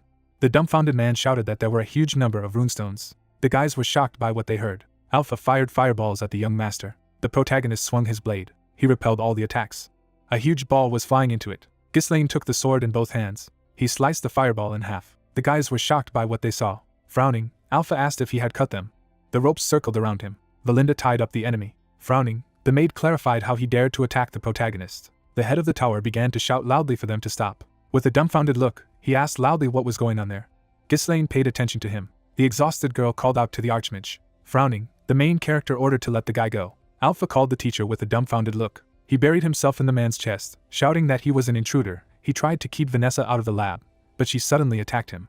The upset boy emphasized the fact that he just wanted to protect Vanessa, because she does not have a magician. Smiling, Valinda declared that he whines like a girl. The exhausted girl sat on the floor and said that she just wanted to go into the laboratory. MC's face was serious as long as he thought his eyes hadn't deceived him. Looking at the girl, he came to the conclusion that this was Vanessa's red nightmare. Looking away, Ghislaine came to the conclusion that even the one who had become a real nightmare had such times. Creating a stream of flames in his hand, the archmage shouted that not only had she broken into the tower, but also tried to offend his apprentice. He would burn it to ashes, and there would be no ashes left. Watching this, Valinda wondered what they would do, because the situation looked dangerous. Taking a step forward, the protagonist apologized for the late introduction. Placing his hand on his chest, he introduced himself as the heir to the county of Berdium, Ghislaine. With a serious look, he emphasized the fact that he had come to discuss the runestone deal. Taken aback, the head of the tower asked. Alpha looked frightened and asked if he had brought the runestones. Looking at them, MC emphasized that the workers were waiting outside the castle. They came to the carts with crystals. The head of the tower was shocked by what he saw. The sorcerers looked frightened and asked where he got so many runestones. The dumbfounded stranger asked the master what they would do, since there were at least 10 carts. Hubert looked at the carts in silence. He shouted with an ecstatic look that this huge number of stones, this is a sign from above. With them they will finally be able to surpass this cursed Crimson Tower. He waved his hand. Calming down, the archmage said that there were fewer of them than he expected, and the quality was not so good. Kaher grabbed his blade and wondered how he dared to treat something they had worked so hard to obtain. Vanessa stood behind and asked if this was a huge number, because as far as she knew, even one wagon would last for several weeks. Stretching out his hand, the man shouted that she had to leave there, because he could not know this. He said with an angry look that this damned Ronaldo had left them with a headache. If there were no abilities, she could at least think better. Ghislaine listened to him in silence. Looking at the children, the archmage asked if they also thought so. Inspecting the crystals, the sorcerers discussed that now they saw that the quality was really low. It was strange that valuable runestones were suddenly found in poor possession. Perhaps they were fake. Enraged, Valinda shouted, their young master had obtained them with great difficulty, and they called them fake. The old people replied with a disdainful look that no matter how difficult it was to find them, it was not their concern. Now there are many scammers, so you can't believe only the words of the seller. They were taken aback by the question of whether they refused to buy. As he was leaving, Ghislaine informed his comrades that the Crimson Flame Tower said that they didn't need runestones, so they would go elsewhere. The archmage exchanged glances with the old man. Smiling, the sorcerer asked if he should buy the stones after all, considering the way they had come, adding that it was not good to let them go empty-handed. It was necessary to save face, after which the head of the tower stressed that since the elder said so, it could not be ignored. Placing his hand on his chest, Hubert noted that in his great favor he had decided that they would buy all these runestones, but at a price slightly below the market price. Standing with his back to him, MC assumed that there had been a misunderstanding. Glancing at Kaur, he ordered one wagon to be left, and the rest removed. He asked with a satisfied look whether they had agreed on only one wagon. The sorcerers were shocked by what they heard. Grinning, Kahir replied that it was quite true and he had completely forgotten. Waving his hand, he ordered the workers to remove the wagons. The dumbfounded archmage asked what was going on there, to which he received the answer that his subordinates had made a mistake with the amount of goods. Putting his hand on his chest, Ghislaine told them that they were heading to the Crimson Tower. They needed some cash for the journey. The head of the tower was shocked by what he heard. He touched the young master's shoulder and suggested that he go upstairs and talk for a while. Smiling, the protagonist accepted the offer. He was sitting at the table with the old people. The man with a satisfied look said that they were the elders of the Scarlet Flame Tower. Looking at the sorcerers, he noticed that they were all mages of the 5th circle. Sitting in front of him, Ghislaine replied that it was impressive. Stretching out his hand, MC emphasized the fact that this is an amazing power, as expected from the 2nd strongest tower in the north. Raising his fist to his mouth, Hubert assumed that he had heard strange rumors, but they were completely untrue. The Scarlet Flame Tower still held the lead in the north. The guys followed their conversation and discussed what the protagonist has his own opinion and should do as he knows. Waving his hand, the irritated man asked to stop chatting and clarified how much the runestones would be sold to them for. noting that he assured that the guy would not receive half of it elsewhere. MC held up 2 fingers. He looked at him and said that he would take twice the market price. The dumbfounded head of the tower cried out that he did not know at all how the world works. That is not how things are done. With a puzzled look, he said that he did not know who taught him to bargain, but he did it clearly wrong, because you need to negotiate, and not set conditions unilaterally. Smiling, Ghislaine stressed that for the Crimson Flame Tower, the double price seemed fair. The elders were dumbfounded and asked if he didn't understand where he was and if he was bullying them. Looking at him, the man asked to watch his tongue. The enraged Archmage said that he was infuriated when the green youth began to show off, not understanding anything. MC sat silently in front of him. As Hubert watched him, he noticed that he was young and had a right to make mistakes, and that he would forgive him for the first time, if only he had to take the matter seriously. The main character got up from the table when the Archmage agreed to throw a little over the market price if he sold them everything. Turning around, the protagonist said that they were not in the mood for a serious conversation. He had already offered them a favorable double price. Since they did not want to, then he would go to the Crimson Tower. Hubert screamed, dumbfounded, to stop. He said with an irritated look that he did not refuse the deal, he just got a little excited. A smile appeared on the guy's face. He looked at his comrades. Raising his hand, the man said that the young master had character. Since he had come to them first, they would buy everything at double the price he wanted. He sighed when he heard that Ghislaine would sell at double the price. He said with a satisfied look that he would sell only 1 wagon. The dumbfounded Archmage replied that the guy should sell everything he brought. Sitting opposite, the protagonist said that if there were rumors that the Crimson Flame Tower was buying stones at double the price, it would be possible to get 3 times in Crimson Tower, and it would make no sense for him to sell everything there at double price. The enraged Archmage shouted that his patience was not unlimited. Leaving there, Ghislaine wished them all the best, and the man asked them to wait. He shouted after him that they would buy everything at triple the price. A smile appeared on the protagonist's face. MC sat down on the chair and said that now they understand each other. This is a worthy solution of the best tower in the north. As he was leaving, the Archmage ordered him to sit back down and wait. Holding his face, he thought that he was the master of the 6th circle, but he let some redneck turn him around. He didn't understand why such devilry was happening in his time. This time he would have to give in because of the lack of runestones, but if he did that again, he would burn his head. Looking after him, the guy said that he had one more condition. Enraged, Hubert asked loudly what else.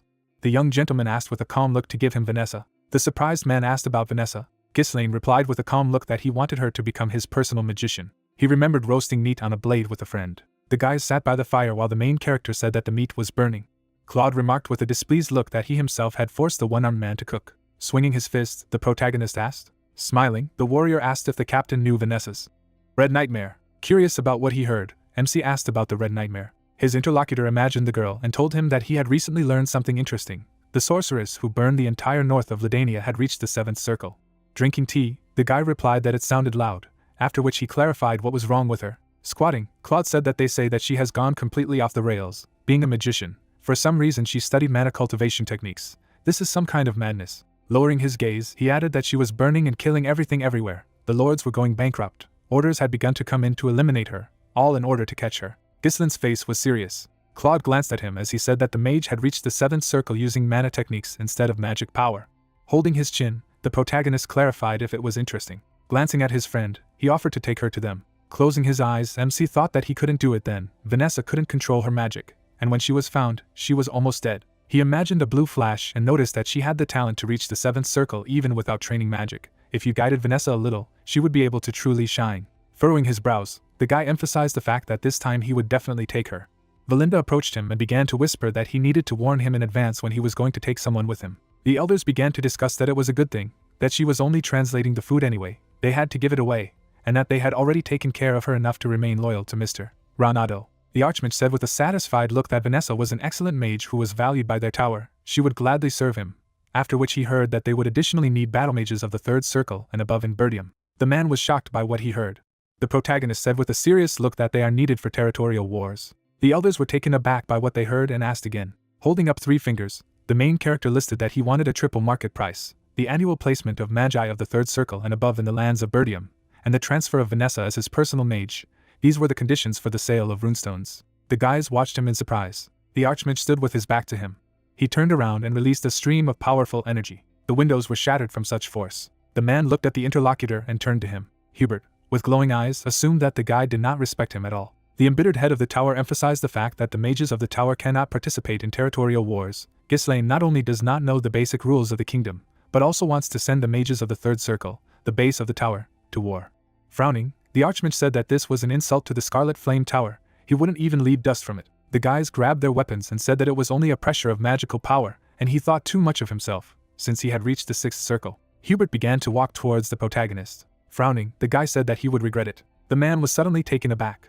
Sitting on his chair, he told them that they had discovered a huge deposit of runestones in their lands, dozens of times more of them than they had brought today. The elders were shocked by what they heard. The protagonist asked with a serious look if the head of the tower understood that this information was already spreading to the north. Looking at him, the man replied that many would want to get their hands on this deposit. Rising from his chair, Ghislaine noticed that he was thinking quickly.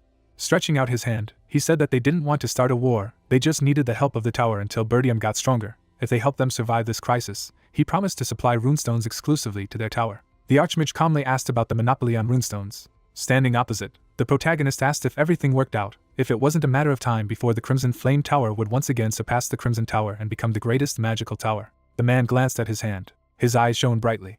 He gritted his teeth. He shook hands with him with a satisfied look. Hubert stood in front of the boy and said that Alpha must go. Stunned by Alpha, he wondered why when there were so many other magicians, to which he was told that he should not be mistaken, he was sent as the main person in charge precisely because he was the best talent in the history of the tower. The embarrassed boy asked if he was the most talented in history. Looking at the carts, the man said that this experience would be very useful to him when the boy became the head of the tower. He had to make sure that these villagers did not take the runestones to the side, and if a war for territory broke out, then he was not allowed to get involved in battle. Putting his hand on his shoulder, the Archmage stressed that he needed to hold out for only a year. In a year the tower would be able to surpass the Crimson One and become the best again. Alpha stood silently in front of him. He accepted all the instructions with a satisfied look. He suddenly frowned. Standing in front of him, Ghislaine wished him welcome to Bertium. The sorcerers looked around and discussed that the mansion was built in a rather old style, not luxurious, but quite practical. The space was organized on the basis of proportions. The upset boy noticed in his thoughts that this was just a wilderness. He had to come because of a request, but that the heir to the tower should be sent to such a poor wilderness. Lowering his head, the mage introduced himself as Alpha, the master of the third circle and the heir to the tower. He was entrusted with leading the mages, to which he received the answer that they would have a lot of work in these lands. They should not relax, because they would work hard. Embittered, Alpha wondered if they were mistaken for servants.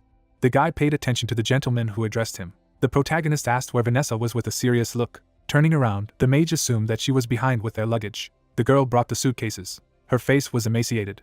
Bowing her head, the girl introduced herself. Holding out his hand, MC asked him to leave his things and come over to her. Closing his eyes, Alpha said that she could be left. She was mainly engaged in this. She still could not use magic, even if she did menial work. The suitcase flew into his face. Alpha fell to the ground.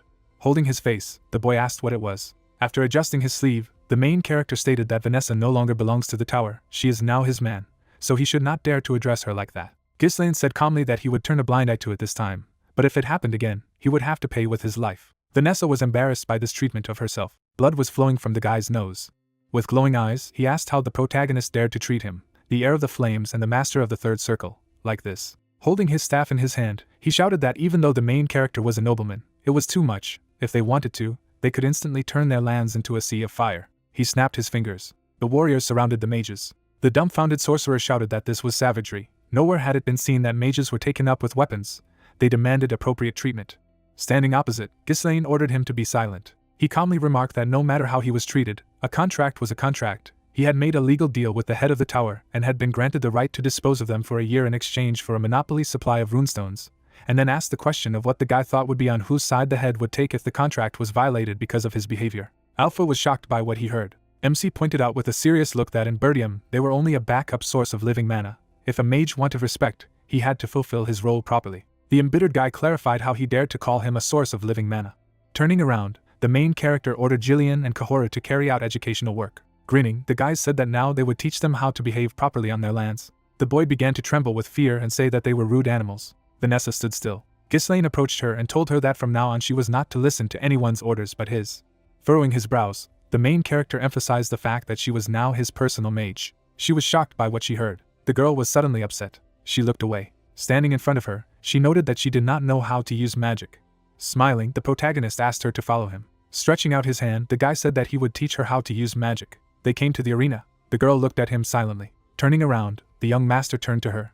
Standing opposite, the main character asked to what circle she had studied magic, to which he received the answer that she knew only the theory until the fifth circle. Smiling, Ghislaine remarked that this was impressive. The girl was surprised by such a reaction. Vanessa lowered her head, saying that all this was useless, she could not use magic. Looking at her, the protagonist clarified if there was a reason for this. Holding the staff in front of her, she said that she had not felt magical power since childhood. She remembered sitting in front of books and telling her that she believed she could one day cast spells and studied hard. But the more she studied magic, the more she realized that she would never be able to use it. Holding the staff to herself, Vanessa added that her master was now dead. With a sad look, she assumed that this was why she was kicked out. Ghislaine looked at her with a serious look. He could see the aura around the girl and reasoned that it was comparable in strength to the level of the elders of the magic tower. Imagining a person sitting in front of textbooks, MC began to reason that magic cannot be mastered simply by memorization, but an understanding of principles, insight, the ability to put one's will and interpretation into it. Looking at Vanessa, he noticed that she now understood everything intellectually, but her body could not cope. She must have gone through many trials trying to solve this problem. The protagonist thought with a serious look that her efforts were not in vain, just the path was wrong. He remembered how Claude had sat in front of the fire, and said that the sorceress who had burned the entire north of Ladania had reached the seventh circle. Although she was a mage, she had mastered the techniques of working with mana.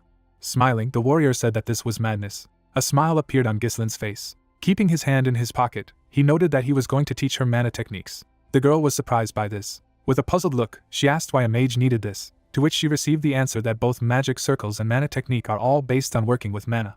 Looking at her, MC asked if she had ever tried it. Vanessa was terrified. Shaking her head, she cried out that it was madness to use magic through mana techniques. If something went wrong, she could be crippled for life. Stretching out his hand, the guy offered to try. The girl looked into his eyes. Her face was calm. She looked at her hand. Lowering her head, she wondered if she could use magic. The girl clenched her hand into a fist, and the young master sat behind her. Vanessa pulled her hair off her shoulder. She unbuttoned her dress. Looking at her, Ghislaine thought that in her previous life she had the same look as him. He imagined her reaching for the energy and added that she felt regret, anger, hatred, endless magic. Thirst for magic made her fall into a bottomless abyss. Flames surrounded her, while the protagonist reasoned that after mastering unknown mana techniques, she turned into a calamity, driven only by instinct, and burned everything to ashes. Looking at her back, the guy added that he was now there to prevent her from falling into this abyss. He held out his hand. MC released energy into her body. On her back was a magical handprint. The girl gritted her teeth in pain. She closed her eyes and thought she was hot. Frowning, the young master shouted for her to close her mouth, as the mana streams were twisted. With a serious look, he emphasized the fact that his mana was now entering her body. She should not miss this feeling. She needed to feel the flow of mana. The energy spread throughout her body. Closing her eyes, Vanessa thought that the mana was spreading all over her body, going around the edges and rushing to the center. Her eyes began to glow brightly. A blue light spread from her. She remembered how as a child she overheard the discussion to stop supporting her. The man stood in front of Hubert, and shouted that Vanessa had talent. Without her they would not have been able to prove the pattern of mana conversion into magical energy. Looking away, the Archmage asked if Renato could see, adding that he would admit it. Standing in front of the door, the girl heard that no matter how smart she was, she couldn't use magic at all, and he didn't know if such a person could be called a magician.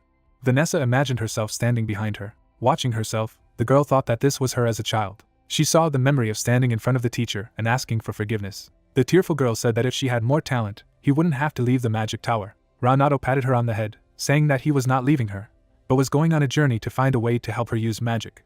Standing in front of her, the magician asked her to raise her head and look at the sky. Vanessa remembered sitting in front of the books and thinking that in this world, darkness could not last forever. Stretching out his hand, Ghislaine promised her that one day the light would surely come to her. He was standing in front of her. A bright glow emanated from it. The girl narrowed her eyes at the glow. She stretched out her hand to him and thought that her teacher was right. Lying on the ground, Vanessa emphasized the fact that the light had indeed come to her. A rumble was heard in the settlement. The bandit fought with the warriors. He shouted with a satisfied look for the weaklings to go at him, and then asked if they thought they could defeat him with these pieces of iron. The knight rushed at him and asked him not to laugh. The stranger grabbed his arm. He threw the warrior to the floor. The knight pounced on him from behind. The guy turned around suddenly. He threw his opponents away from him. The soldiers broke through the wall and flew out of the building. Shaking the dust off his hands, the stranger asked if they had already fallen down, although he had not yet warmed up. The warrior said with a satisfied look that, as expected of his brother, he was the greatest warrior of their time. These nonentities dared to interrupt their feast. They had no equal in these parts. The man put the mug on the table. The moon shone brightly in the sky. The fisherman was lying by the river. Someone came up to him and asked how the training was progressing. The man continued to lie and asked if something had happened. The bandit looked at him and said that the order to march had come from the Earl of Desmond. Victor held his hands under his head. His face was calm. He took the helmet in his hand. Victor put on his helmet. As he was leaving, he noticed that they were leaving. Inspecting the room with corpses, the man emphasized the fact that he was dying of boredom. The Count of the Northern Lands sits at the table. Yvalter holds a sheet of paper in his hands. He looks at the letter, which says that his son Gilmore de Grad has been killed by Ghislaine Bertium, and he will take revenge. The Count closes his eyes and orders the soldiers to be summoned. The flag flutters in the wind. It is a declaration of war. The dark-haired man shifts his gaze and shouts that these degrads have gone completely mad and adds that it is said that Crown Prince Ghislaine killed Gilmore. Ewalter sits in the middle of the hall and thinks that they need to be taught a lesson to unleash a war under false pretexts, and continues that suddenly such an unexpected betrayal, how many years they have lived together as a northern family. The Count tilts his head and thinks what benefit they want to get by fighting them. Ewalter looks ahead and says it's all because of the runestones. Ghislaine looks ahead and says that didn't they say that the two vassals went on an embassy to the degrads while he was in the magic tower, and goes on to say that they must have chatted about the internal affairs of the domains. A man with a black beard looks at the protagonist and shouts that on what basis does he make such bold statements that the vassals betrayed them. The Count looks at his son and thinks that it often happens that action for the good of the possessions turns into a crisis. The blonde guy looks at the Count, and Ewalter continues to think that it seems that he knew in advance that everything would lead to this. The dark-haired man raises his hand up and shouts that there is no need to think twice, and that their troops are superior to the degrads anyway, as they have much more combat experience, and adds that they will make them pay dearly for daring to attack them. The knight runs down the corridor. Chain bursts into the hall and shouts that they have a problem, because the enemy is already here. The rider is holding a flag in his hands. Horses walk along a dusty road. A knight in armor sits on a horse. The army is approaching the fortress. The Count looks ahead, and Randolph says that as soon as they declared war, they have already shown up, and Jillian wonders when they had time to prepare. Warriors carry weapons in their hands. Randolph reports that according to their data, about 6,000 armed soldiers have arrived, and another 1,000 in the supply train. As the soldiers climb the stairs, Randolph continues to report that a lot of siege weapons have also been spotted, and it looks like they have started preparing a long time ago. The gray-haired man looks ahead and says that he can't understand what's going on here because the difference in forces is too great, and Hellion goes on to say that the degrads are as poor as Bertium, and how they were able to raise such an army, and Randolph replies that he said that you can't reduce the troops. Ewalter turns his head. The Count looks back and shouts that there is nothing to talk about and they are only wasting time, and adds that all the soldiers should take up positions on the walls. The entrance gate is lowered. Ewalter orders the inhabitants to enter the fortress, and all the gates are closed, and the order is given that the warriors hold their positions. The soldiers run forward. The Count raises his hand and shouts that the fight is about to begin. The rider stops in front of the castle. The bearded man grits his teeth and says that his son, although he was a useless slacker, gave him a reason to attack Bertium. Degrad smiles and says that what a magnificent castle. Degrad sits on his horse and orders Victor to follow him, as he needs to talk to his older brother Bertium. Ewalter stands on the fortress wall and shouts to Degrad what kind of madness is going on here. The rider stops and replies that his beloved son Gilmore Degrad died on this land. Degrad looks angrily at his interlocutor and continues that his son died because of his brother's son, the heir of Bertium, at the hands of Ghislaine Bertium, and asks what parent would not be angry over the death of his child. Ewalter looks at the interlocutor. Degrad raises his head and says that if he surrenders him now, they can do without bloodshed. Ghislaine squints his eyes. Randolph approaches the Earl and says that how dare they lie to the end, and Jillian adds that further conversation with them will be pointless. Ghislaine looks down and thinks that even though Elena was saved, it should have happened after Gilmore's death, and continues to muse that the fact that they brought siege engines means that they intend to destroy them completely. The guy squints his eye and thinks that this is all expected. The blonde boy looks at his father, and the Earl says that his son did not kill Gilmore.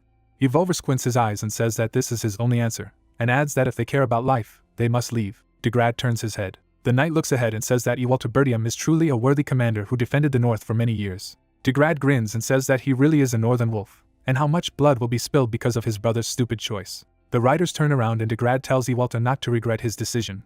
Men stand on the fortress wall. Randolph turns to the Count and shouts at him to trust him with the troops, adding that the opponent is nothing more than a rabble with a numerical superiority, and he will crush them all. The man with gray hair raises his hand and is indignant that Randolph is crazy, that even with his strength, the difference in numbers is too great, and Hellion says that one defeat is enough and Bertium is finished, and Randolph says that they can't just stand by and watch. Ewalter looks into the distance and thinks that maybe he should ask for help from other possessions, whether they can hold out until reinforcements arrive, or maybe leave the castle and retreat to the northern fortress. The Count closes his eyes and thinks that his thoughts are confused. A huge army is in the ranks, and Ewalter continues to reason that they declared war suddenly and are already fully prepared. Besides, such a number of troops is beyond the capabilities of Degrad, who supports them. The Count closed his eyes and thought about what could be done in such a situation. Ghislaine looks ahead and says that they need to prepare for defense. Ewalter looks at the guy. Ghislaine stands at the edge of the fortress wall and says that there are almost 7,000 soldiers of the army of Degrad against the barely recruited 1,000 soldiers of Bertium's troops, and continues that the difference in numbers is more than 3 times.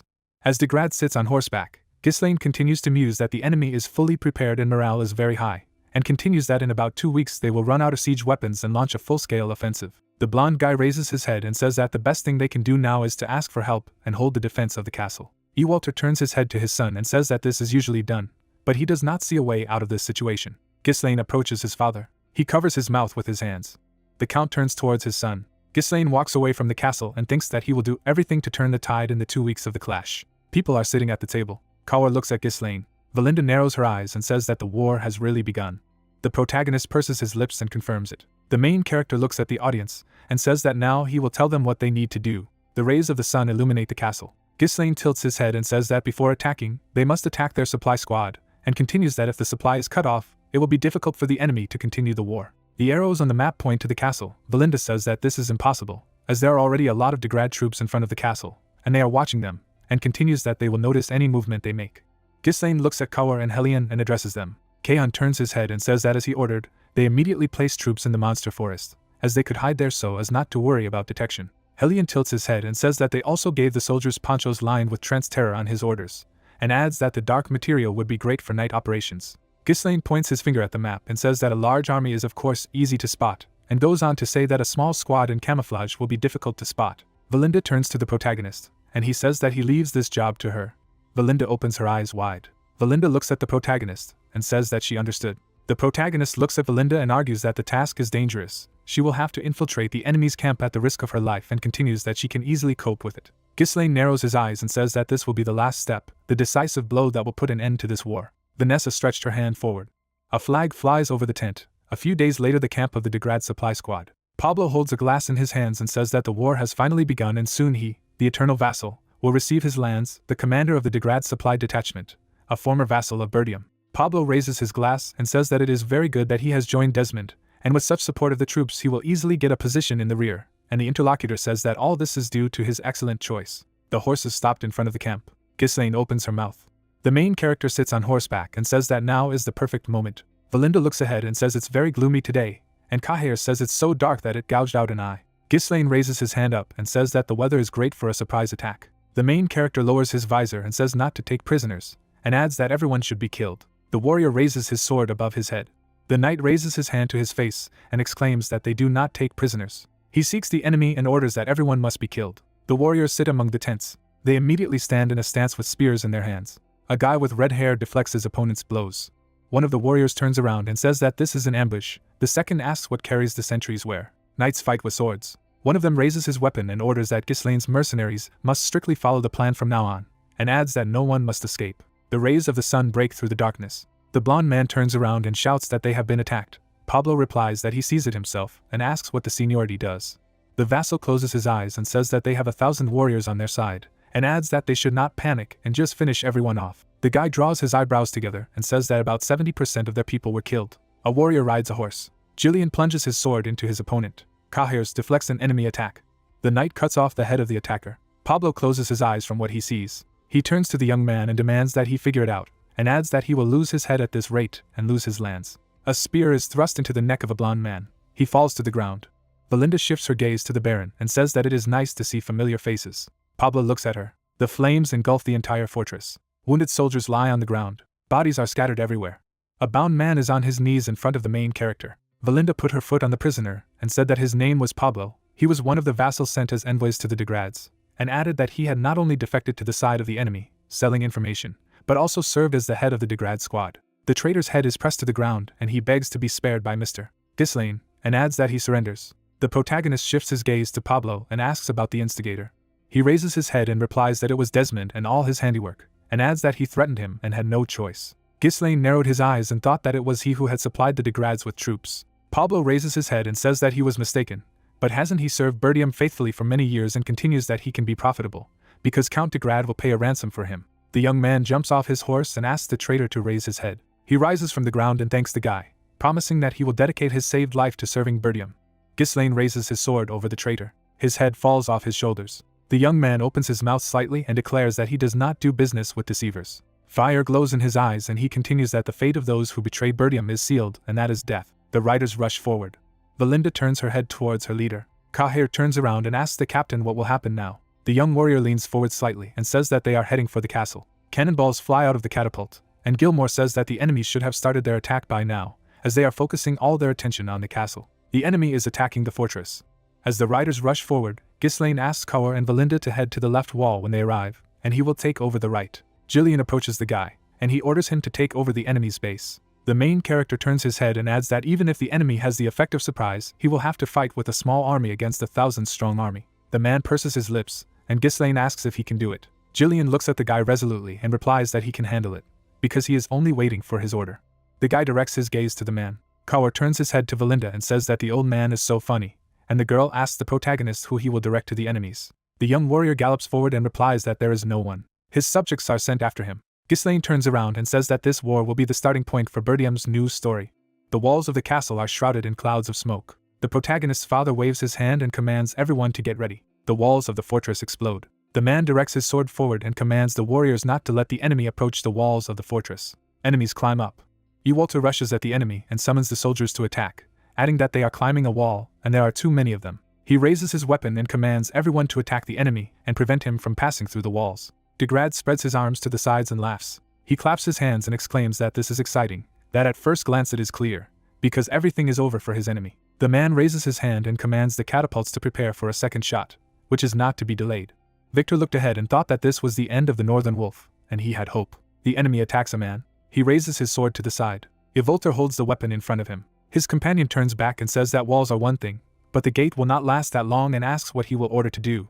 The Count closes his eyes. He directs his gaze to the enemy and says that they leave the gates and protect the walls of the castle. He turns to the side and clarifies that with reinforcements, the head of the cleanup replies that the places where the messengers were sent were refused, and continues that Zimbar and the Randolphs said that they are busy with internal problems and will not be able to help, and adds that communication with the messengers sent to the Earl of Loges has been lost. The counselor throws his head up and asks how no one has been able to help them, and mentally adds that they are ungrateful bastards. The catapult rises above the plain.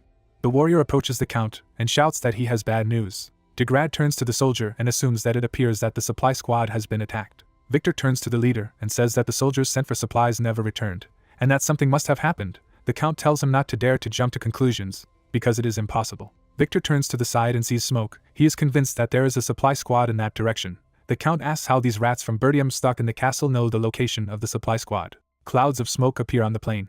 Victor looks ahead and remembers that there is a smart enough person left in Bertium who is able to develop a strategy. Interest appears in his eyes. The Count turns at him and says his name, and asks what they should do, and adds that they have just started the attack and are out of supplies. Victor waves his hand. He continues to look ahead and states that they don't need supplies, as they will conquer the castle by the end of that day. The Count opens his mouth in surprise and asks if this is true. A warrior stands in front of the walls of the fortress. His eyes flash with rage and he thinks that the siege of the right and left walls has been going on for a long time, but for now they are holding out. The warriors climb the wall. Ewalter raises his sword in his hands, and Victor continues to muse that Bertium's elite squad, including the Frostwolf, is most likely holding the line.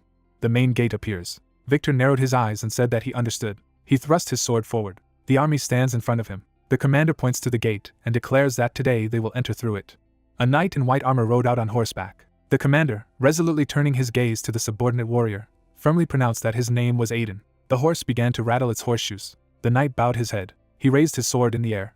The warrior galloped forward. The commander, turning back, fearlessly declared that he would break through the gate himself. The knight rushed to the castle and strategically ordered it to stay there and hold the line. The horse galloped forward. Soldiers crawled along the walls of the fortress. The warriors fought with swords. The defender of the fortress, looking frightened at the approaching threat, anxiously warned that someone was approaching there. Huge structures were approaching the wall, and the sentry on the wall exclaimed in shock that they were siege ladders. The defensive commander, clenching his teeth indignantly at the injustice, angrily asked how the hell they knew the height of the walls, and added that it would have been hard without it, and now they had no chance at all. The blonde commander, desperately looking away from despair, asked where the catapults were. The artillery officer, hurriedly turning to the commander, breathlessly reported that the catapults had just been prepared. A huge cannonball flew over the wall, and the commander loudly ordered to open fire and stop them. A cannonball flew into the tower, and the hero exclaimed in shock that they were shells, and concluded that this meant that catapults had been assembled in Bertium, adding that there was a hit. The hero swung his weapon. The spear flew forward. The soldiers watched the explosion in the air. Another defender, dumbfounded by the incredible sight, incredulously asked if it was true that the shell had been intercepted. The knight was galloping to the wall, and the hero wondered who had done it. Svaltio looked ahead, puzzled. The warriors rushed to the wall, and the man shouted guessingly if it could be him. The enemy commander, drawing his sword from its scabbard, haughtily proclaimed that Bertium was doomed, and added that all their efforts were in vain, for no matter how much they resisted, their doom was sealed. The same enemy commander, imperiously pointing to the heavy siege engines, ordered the battering ram to move forward. The warriors were approaching the gate, and the hero furiously shouted that it was necessary to attack the gate. The defender of the fortress, desperately fighting off his enemies, exclaimed imploringly, addressing his master, a huge mace hit the goal. The defender, looking ahead hopefully, pronounced the name Ghislaine. The soldiers surrounded the gates of the fortress. The captive mage, furiously breaking free from his chains, indignantly demanded to be finally released, adding that they were cursed. The same bound mage, indignantly throwing his head up, proudly declared that they were mages and should not get involved in these pathetic territorial wars. The guard, looking sternly at the rebellious prisoner, adamantly replied that this was the order of the young master, and ordered him to obey, and the bound mage, defiantly snapped, whether they were blind and whether he looked like someone who would sit quietly. The mace was hitting the goal, and the guy pessimistically stated that if they let the siege weapons get so close, then the war was already lost. A girl named Vanessa looked at the prisoner, and he hopelessly exclaimed that the fortress was over. The mage looked at the warriors angrily, and the faithful maid assured him comfortingly that he should not worry and called him Master Alpha. The same faithful servant, confidently leaning towards her prisoner, optimistically promised that the young master would definitely fix everything. Mr. Alfie, looking furiously at the warriors with indignation, indignantly shouted that there was no need to make him laugh and it was not even worth mentioning this boy in front of him, since they were only suffering because of him, and sarcastically added that there was no correction there, and the maid timidly objected that the young master would definitely cope. Alpha glanced aggressively at his master's protector, angrily ordered her to shut up, and asked if she was willing to follow the madman's orders. Vanessa, shaking her head in disagreement, firmly retorted that the young master was not a madman. A few days ago, the girl stretched out her hand forward. The heroes stood in the center of the circle. The young magical girl, looking down in embarrassment and shame, apologized guiltily for apologizing, since she was just learning how to use magic, and that was all she could do for now, and Ghislaine patiently supported that everything was fine, and explained that it was enough for her to use it now, and the missing magical power would accumulate over time. The soldiers dug in near the wall, and the boy kindly suggested that she follow him, as he wanted to show something. The heroes looked at the soldiers. The girl, looking in surprise at the strange activity, wondered why rune stones were buried in the ground. The unknown subordinate, happily turning to the commander, called out to the young master, and the heroine asked in puzzlement if it was Mr. Alpha in front of him. Alfoy, indignantly holding a shovel in his hands, indignantly demanded to explain why they were forcing the mages to dig, and added that they had a lot of subordinates, and if they wanted to hide the runestones, it was better to take them out of the fortress. The warrior, having sternly grabbed his subordinate, authoritatively ordered that he not talk during work. The girl turned to the hero and said that he was a young master. Ghislaine, nodding with satisfaction from the completion of the preparatory work, busily stated that the preparations were completed.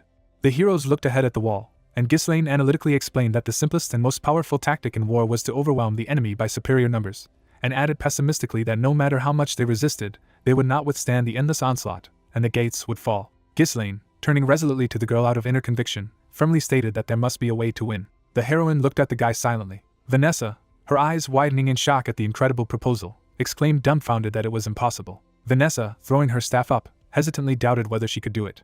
The heroine slammed her staff on the floor. Alpha squinted angrily at the light. The guy, admiringly watching the miracle taking place, exclaimed in shock that this was a transfer of magic. The girl looked ahead with concentration and said that this was the transfer of magic. The heroine looked ahead, and the protagonist confidently assured the girl that she could.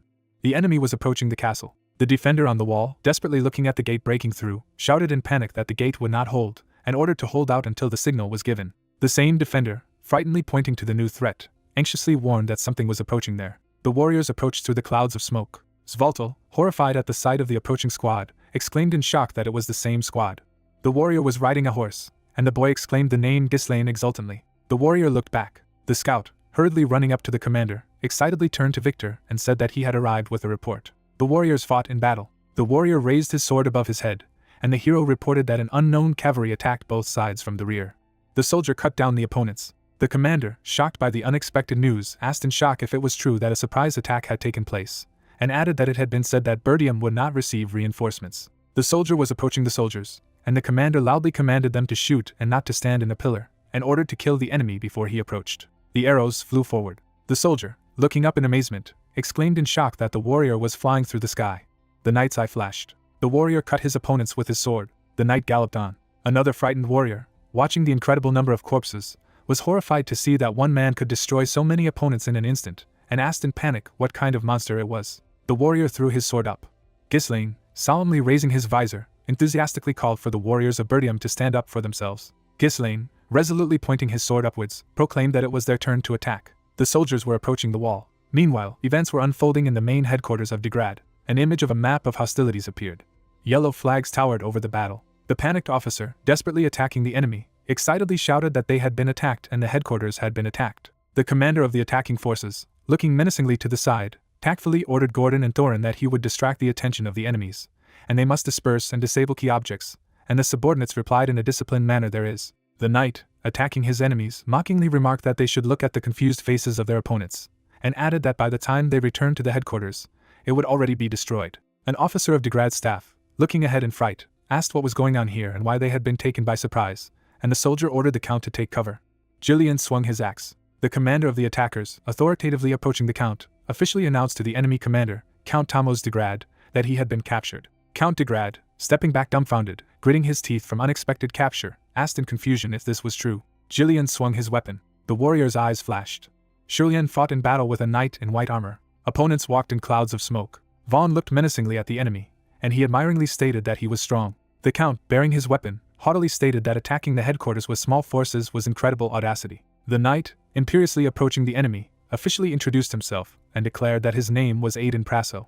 The count, looking ahead demandingly, ordered the enemy to give his name. Jillian, looking distantly into the distance, replied indifferently that he had no name. The warrior, bowing his head obediently, loyally declared that he was only the weapon of Master Berdium. The action moves to the left fortress wall. The soldiers stood on the wall of the fortress. Valinda, waving away the blow, shouted the name of the warrior. The hero threw the enemy back. The red-haired guy grinned. The hero swung at the enemy. The young warrior, angrily waving away the blood splatter, disgustedly demanded that the guy stop spraying blood in her direction, and he replied that she should dodge better, since he was not up to it. Velnda, gritting her teeth indignantly at the insult, indignantly exclaimed that she was not his aunt. The action moves to the right fortress wall. The knight jumped up on his horse. The exhausted soldier, desperately staring ahead, shouted in panic that he could no longer hold back the enemy and warned that he would die, so they had to flee. The enemy commander, looking at the demoralized enemy, ruthlessly ordered them all to be killed, as the enemy was confused, and it was time to attack.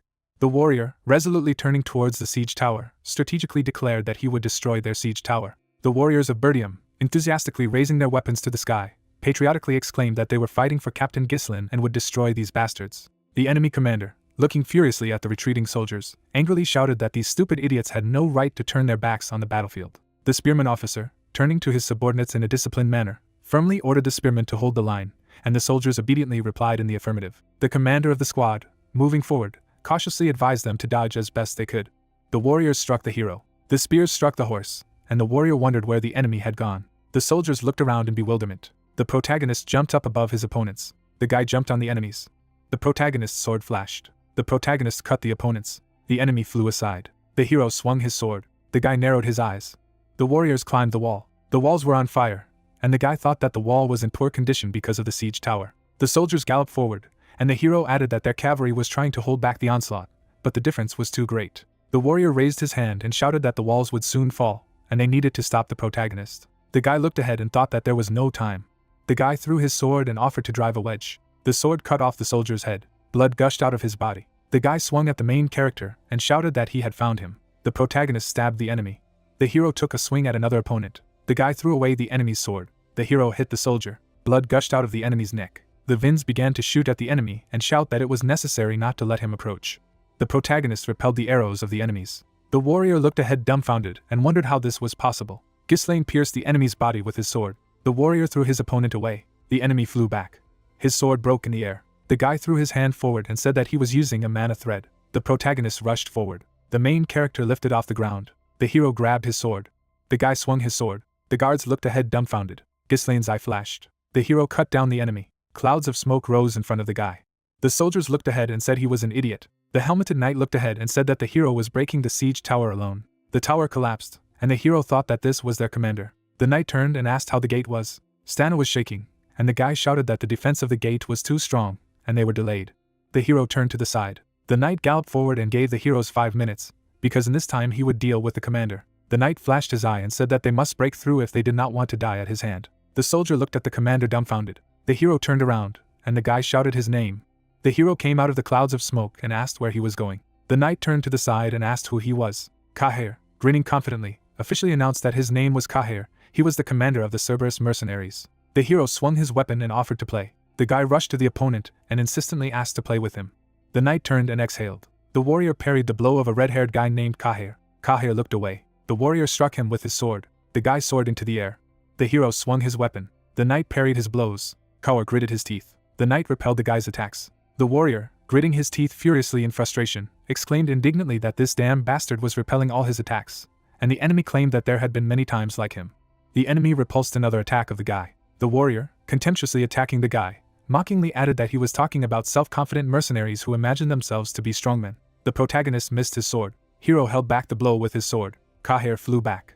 Blood gushed out of the guy's body. The enemy, looking at the enemy, philosophically stated that there is nothing easier than to cope with an animal that relies only on instincts. The guy was slowing down on the ground with his feet. The warrior, desperately holding back the wound from the powerful blow, frightenedly admitted that the enemy was too strong, and admitted that the commander was right. The hero stood with his back to the frame and analytically explained that the enemy's name was Victor, and he was the secret trump card of Desmond, one of the forces aimed at Bertium. Kaur looked at the protagonist and asked if Victor was stronger than them, to which Ghislaine confidently replied that Victor was indeed stronger than anyone he had met, but added except for himself. The walls were burning, and the hero wisely predicted that Victor would force them to throw all their forces into defending the walls, using numerical superiority. The warriors ran to the gate, and the boy said that he would then deliver the main blow through the weakened gate. The girl looked ahead. Ghislaine, nodding his head at the accuracy of the forecast, stated with satisfaction that everything was going exactly according to plan. The guy was holding on to his shoulder, and the hero added worriedly that if Victor moved away from the gate, the operation could fail. Ghislaine, looking seriously into his comrade's eyes, tactfully ordered Kaur to detain Victor when this happened. The enemy was standing over Kaur. The young man, angrily grabbing the broken sword, cursed rudely. Kahir, impatiently waving his sword, indignantly demanded that they finally stop. The city was ablaze. Swords clashed. Jillian repelled the attack. Aiden Prasso, looking ahead in fright, exclaimed in alarm that the gentleman must be careful. The defenders of the fortress, running forward in panic, desperately shouted that everyone should be careful, destroy as many enemies as possible and not interfere with Master Jillian. Jillian, looking wearily ahead from the protracted battle, irritated that he was tired and did not have time to stay here. The enemy, carefully deflecting the enemy's blows, appreciated that the massive shield repelled attacks from all sides, and added that he had not met such a stubborn enemy for a long time. Jillian resolutely clenched his weapon for a decisive blow, and the enemy continued pointedly however. The enemy, furiously swinging for a powerful attack, impatiently declared that he could not waste any more time on him, since it was useless. Jillian, confidently hitting his opponent's weapon into the ground, calmly retorted that the blow was not bad, but he would not be able to break through his shield. The warrior dodged the blow. The heroes fought in battle. The enemy's weapon flew aside. The warrior struck Jillian's horse. The horse threw up his head. The enemy raised his shield in the air. The knight, turning menacingly to his opponent, ruthlessly demanded that he surrender. He drove Jillian back. The man viciously deflected the blow. Kaur gritted his teeth. The club hit the goal. The gate made its way inside. The soldiers looked ahead. The knight turned his head. The protagonist looked ahead. Alfoy fell to the floor and shouted that the gate had been broken through, and demanded that the girl do something. The heroine looked ahead and said that it was not yet time. The knight threw out his hand forward and shouted to everyone to attack the gate. The soldiers rushed into the fortress, and he ordered them to capture the castle. The hero turned and ordered to find Count de Grat, and he would deal with the commander himself. Kahir lowered his head and shouted that this would not work. Victor, putting the weapon to the hero's neck, coldly stated that Kahoro had nowhere to run. Victor, patronizing the defeated mercenary, said instructively that Kaur, as the head of the mercenaries, should better choose what he was willing to give his life for, and asked why he was climbing again. The warrior, looking triumphantly at the ruined fortifications, triumphantly declared that the gates had already fallen. The knight, looking at Jillian arrogantly, stated that they had lost. Kahir lowered his eyes, and the hero analytically explained that the surprise attack was effective in its own way, but the result was still the same. Jillian lowered his head, and the hero added that it was a mistake to recruit mercenaries into the key squad. Victor, tilting his visor, condescendingly added that no matter how good the mercenaries were, they could not defeat the trained knights. The hero looked down and explained that a true mercenary should know when to retreat. The warrior drove past the guy. The warrior, looking at his opponent, categorically stated that they had nothing to give their lives for in this war. Kahirs, mockingly raising his sword at his opponent, mockingly asked what it would matter if you were a mercenary or a knight. The guy grinned. Jillian, gritting his teeth, wisely continued that whether you were a mercenary or a knight, the only thing that mattered on the battlefield was victory. Kaur pounced on the enemy. Jillian jumped on his opponent. The warrior swung and arrogantly concluded that the excuses of the losers were worthless. The hero parried the protagonist's blow. The enemy's weapon flew aside. The man deflected a blow to the side. Victor, looking in amazement at the unexpected vulnerability, exclaimed in shock that the blow came from the inside of the axe. His weapon flew to the side. Glion's axe jerked at his side. The warrior fell from his horse. The knight lay on the ground and asked how he dared to do this. Jillian raised his sword in the air. He cut down the enemy. Jillian, bending triumphantly over the enemy, triumphantly explained that there was a weak point in any defense. The hero put the sword back in its place, and said that he had given his life to become Ghislaine's tool. The guy raised his sword in the air. The man swung and said that he would bring him victory. The knight looked ahead dumbfounded. Blood gushed in all directions. Kaur ran towards him. Kaur, looking ahead, honestly admitted to himself that he knew that the enemy was stronger than him, and humbly added that he knew that he could die. Ghislaine looked at the guy and asked to detain Victor. Kaur, gritting his teeth with desperate determination, concluded passionately that if he could land even one blow. The hero turned around, and the guy wondered how he did it, and Ghislaine asked what it was. The same young fighter, excitedly gesturing to the recent fight, enthusiastically continued and asked how his mentor had dodged so deftly during their fight. The young warrior, turning to the side, respectfully asked to teach him too. The hero looked at the guy and philosophically explained that it was not about the movements themselves. Cows rubbed the back of his head. The boy ran at the enemy, and Ghislaine shrewdly remarked that whoever met the enemy for the first time would think that he was not so strong. Victor swung his sword. The guy gritted his teeth, and the hero confidently predicted that he would underestimate his opponent. The heroes struck their swords. Queso swung his sword. The warrior parried his blow. Hero looked ahead and exhaled. The young man's sword flew upwards. The opponent, looking seriously ahead, analytically explained that fools often jump to conclusions, believing that they have nothing to lose, and do not even suspect that this decision will be their last. The warrior raised his sword in the air. Hero pointed his sword at the guy and ordered him to die. The protagonist turned around and said that not everything was so simple. The guy stared at the sword in horror, and the hero strategically concluded that, however, if he concealed his true intentions, he could win. Cows grabbed the enemy's sword. He snatched the weapon from his hands. The guy jumped up. Victor looked up in surprise. The guy was flying at the enemy, and Ghislaine practically summed up that it was possible to strike at least one blow. The guy plunged a knife into Victor's armor. The horse raised its head in pain. Blood gushed out of the animal. The guy fell to the ground. The hero buried his head in the ground. The observer of the fight, looking at the fighter with admiration, noted that the unexpected maneuver was to catch the broken sword in the air, and added that even in an extremely disadvantageous position, the fighter created the conditions for a turning point in the situation, and such a level can only be achieved by being ready to die. Victor, looking at the enemy, respectfully admitted that he was not just a brainless beast. The guy looked up, and Victor was impressed by the fact that it was impressive. Victor approached and wisely noted that on the verge of life and death, people often exceed their limits, but it is a pity that the enemy missed. The warrior drew his sword and respectfully declared that he had finally met a worthy opponent. Victor solemnly thrust his sword forward and generously asked if Kahir had anything to say in the end. The guy buried his face in the floor. The hero looked ahead, and Kahir whispered barely audibly that he had something to say. Kaur, suddenly raising his head for a final desperate attack, furiously shouted that the opponent must receive a blow. Victor, dumbfounded by the unexpected attack, asked in confusion what had happened.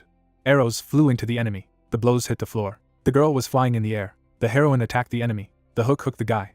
The girl looked back. Cows flew after the heroine. The warrior looked ahead and asked what his words meant. The guy was lying on his horse and analytically stated that although the blow had silenced Victor, if it hadn't been for that woman, Kahor would have been dead by now, and thoughtlessly remarked that she almost died, and the heroine asked if she should throw him off the fortress wall, and explained that Kahor was not stupid enough to sacrifice himself for one blow. Victor looked in front of him and asked if all his previous actions were worth risking his life. The hero looked at the corpses. The guy turned his gaze. Victor, suddenly looking at the crowd of soldiers, exclaimed in shock, "Really?" The heroes were eager to go inside. In the middle of the fortress stood the mages. The girl looks ahead. Victor, looking ahead, asked in amazement if Kahir had tried to detain him. Ghislaine tactfully explained that when the gate fell and the enemies came close, it would begin to work. Ghislaine, looking at his ally encouragingly, assured her that her magic could change the situation in an instant. Vanessa, looking at the hero uncertainly with excitement, doubted, asked if she could. Ghislaine, smiling confidently, firmly assured that she would certainly be able to. The light illuminated the castle. The warriors went forward. The soldiers were eager to fight. Light illuminated the fortress. Vanessa, resolutely looking forward for the spell, magically pronounced the name of the attack: Fire Strike. The fire incinerated the enemies. Guilt began to burn. The flames swept over the enemies. A pillar of fire struck the knights. Pillars of fire rose into the air. The soldiers looked ahead. The defender turned. Jillian stared into the distance. The protagonist looked in front of him. The enemy soldiers, desperately rushing from the deadly flames, shouted in panic that it was hot, and asked for salvation. The commander of the attacking troops, frightened to retreat from the fire magic, desperately ordered everyone to retreat and leave the castle. The guy swung his sword. The commander, looking ahead, strategically ordered to surround the gate. The soldiers were burning, and the commander coolly ordered that no one be left alive. The knight approached Victor. He covered himself with a shield and said that most of the soldiers were burned. Victor leaned over and said that it annoyed him. The fire was blazing, and he said that they had planned everything in advance. Gara leaned over and said that they had lost. An image of the battle appeared, and the hero said that their squad was terrible. The guy grinned, and Victor called him a rabid dog. The girl looked ahead, and the knight said that such a mage could burn thousands of soldiers, and it wasn't just a coincidence. The warrior looked ahead and said that it was so. The hero put the sword on the ground and said that they were trapped. Victor stepped forward and said that they were retreating. The hero turned around and said that he had to regroup in the camp. Victor looked to the side and ordered Aiden to be called. Jilin held Aiden's head in his hand. The warrior looked ahead. He glanced menacingly at the enemy and asked if he was the commander. Victor looked ahead dumbfounded. In Julian's hand hung the head of an enemy. The commander, triumphantly throwing his head on the floor, arrogantly declared that their detachment and the main forces were finished. The commander, imperiously pointing to the enemy, categorically demanded that they surrender. The warriors ran forward. The fire was blazing. Victor, mockingly tilting his head, laughed mockingly. The warrior, standing contemptuously in front of Jillian, indignantly exclaimed that the enemy should not make him laugh. Victor raised his sword and asked if he thought his war would end so easily, and added angrily that he would cut their throats himself. The guy threw his sword aside. Victor, with a belligerent gleam in his eye, proclaimed that his war was just beginning. The enemy commander, furiously pointing his sword at the demoralized enemy, ruthlessly ordered them to open fire, as they had nowhere else to run. The same commander, persistently brandishing his weapon, cruelly demanded that no one be allowed to leave. The soldiers were bleeding. The leader, triumphantly raising his sword for the final attack, triumphantly proclaimed that this was the perfect chance to turn the tide in their favor and kill everyone. The opponents were lying on the ground. Ghislaine's ally, joyfully running up to the young master, exclaimed with relief, addressing the young master. The girl, carefully examining the leader, anxiously asked if he was wounded, and Ghislaine gratefully replied that he was not, and asked how the ally was doing. The ally, shrugging her shoulders vaguely, stretched out uncertainly.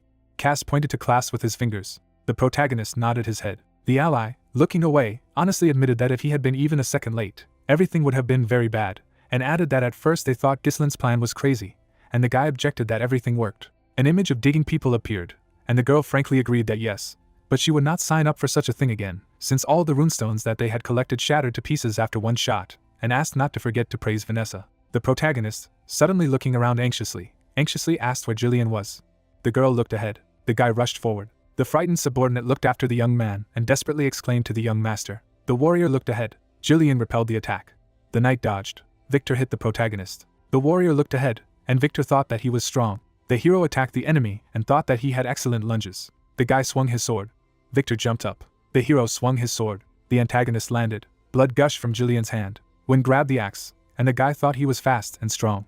The heroes continued to fight. Victor, furiously brandishing his weapon in growing irritation, indignantly exclaimed that this damn dirty mercenary was, and asked if he had played with him for a while. He decided that he could do anything. Heroes struck with their swords. The warriors fought with weapons. Jillian, looking at his opponent, noted with satisfaction that he had caught an axe. Stomp held the enemy's weapons. The man's axe flew back. Victor, furiously pointing his blade at the enemy, furiously shouted that the enemy was a bastard, crossed the line. Jillian looked ahead. Victor pierced the enemy. Jillian spat out the blood. Victor looked from under his brow. The man grabbed the blade, and the hero shrewdly explained that Jillian had turned the blade to protect vital organs. Victor pierced the hero and respectfully admitted that the victory over Aiden was not a simple stroke of luck, and added that only Jillian could take his blows in the same way, but it would be very foolish to waste all his strength on Aiden and then come to him. Victor, looking philosophically at the enemy, continued thoughtfully that even if he did not regret such a death, it would not matter to him. The knight resolutely flashed his eye and shouted mercilessly for his opponent to die. The guy's eyes widened. The hero turned his gaze. The sword stuck in the ground. Victor, looking back irritably at the source of the new threat, aggressively asked who else dared to intervene. The guy stepped on the ground. The protagonist stood in front of the hero. Victor, looking at the enemy who appeared, asked in shock if it was him. Jillian lay down and exhaled. The guy took the man's axe out of the ground. He raised his weapon in the air. The protagonist threw the axe over his shoulder. Victor, dumbfounded at the characteristic armor of the enemy, exclaimed in amazement that it was black armor. The protagonist flashed his eye and said that the core had been activated. The guy began to run. Hero ran at the enemy. He jumped sharply. The hero struck the enemy. Victor put a block and growled at the complexity. The protagonist jumped away. The hero clutched his sword in his hands. The guy swung. The heroes struck their swords. The guy swung. The hero took the blow. Victor jumped. The antagonist raised his sword. Ghislaine clutched his sword in his hand. The heroes fought. The guy flashed his eye. The axe fell to the ground. Hero jumped on the enemy. Victor collapsed to the ground. The hero looked up. Victor unbuttoned.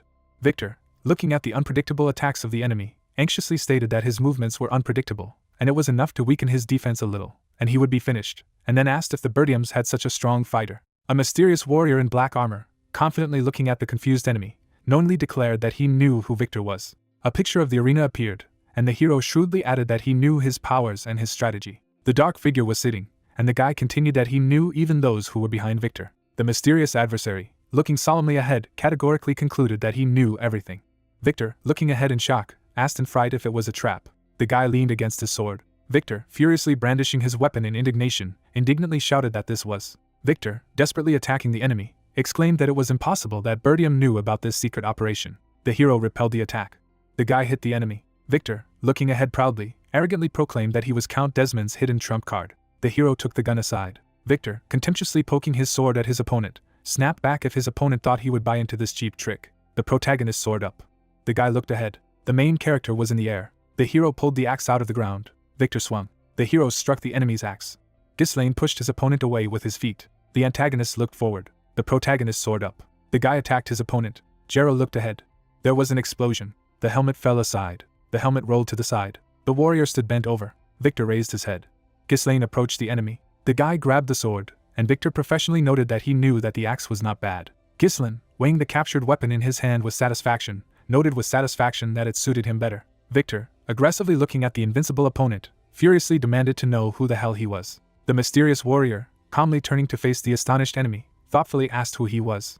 The same unknown knight, proudly removing his mask, officially introduced himself as the hereditary Count of Burdium. The mask fell, and the hero majestically called himself Ghislaine. Ghislaine, looking at the enemy, imperiously proclaimed that he was Ghislaine Burdium. Ghislaine tosses his helmet and says that he is the hereditary Count of Burdium. The helmet fell to the ground.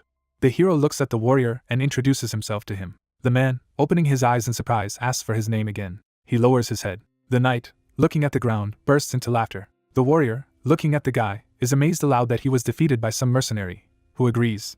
Ghislaine makes a piercing look and says that the man has finally realized who is really the strongest in the north, after which he calls his name. Victor, smiling, says how arrogant it is. He stands up and says that he won't ask how the hero came up with such a trap, and adds that in war, it's natural to take every chance to win. The warrior grabs the sword with both hands and declares that what difference does it make, because the main thing is the result. A blue light emanates from Victor's body.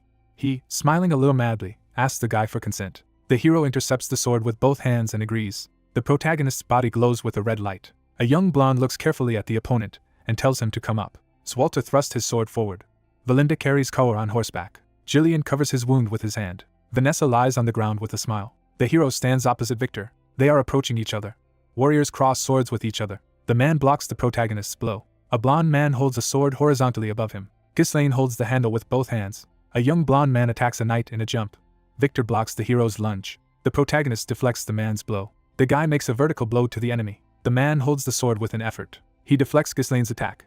A young blonde puts his foot on the knight's sword. He pushes off the ground with his foot. The hero kicks his opponent's face. Blood escapes from Victor's mouth. The protagonist makes a roundhouse attack. Sweat and blood flow down the knight's face. He, pressing his whole body on the guy, shouts loudly. A man throws a young blonde into the air. The hero slides on the ground by inertia. He examines the wound on his arm. Victor smiles. They stand in front of each other. A man approaches Ghislaine. The protagonist repels the attack. He makes a vertical punch. The hero looks at the warrior in surprise. The guy jumps away from the swing of the blade. A young blonde man strikes in the air with a sword. He lands on the ground, dashes to attack an enemy. The man carries out a series of attacks on the guy. They cross swords. The warriors look into each other's eyes. Ghislaine looks at Victor murderously. The knight's face is drenched in sweat. He takes the protagonist's sword down. The light beard swings his sword upwards. A young blonde raises his sword behind his back. The hero deflects the enemy's attack. He grabs Victor with his right hand. The guy knocks him down. The protagonist makes a jumping attack. The man dodges by rolling. He moves his sword along the ground. Victor lifts a pile of earth on Ghislaine with a swipe of his blade. The hero covers his face with his hand. The knight attacks the young blonde. Blue Eye, frowning, thinks that Victor is really strong, and adds to himself that there is not much difference between his enhanced third core and him. The hero attacks the knight with a sword. He remembers that when he started the war by attacking the House of Desmond, it also stood in his way. A young blonde man deflects a man's sword. The guy cuts open his body. The adult Ghislaine is breathing heavily. The protagonist notes to himself that at that time he was fixated on his resentment. He stands in front of a lot of warriors. The young blonde says to himself that he spent too much time. The hero, kneeling in front of the black flag, thinks to himself that because of such people, Burdium was doomed to fall. Blue-eyed, making a frightening look, declares to himself that he made a decision that day. Victor attacks the guy in a jump. The man furiously opens his mouth during the blow. A young blonde raises his sword. The warriors make direct attacks on each other. The protagonist says to himself that those who target them deserve only death. A guy stabs a man with a sword. The bodies of Victor and Ghislaine are nearby. The blue-eyed man moved the man's blade to the side with his hand. The knight's face is covered with blood. He pronounces the name of the Earl of Desmond. The protagonist tears his sword out of the enemy's body. The man's body lies in front of the hero. The knight's face is covered in blood. The guy looks at Victor. The young blonde man turns around. The light falls on the blue-eyed man's hair, and the light-beard tries to say something. The man, lying on the ground, asks to ask only one question. He, breathing heavily, asks the hero who he is. The guy turns his head. Victor, in a pool of his own blood, declares that the Ghislaine he knew was a complete loser and trash. The man, closing his eyes, says that it doesn't matter now. The protagonist leaves with a sword on his back, and Victor tells what was fun and says the name of the hero. Dead knights lie on the battlefield. Ghislaine, leaning on a gray-haired man, limps. The main character looks into the distance. The group of fighters turned their gaze to the side. The protagonist narrowed his eyes. The mercenaries stood with their hands on their chests. The main character grinned. He looked ahead and clarified that everyone was safe. His crew, shouting his name, rushed towards him. Jillian put his hand on his shoulder, the crowd asking the hero how long they had worked as mercenaries, how they had never fought like this, what kind of magic he used. It gave them goosebumps. Ghislaine opened his mouth and said that he thanked everyone for staying on his side. They were great fellows. Kaher threw his hand over his shoulder and said that Jillian was hanging on the captain. The gray-haired man said he was fine. Valinda said that he was not okay and was bleeding from him, and that he should not act strong and let him take a look. The hero turned his head to the white-haired girl and asked where Vanessa was. She replied that she had used up all her strength. A dark-haired girl lies on the bed. Valinda clarifies that old man Fergus has hidden her within the walls of the manor, and she is safe. Ghislaine looked away. Someone called him. Randolph hugged him and said that the captain was a great fellow, and that was to be expected from the heir of Bertium. A man in blue armor pressed the hero to him. The protagonist said that he also tried well. The father turned to his son, who called out to him. The blonde man narrowed his eyebrows. A guy in dark armor looks at a knight in a blue robe. The father hugged his son. Swalter held him close and said that he was a good fellow. The man leaned into the ear of the interlocutor. The count is standing near the wall. In his head he said that when he heard the plan, he thought it was crazy. The long-haired man put his hand on the shoulder of the interlocutor and said that he had brought the crazy plan to life. The main character stands and says that they did it because his father and his soldiers held the wall. Swalter closed his eyes and said that it was entirely his son's merit. The blue-armored man raised the protagonist's hand up and shouted that they had won. An army of warriors stands around the walls of the castle and shouts that Bertium has won. The father of the main character stands near the castle and rejoices. Several warriors raised flags. Valinda looks away. A crowd of knights raised their swords in the air. One of the mercenaries clenched his fist. Ghislaine froze with excitement. He grinned slightly and realized that it was her. The protagonist stood up and concluded that this was the reason why he returned. A man in a dark robe sits on a throne behind the hero. The blonde guy thought that the war was not over yet. Randolph turned to face the count and asked him what he would do. Ghislaine said he would check on the soldiers. His father replied that his son should recall his soldiers. They still had a lot to do and he needed to rest while he could. The protagonist turned to face the blue-armored man and objected to him. The hero opened his mouth and said that they did not have time for this. They needed to achieve the surrender of Count de Grad as soon as possible. The guy in dark armor pulled his hand to the side, and his father told him not to worry. The interlocutor replied that it would be too late, and he would immediately go to the count with the mercenaries, so he asked to give him the powers of a confidant. The long-haired knight frowned and asked about the confidant. The Count of Bertium clarified that the battle had just ended. He and his soldiers were already tired. There was no need to be in such a hurry. Ghislaine knitted his eyebrows and told his father that the war was not over yet. Swalter frowned. The protagonist looked away and said that Count de Grad had declared war on US in order to destroy the alliance and seize their lands, and he should not be given time to think over a new plan or prepare for an attack. The protagonist clenched his fist and clarified that it was necessary to strike as soon as possible and demand compensation on their terms, so that no one else would even dare to think of crossing their path. The Count of Bertium raised an eyebrow and thought that Ghislaine would enjoy this victory, and he was eager to fight again. The man with the fur cape turned to the side and said that the hero should do as he saw fit and end it. He thanked him. The black-armored guy turned his head to the side, his father saying that Count de Grad was once their ally, and he was a nobleman who swore allegiance to the crown. He advised him to be careful. Swalter's son looked to the side and told them not to worry. Kaur threw his hand over his shoulder. The protagonist asked him and Valinda if they could go. They confirmed. The man in dark armor jumped on his horse and spoke to his team to set off. He grabbed the reins of his mount and shouted that they were going to de Grad Manor. There is a huge castle. The man in grey armor covered his face with his hand and asked his interlocutor how this could happen. Tomos strained his hand and said that he had done it because Desmond was thought to be the strongest, but he had lost to the Bertiums. What nonsense. His advisor waves his arms. The Earl of Desmond asks him to shut up and tells the guy in the green shirt to think for himself. Does this situation contribute to the fact that he was calm? The bearded man pointed his finger at the advisor and told him to stop fooling around and prepare documents on surrender, and that he should tell the officials to prepare documents for damages. Count Tomos clenched his fist and said that this idiot Swalter was just a simpleton who was trembling for tradition and honor. So he was sure that he would agree to negotiate, and that they needed money, so they would just give them money and get away with it, and then blame the Earl of Desmond for everything. The official opened his eyes and said that they had spent all their savings on the war, where they would get money to compensate for the damage. The armored man grabbed the guy by the throat. The count continued to hold the worker and asked if he was a fool, and how he had coped with his duties up to that moment, and asked him to squeeze out all the supplies from the peasants. Tomos grabbed the counselor by the chin and said that his heart ached because he was a peasant himself, and who was more important to him, or those dirty pigs. The official choked on blood and turned to my lord. The latter throws him and is indignant that how dare his servant disobey his master. The worker coughs up blood and deduces that the count is using his power to keep the entire county in his hands. But he can no longer tolerate this tyranny. This time a rebellion cannot be avoided. The guard bursts into his master's chambers and tells him about the bad news, and that Bertium's troops are already here. The main character's army approaches the castle. The guards are standing in the room. The mercenaries lined up in a row. Many knights stand in the chambers for negotiations. Count Tamos folded his hands and said in his mind that the enemy army had arrived quickly, and why was there such an atmosphere in the room? He frowned and said in his head that everything would be as he wanted. The knight stepped into the room. The protagonist's team enters the chambers. Ghislain looked ahead and asked if Count Tamos had not prepared for negotiations. The man with the gold cape slammed his hands on the table and asked where Walter was and why his son was in front of him, and not himself. Ghislain replied that his father was busy restoring the territory, and the hero had arrived as a confidant for negotiations. The protagonist narrowed his eyes and ordered his mercenaries to capture the count. A few hours ago, Ghislain's retinue and he himself were rushing somewhere on horseback. Sweat ran down Kaheir's face. He said that this Degrad, or whatever it was, a rather nimble guy, and asked how the Lord was able to abandon his men and wash away so quickly. The soldier was riding a horse behind him and replied that they were apologizing. They were the ones who missed him. The guy said that to be precise, it was the grandfather who missed him, not you. They did their job properly. Ghislain turned to him and thought that maybe next time he should make a bet with Jillian. A red-haired guy ran up to the protagonist on horseback and asked that the captain, negotiating with a refugee meant that he would make him alive. But why? The guy rode his horse calmly and replied that they were all well aware that Degrad, a piece of shit trying to appropriate the lands of Bertium. But on the other hand, he had a legitimate reason. The heir had died, and if they started demanding too much from him, they could be fools themselves. Most likely they would just bargain a little and leave things as they were. The guy averted his eyes and replied that negotiations, bargaining, they like to pull the cat by the balls.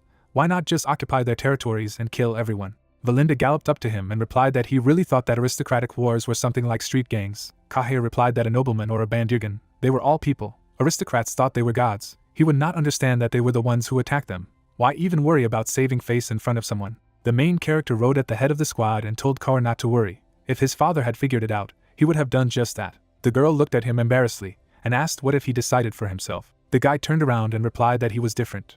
The whole group approached the castle gates. He added that he was going to declare the lands of Degrad his territory. Present. Count Degrad twisted his face in surprise and said that it was him. Valinda, Kaur, and Ghislain calmly entered the count's palace. The guy looked at him and asked if he was ready to talk about surrender. He got up from the table and replied that where was Walter, that his son had forgotten here. The guy replied that his father was busy restoring the territory, and he instructed him to negotiate. The protagonist looked at him menacingly and told them to drag this man. Ghislain's subjects took Degrad by the arms. He began to fight back and asked what they were doing, and that they should let him go. How dare the dirty paws of commoners touch him? The count fell to his knees in front of the guy.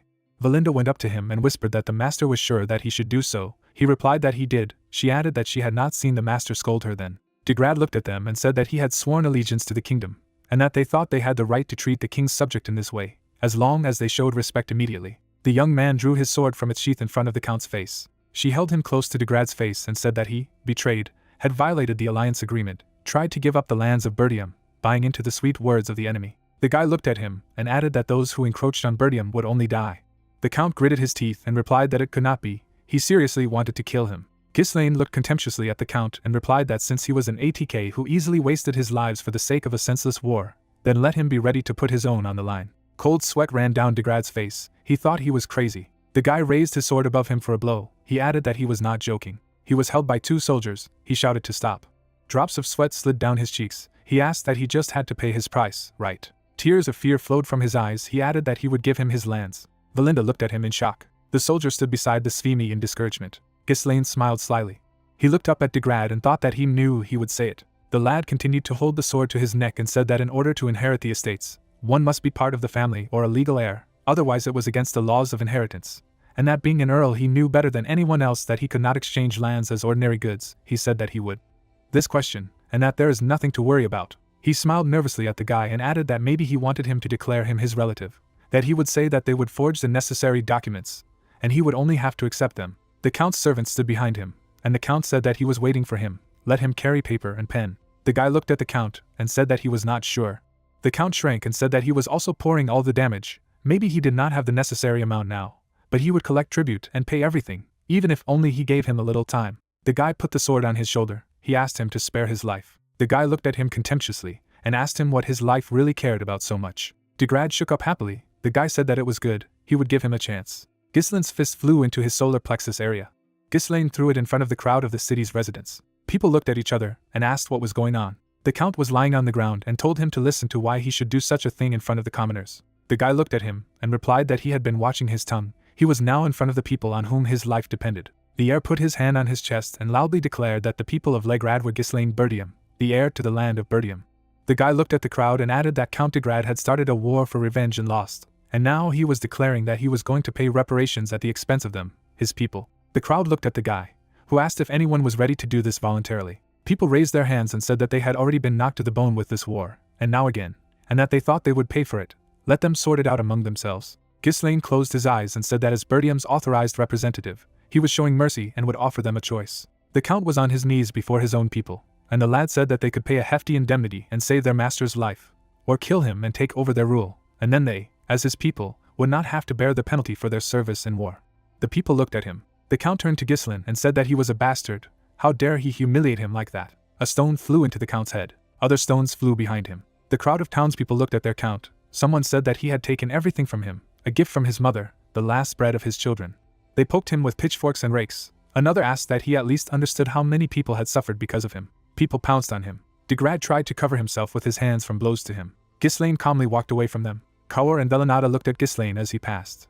He looked at them and said that they were coming back. The war was over. The guy stood next to his comrades and said that his father was skating. The girl replied that yes, they already had everything captured. As always, she was not worried at all. Bertium Castle. Birds circled over the castle. A group of aristocrats, led by Ghislaine's father, looked at the guy. Zwalter asked him again. He sat in an armchair and replied that everything was as they heard. Count de Grad was dead. Ghislaine's father stretched out his hand and asked what he had forgotten. What he had asked for would have shown respect. The guy took away what he had not forgotten, just decided that it would be more correct based on what he saw. Ghislaine looked at his father and added that if they had allowed him to pay off, then he would not have given up trying to attack Bertium. The man with the beard looked at the guy and asked that again. He intended to come again. The other man added that it was impossible. A squad of soldiers with de Grad flags marched in unison. The guy said that de Grad attacked Bertium with an army of 7,000 head, and that they must understand that there was no way he himself could gather such a number. The guy looked at everyone in the room and added that Desmond had provided them with this army, and Rayfold must have helped them. The aristocrat in the room was sitting on armchairs. Someone said Desmond and Rayfold. He meant that the big houses were targeting them at once. But Desmond was all about neutrality. Why would they? And Rayfold hadn't started all this because of a recent incident. The guy looked ahead in front of him and thought that the reason why they weren't sent help must be because of Amelia. Killing the messengers to block the transmission of information was her favorite tactic, isolating the target. An image of the world map appeared. The guy added that now that he wandered into the lands of de Grad, everything was changing. Given that their territories bordered, they would not be able to suddenly attack Bertium, and if they tried, he would be able to respond immediately. Zwalter clutched his head and said that this was why it was necessary to kill Count de Grad. He waved his hand and added that even if the owner was dead, it did not mean that the land would immediately pass to them, because he knew that it was inherited only by a direct relative or a recognized heir. The guy handed over the scroll and told him to take a look at it. Ghislaine's father looked at the scroll and thought that this document confirmed that Ghislaine was a distant relative and the first in line of succession. The guy stretched out his hand and said that he had personally received it from the hands of the Earl, and that with that most of the claims and lawsuits about inheritance disappeared. Zwalter continued to hold the scroll in his hands. He looked at his son and said that it was not so easy to rule the earth, and asked if he had any people who could do it. The guy looked at him and told him not to worry. He had a great candidate for this role. Kingdom of Siren, Austin Territory. The city shone brightly in the night. People were feasting in the square. There were two men sitting at the table, a couple of guys next to them noting that he had indeed gone to the bank, and that they were arguing that he would cry again when he had to say goodbye to his right hand. Cubes fell out of the cup. The man picked them up with a cup. He began to wave it over him. A man sat at the table in front of him with his arms crossed over his chest. He looked at his rival and said that he knew what would happen if he decided to cheat. Cloud held a glass in his hand and replied that it was okay for him. Let him not frown, it was fun. A tower of bones appeared on the table. He said that now let him voice what he was betting on. In the hall on the benches sat modest people. Zwalter said that for outstanding servants, in the name of His Majesty, he would grant him the title of Baron Fenris. The guy was kneeling in front of his father. The crowd behind him began to jump for joy and chant that long live Baron Ghislaine Fenris. The guy looked ahead in front of him and thought that after the war, he had become a feudal lord. Earlier, the guy pointed his fingers at the map on the table. His finger pointed to a mark on the map. He said that as they could see, the territory of de Grad, not counting direct administration, consisted of 5 baronies, and he planned to settle in the central barony of Fenris. The guy sat in front of the aristocrats and asked if they had any questions. They looked at him and thought that this was just a question, and that it was just a notice. Zwalter tilted his head, and his advisor said something to him. Ghislaine's father waved his hand and said that okay, let him do as he knows, anyway someone needs to do it. The guy thanked him. Zwalter put his fist to his mouth and said that by the way, it seemed that the war had greatly depleted their treasury. The guy looked at him in bewilderment and asked him again. He replied that he could sell runestones. Ghislaine's father looked at him, The guy said that they were not there now. He asked why. The protagonist waved his hands and said that they blew everything up at the castle gates. But don't let them worry, he will quickly get new ones. Present. Valinda went up to Ghislaine and called to him. His entire retinue stood beside him. She told him to join the meal. Jillian said that she congratulated him. Kaur added that their commander's business was going uphill. The girl put her palms to her head and said that she was so worried about what he would grow up to be, and that it seemed that it was thanks to her upbringing that the red-haired guy asked why he was so spoiled. She kicked him in the stomach and said that it was great that their young master had become a feudal lord. The guy turned at the voice of his sister, who called him. Elena and her friend Rachel ran to him. She poked her brother in the side and asked that this was exactly her brother, whom she knew, and that she could now call him a lord of the feudal lord. The guy said that there was no need to exaggerate. Ghislaine looked at his sister's friend and said, "What else, Rachel?" She approached him and greeted him. The guy said that if Elena offends, then let him tell him. The protagonist turned to Jillian and said that it looked like she had already recovered, who replied that it was thanks to him. The guy clapped his hands. All the guests turned to him. He said that attention, thank them for fighting in this war. He looked at everyone and added that he was now the feudal lord of Fenris, and he would be there instead of Berdium. The soldiers were sitting at the table. The guy added that he wanted to hire them not as mercenaries, but as a personal guard. Someone said that the personal guard, that is, they would become regular troops. The guy looked at them and replied that it was, and moreover, he planned to make all of them knights. The three soldiers looked at him attentively. The protagonist added that their valor in the past war was worthy of a knighthood, they deserved it. Valinda stared at the main character and said that such a scale would require a lot of money, then replied that it meant that he would have to earn a lot. Ghislaine turned to Jillian and asked how he was doing, who replied that he was fine. The guy looked at him silently. He was standing next to him. The guy said that he was going with the people to Fenris first. Jillian looked at him and asked him if he couldn't take it off, and he replied that he needed to go somewhere. An image of a bloody photograph of the castle appeared. The guy said that after the war, security left much to be desired, and ordered him to take care of it until he was gone. Jillian bowed to the feudal lord. He opened his eyes in surprise. The guy said that he was one of the people he trusted the most. Ghislaine put his hand to his armor, and added that he was therefore entrusting it to him. He looked somewhere ahead and replied that yes, sir.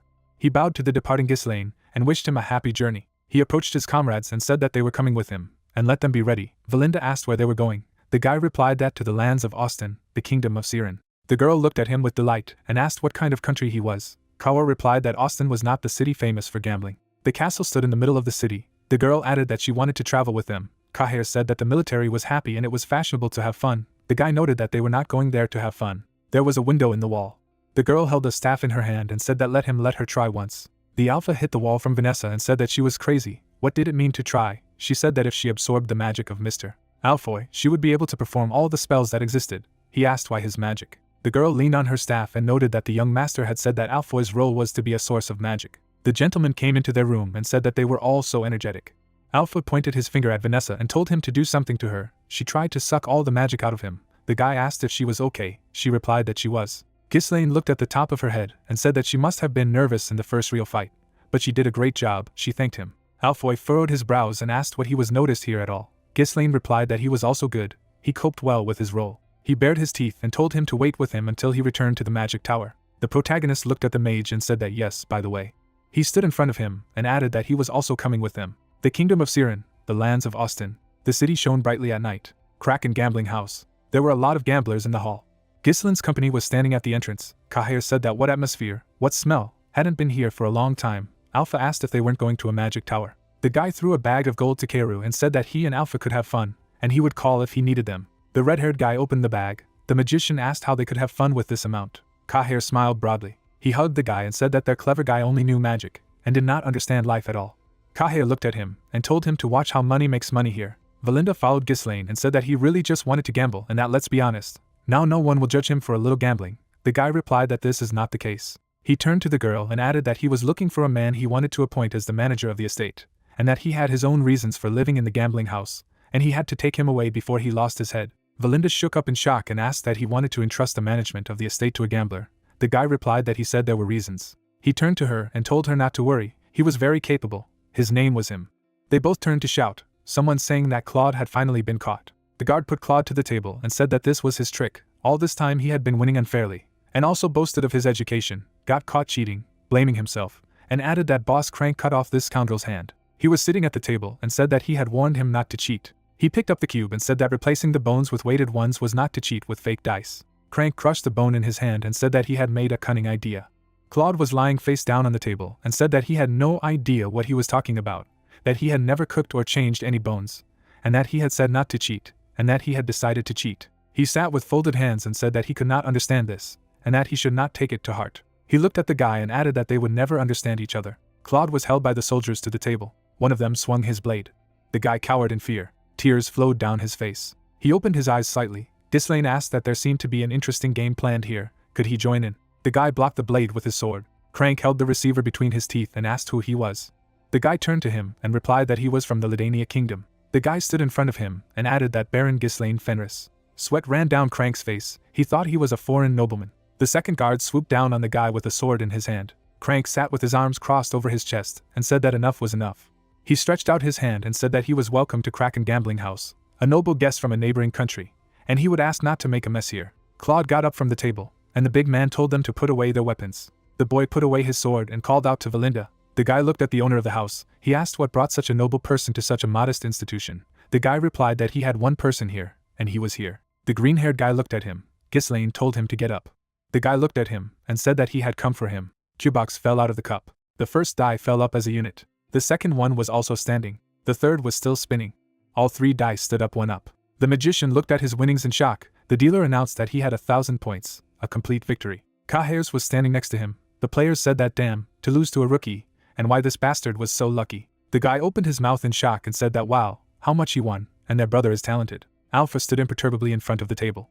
He stood in front of his winnings and thought that in such a short time, he had earned several times more than he could get in a whole day of selling scrolls. He clutched his chest. The guy's face turned red and he thought that when was the last time he was so worried. Kaher looked up at the crowd of people. Valinda looked at Claude and asked that this was the player he was looking for. The guy replied that he was. Crank held the receiver between his teeth and told them to forgive him. But that was impossible. This scoundrel must answer for using deception in the sacred house instead of fair play. The guy looked at him and asked him about the deception. Claude smiled. He abruptly fell to his knees in front of Ghislaine and said that he asked him for forgiveness. Tears flowed from his eyes. He added that the precious stones that he had entrusted to him, he had all lost because of fraud. There were people sitting at the tables. The guy said that all the dice here are under their control. Things are carefully checked at the entrance so as not to miss fraudulent tools. And that isn't it strange that the replacement dice appeared at the exact moment when he made a large bet. Valinda looked at him and asked him what he was talking about when he saw a young master to lie like that. The guy put out his hand in front of the girl. The guy looked at Crank and asked him what he was talking about. He moved his jaw and replied that he was a brat, and he was wondering where he got such money.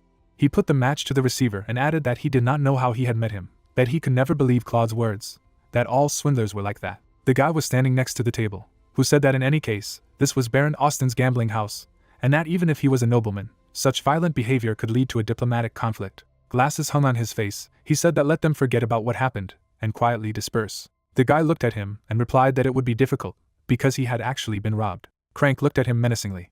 Ghislaine sat down at the table and told him not to frown so much. They all needed him, so let them find a compromise. The guy hugged Claude and told him to play a game with him. If he won, he would take Claude and all the money he had won, and if he lost, he would put his title and all his fortune on the line. The guy looked at Crank slyly. Claude looked at him in horror. Crank's eyes bulged at him in the same dumbfounded way.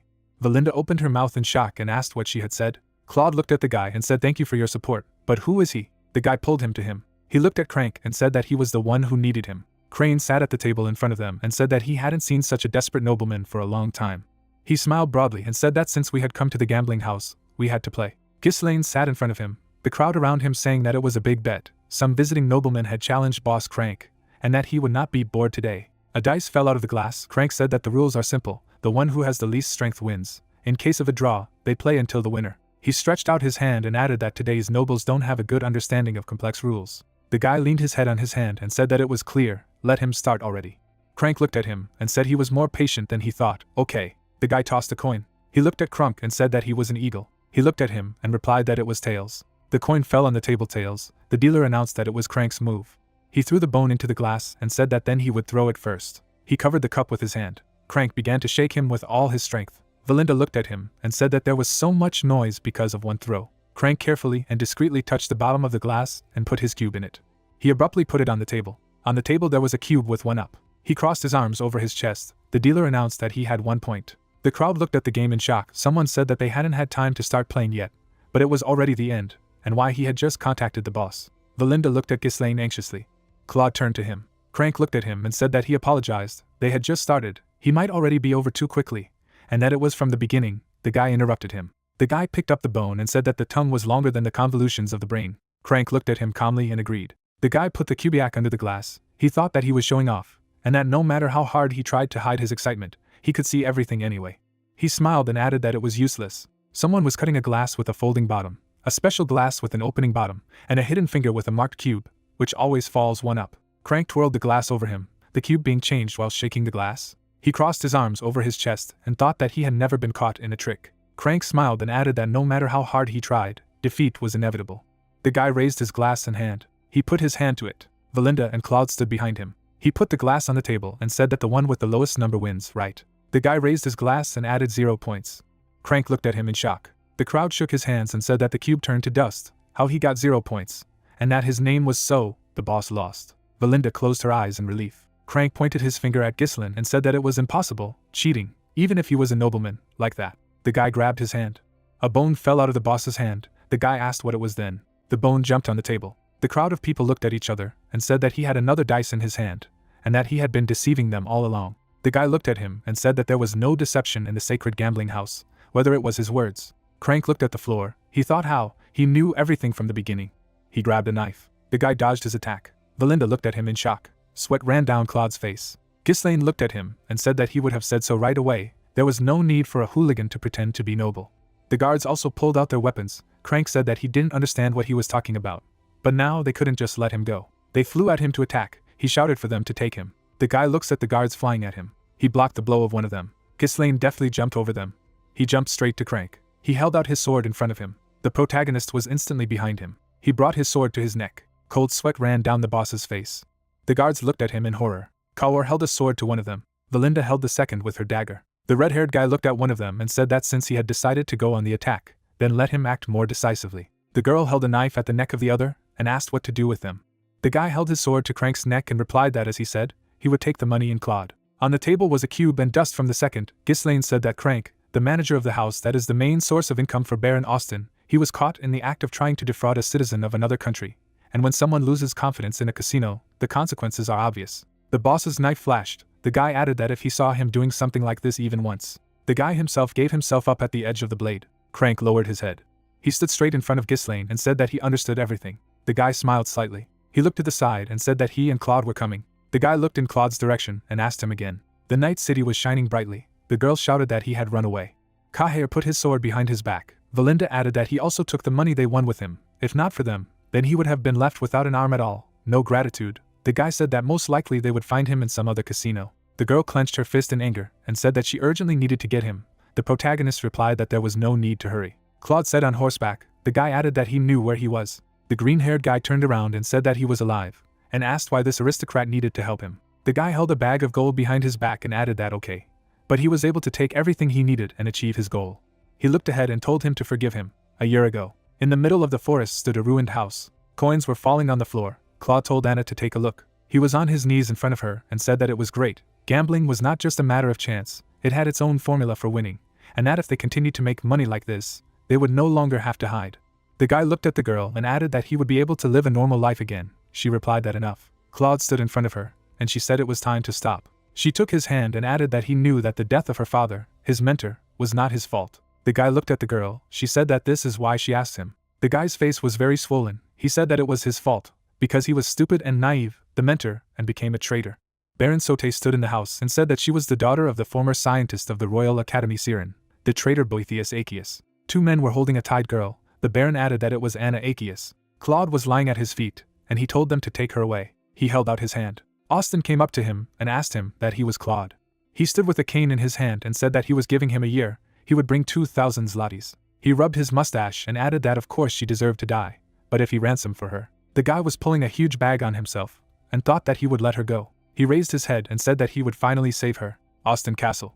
Moonlight illuminated the castle. The pen slid on the paper. Austin said that the prisoner of war camp was already overcrowded, and that the pitiful plebeians were only wasting supplies. He sat at the table with stacks of papers and added that he couldn't even get money for them. Why leave them alive? He waved his hand and told Rosiel to get rid of everyone for whom he could not ask for a ransom. He replied that it would be done. The knight looked at the Baron and said that the year had almost passed. Austin turned to him. He rubbed his chin and said that it was about the daughter of that traitor. At the table sat the guests of the Gambling Fist. The Baron asked if there was any news from Claude, who replied that he had heard that he was wasting all his money in the casino. Austin replied that it seemed that Crank was doing well. He looked at the door and said that he had thought of making her his servant, that he was branded as a traitor's daughter, not the best option, and that she should be executed just so that Claude would not find out. The knight stood behind him and asked that if he really came with the money. He replied that just taking it from him and getting rid of him would not bother the death of one of the hundreds of players. He smiled and added that of course if he could scrape together his ransom at all. The doors opened. A knight came into the study and said that he asked for forgiveness. The Baron replied that it had happened at such a late hour. A drop of sweat slipped down Austin's face, and he replied that some Claude had brought him a ransom. A bag of coins fell on the table. Claude himself stood before him and said that it was 2,000, as he had asked. He looked at the Baron and said that they should let Anna go. The Baron began to examine the money. He looked up at the guy and said that they were real. The guy was standing in front of him. He asked where he got them from. He replied that he won. There were hundreds of coins in the bag, and the Baron replied that it was so. He looked at Claude and said that he was in his prison. He looked at him and asked what he was talking about. The guards grabbed the guy by the arms. He started to fight back and said that didn't he bring the money as he wanted. The Baron rubbed his Opbrook and replied that whether he saw the origin of this money was very doubtful. He needed to talk to Crank. He raised his hand and added that if he did not want to be executed, then he should agree to prison. The guy lowered his head and said that he was mocking. The Baron looked after him. He looked at the coin and asked that he would really believe that he could get that kind of money himself. The guy opened his mouth in despair and screamed. He was carried away by the guards. Saliva flowed from the guard's mouth. The second began to fall to the ground from the impact. They both fell to the floor. The Baron looked at them in shock. Claude turned to his savior. Ghislaine put his hand on his shoulder. Ghislaine looked at him and said that he could rely on him. The guy walked forward to Austin and greeted him, who asked who he was. The protagonist snapped his fingers and said that he was the Baron of the Ladania Kingdom, Ghislaine Fenris. Crank fell to his knees. The Baron looked at his subordinate in shock. Kaur put a chair for the guy at the table. He put his feet on the table.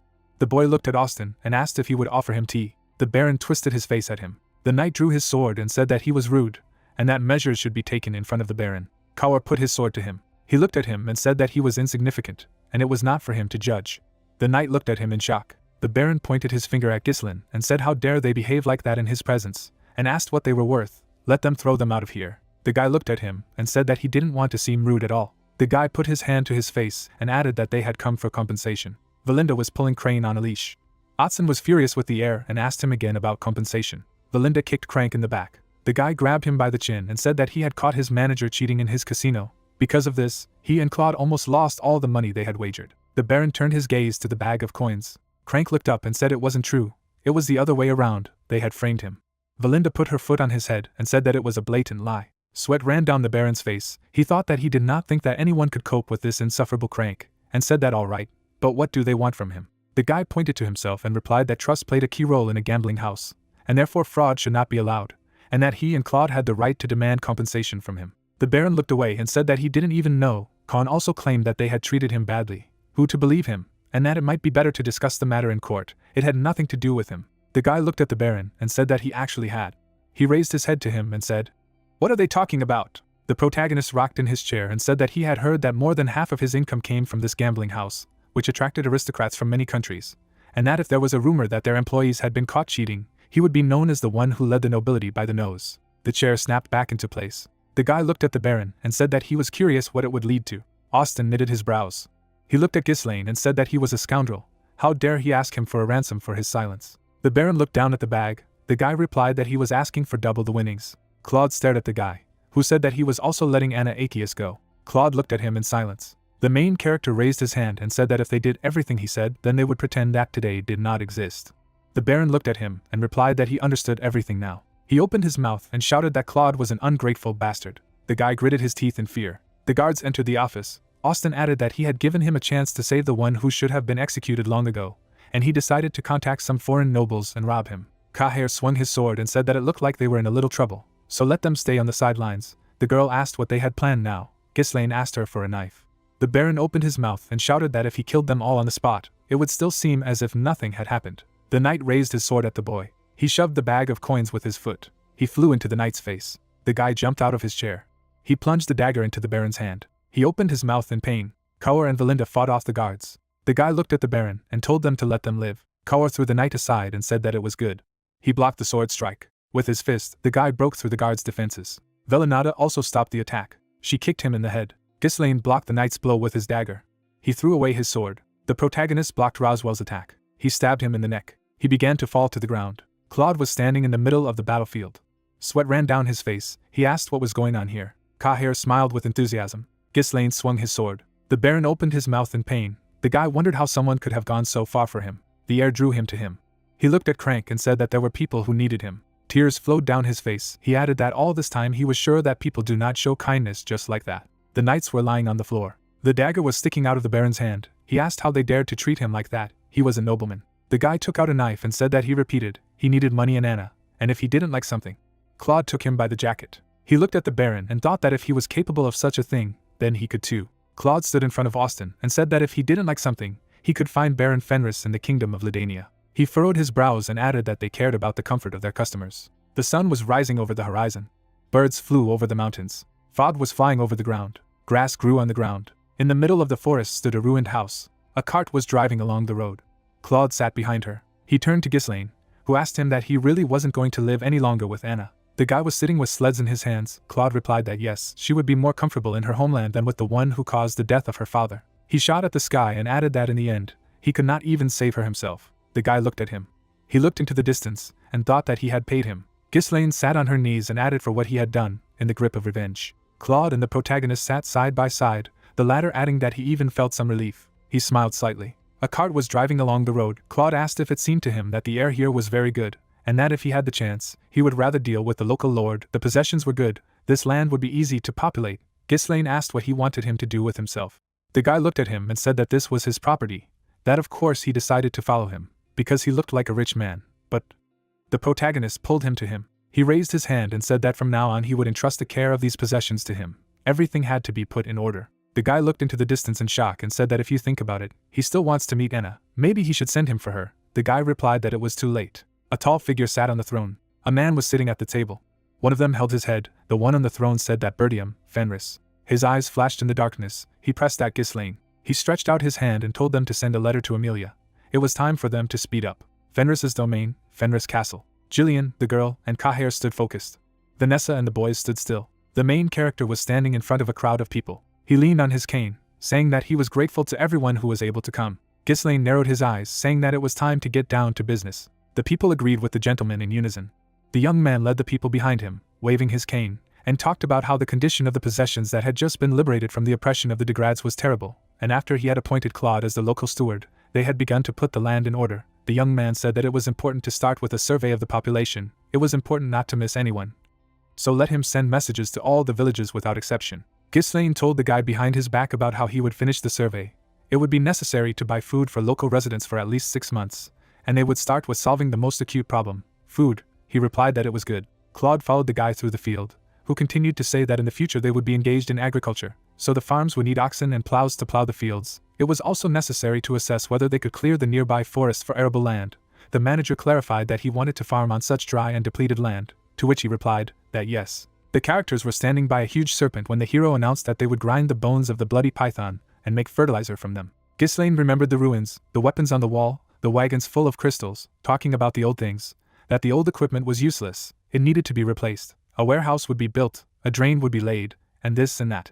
Claude smiled nervously, wondering that the young man was probably joking, that he was a steward, a supervisor, a manager, a secretary, a treasurer, an inspector, a people's representative, a military leader, a food inspector, a customs and tax inspector, an inspector for the maintenance of farms, an inspector for alcohol, a supervisor for the general welfare of Fenris, and much more. The steward stood before the Duke, listening to the question of what it was, and replied that there was too much to do for him alone. Ghislaine wrote with his pen, saying that he had not even tried, suggesting that he take advantage of this chance first. If necessary, he would send him more people. Claude immediately ran out of the room. The hero closed his eyes, mentioning Wendy. The girl tried to attack the fleeing guy. She abruptly tied him up with a thin rope, raising her hand. The girl closed her eyes, saying that it was a pleasure to meet her, that she was Wendy, and that Valinda had ordered her to guard the boy. She added that she hopes they will get along. Ghislaine put his hand to his face, thinking that this was just the beginning, wishing Claude to be patient, remembering that he had always spat before. The guy walked forward, the steward and the girl walking behind him. When it was said that being a nobleman by birth, he was obliged to protect his people. People had their eyes burning in the darkness when it was told that ruthless exploitation and constant persecution by greedy nobles had led to general distrust. The inhabitants of these lands had lost the will to work due to incessant poverty. Torn bodies lay on the ground when they spoke of famine. The man was put a rake, pitchfork and other things to his face. When the guy reasoned that the nobles continued to distance themselves, leaving these problems unattended, they must quickly solve the basic issues in order to restore order in these lands. The young man closed his eyes, realizing that it was just that. The castle is depicted on a sunny day, with a loud question that there is not enough money. The hero sat at the table, surrounded by other characters, said that if they continued to spend them in the same way, in 3 months he would not even be able to pay their salaries. The old man noticed that the situation was not easy. Kaher looked at the master carefully, asking what the problem was, reminding him that he could just get another runestone. The guy replied that they wouldn't be able to sell them now because he would need them for someone else, saying that he wanted to do research on mages. Ghislaine touched his chin, reasoning that the supply of runestones was not infinite either. They could not rely on them alone. He understood that they needed a stable source of income. Claude burst in, throwing open the doors. The young man looked at everyone present, and the young man noticed that the manager was just in time, because he wanted to give him something. The hero closed one eye, hearing that it would wait. Claude looked at the characters, saying that he knew the best way to save these lands. The young man was smiling. He was in a good mood when he said that it was necessary to open a gambling house. The manager instantly flew out of the window. Valinda put her hands on her belt, telling Wendy to hit him next time before he could say such nonsense. The girl accepted in response. Claude asked about what he had said. The manager clenched his fist, exclaiming that agriculture was not feasible here, and they couldn't even use runestones freely, asking the question that they weren't trying to turn these abandoned lands into a real city of pleasures. The man behind agreed. Ghislaine listened, sitting at the table, replied that when he had more time he would think about it, and in the meantime just let him do what he told him. Claude objected to whether they would have enough food until then. The hero was calm, answering that if you build a gambling house without the necessary base, of course, you can quickly make a profit, but it will be impossible to prevent the formation of shadow zones. The guy remembered people, thinking that in the long run he would not want to quarrel with them. The manager crossed his arms, noting that they did not have enough food, so they had to buy it. But what then? Alfoy added that other landowners were not developing agriculture, suggesting that they just build a luxury gambling house here. The young man tensed, saying that he would solve the food problem. The lands were shown. When Ghislaine said he would make their land begin to produce crops, so let him do the work and not complain, Claude replied that this land was unsuitable for agriculture. The guy smirked, asking if he could guarantee it. The manager and Alpha gritted their teeth, declaring that no matter what, nothing would grow here. The hero closed his eyes, offering to argue. 3 months later, the characters carefully looked at what was happening in front of them. People looked at the sprouted field of wheat when the manager wondered if he was asleep now. People cut off the ears of grain as he exclaimed what had happened, talking about how many years had passed since they had last harvested the land. Claude approached the hero from behind, asking how he managed to do it. Workers were sowing the seeds when Ghislaine talked about how rye grows well even in harsh conditions. Before planting the seeds, all that remained was to fertilize the plowed soil with crushed blood python bones, because they are rich in nutrients. The seeds were illuminated with magic when the young man said that then you need to sow rye enhanced with mana. The guy touched the plant, noticing that with this method of sowing, they grow very quickly, which allows you to harvest more often. Alpha gritted his teeth, wondering why he had ordered the mages to collect mana. Vanessa's eyes widened, wondering how amazing it was, and how he had come up with the idea of using concentrated mana on seeds, and it usually only works on humans. Ghislaine closed his eyes, realizing that he had not invented it himself. The stones were collected in an energy ball when it was said about accelerated mana collection. This is a magic spell that, using the power of the runestone, allows you to speed up the accumulation of mana. A plant in the field was shown when it was said that many doubted that this method could be used on wheat, but the results speak for themselves, because this technology has already been tested by magicians and scientists of the future. The hero looked forward with concentration, realizing that how and why he was working was not his business. The people raised their hands, shouting that from now on they would follow him unquestioningly, for now they would no longer starve. Speaking of glory to Baron Fenris, Claude and Alfoy tried to quickly leave. They were tense when they were spotted. Ghislaine put his hands in his pockets, clarified where they were going, because you need to be responsible for your words. They turned in unison, asking what words they had. The guy straightened his coat, saying that if they won, he would give them 5,000 gold pieces. The young man held a bundle in his hands, adding that since he had won, they would work for him for 10 years for free. The young people were dumbfounded when the question followed as to whether this was the dispute. The two began to laugh nervously. They understood that they were finished. A field near the castle is depicted. When the hero talked about how their first harvest was harvested, now they have a stable supply of food, and they no longer depend on the sale of runestones. Hubert was dumbfounded, wondering if he wanted to build a magic tower on his lands. The characters were sitting in nature, and Ghislaine confirmed. The man asked the question that he had only come to tell his younger brother, from which he suddenly started talking about it. The young man closed his eyes, telling him that during the battle against the Regressed, they had barely won by blowing up the runestone, as well as with the help of the magic tower. Hubert was surprised, wondering if they had blown up that jeweled runestone, and that he hadn't even heard of their victory over the Regressed. The young man lowered his head, saying that if the recovering lands of Fenris were threatened, they would have no choice but to blow up the runestone. Just like last time, the man asked why they would immediately resort to such drastic measures. Ghislaine looked at his interlocutor attentively, asking him to send him more mages. The guy was holding a sheet of paper in his hands, telling that magicians had shown themselves to be excellent in various kinds of construction of residential areas, water channels, churches, the Crimson Flame Towers in Fenris. The hero reasoned that thanks to the help of the mages from the tower, they were able to quickly complete a large-scale construction. The Duke watched as the people raised their spears, exclaiming what this heartless bastard had done to them, the mages. He reflected on the fact that, of course, there were some minor difficulties with their new friends, who were not able to adapt to their lands immediately, but an agreement was soon reached. Ghislaine put his hands in his pockets, asking Alfoy to bring him a sample of the contract, who thought that he would not be the only slave at last. From a bird's eye view, the possessions stretched out, when it was said that the lands continued to be rapidly restored. Claude showed up in the office, shouting that trouble was in trouble. Amelia put her hand to her mouth when it became known that a coup had taken place in Rayfold. The Duke frowned, wondering what had happened earlier than in the past, and if it was because of his actions. The character's eyes lit up when it was said that Desmond and Amelia were puppets acting at the behest of Duke Delphine. The young man thought that since he had failed to overthrow Bertium with the help of the Degrades, he had to take action. Ghislaine was angry when he realized that he had not yet stopped his struggle. The old man stood at the table, asking what he would do, and the girl said that if Amelia got here, they would. The guy knew that even if he was put in a vice, he wouldn't stop, noting that they would be going to the kingdom. A large castle city is depicted, and the capital of the Ladanian kingdom, Gardenia, was mentioned. Sunlight fell from the roof. In the shadow was a woman's hand. The rays of the sun began to fall on my hand, burning it. The armored man stared at his hand covered in blood. The girl stood in the middle of the room in the sunlight, thinking that she wanted to die. The eagle flew swiftly down. The carriage with the horse drove up to the house. The knights stood in formation. A large kingdom was depicted. Beyond it you could see the mountains. A young man and his friends rode up on horseback. He said that here was Gardenia.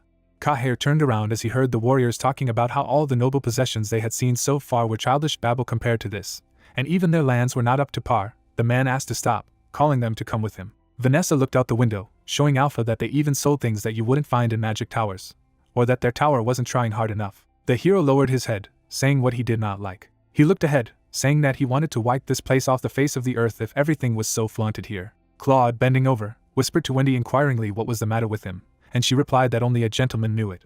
The manager looked to the side, wondering if someone had crossed his path here. The guy frowned when he heard that there might be some resentment from his past life. Ghislaine looked towards the castle, talking about an impregnable, invincible fortress. Gardenia is a capital city under the protection of a goddess. The young man held a sword in his hand, standing over the burning city, banishing in his thoughts what he had once tried to defeat him. His sword was stuck in the ground when he added that he had been killed here. His fist was clenched tightly as he told him that he had attacked the capital to kill Duke Delphin, who had seized the throne.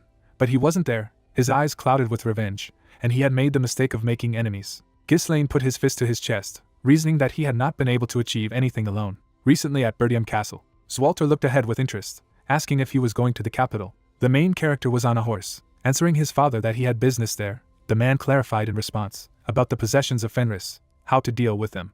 The young man put his hand to his chest, saying that he would provide the Bertium possessions with the necessary food for a year in advance, so during the boy's absence, he would like to be looked after by the manager Homern and the commander Randolph to look after the lands of Fenris. The men looked at him, laughing and clarifying about the food supplies for the whole year. Zwalter looked at his son sternly, saying that this was not the most important thing, asking that the boy had not said that the Rayfolds were watching his every move, instructing him that he should understand what the absence of a hero could lead to, especially now that a rebellion had broken out there. Ghislaine aimed his bow at the bird, replying that his father was quite right. If the Desmonds and Rayfolds attacked them in his absence, they would not be able to withstand their onslaught. However, the hero shot an arrow upwards. The sharp tip pierced the raven in the air. The young man looked up, continuing to say that as long as Rayfold was under Amelia's control, they still had time to organize everything properly, and in that time they should have time to build up their strength. A drop of sweat appeared on the man's face as he muttered that he meant to build up strength. A large castle stood under the sun when the hero declared that they should win over the kingdom. Crows sat on the branches of trees. The unknown old man stretched out his palms, saying that this was how they asked. The heroes stood at the entrance to the estate, which was said to be a large, beautiful, inexpensive and spacious mansion with a garden. The guy looked at Valinda, asking how she was. She replied that she really looked spacious. Two guys were angry, asking their grandfather why he was in such a state, to which he replied that no one had taken care of him for quite a long time. The big warrior made his way through the forest, frightened. The knight looked at him with displeasure, reprimanding what a coward he was, wondering how he became a mercenary in the first place. The fighter turned to Vanessa, asking if it seemed to be cool here. The girl thought that she could have worn clothes. The old man cleared his throat, adding that there were also rumors that there were ghosts and spirits in this mansion. So, this was all blatant slander. He guaranteed the guests that everything was in order with this mansion. The Duke put his hands in his pockets, asking how much he would pay, because then everything was decided. The manager shouted to stop. He grabbed him, hugged his grandfather, remarked that at least they looked at his face. It was clear that it was still that headache, so he was glad to finally get rid of it, asking the guy if he thought feng shui was just invented like that. Ghislaine looked away, saying that no one had ever died from ghosts, wondering what he would grab him by the leg, and so what? The old man grabbed the guy's hand, saying that it was a great decision. Originally this mansion along with the land was worth more than 1,000 gold coins, but since he didn't keep track of it, he would give it away for 500. The hero looked into his eyes, announced 200 gold. He was surprised. The young man closed his eyes, noting that he was very afraid of ghosts, so if he did not give in, they would look somewhere else. The grandfather replied that they did not need to. They would definitely not find a mansion in the capital for less than 500 gold. The old man's face was covered with sweat as he listened to the fact that if he started taking care of the house, he would spend much more, and it was not yet for sale, and his grandfather would have to pay the land tax. The guy frowned, clarifying who else besides him would buy it.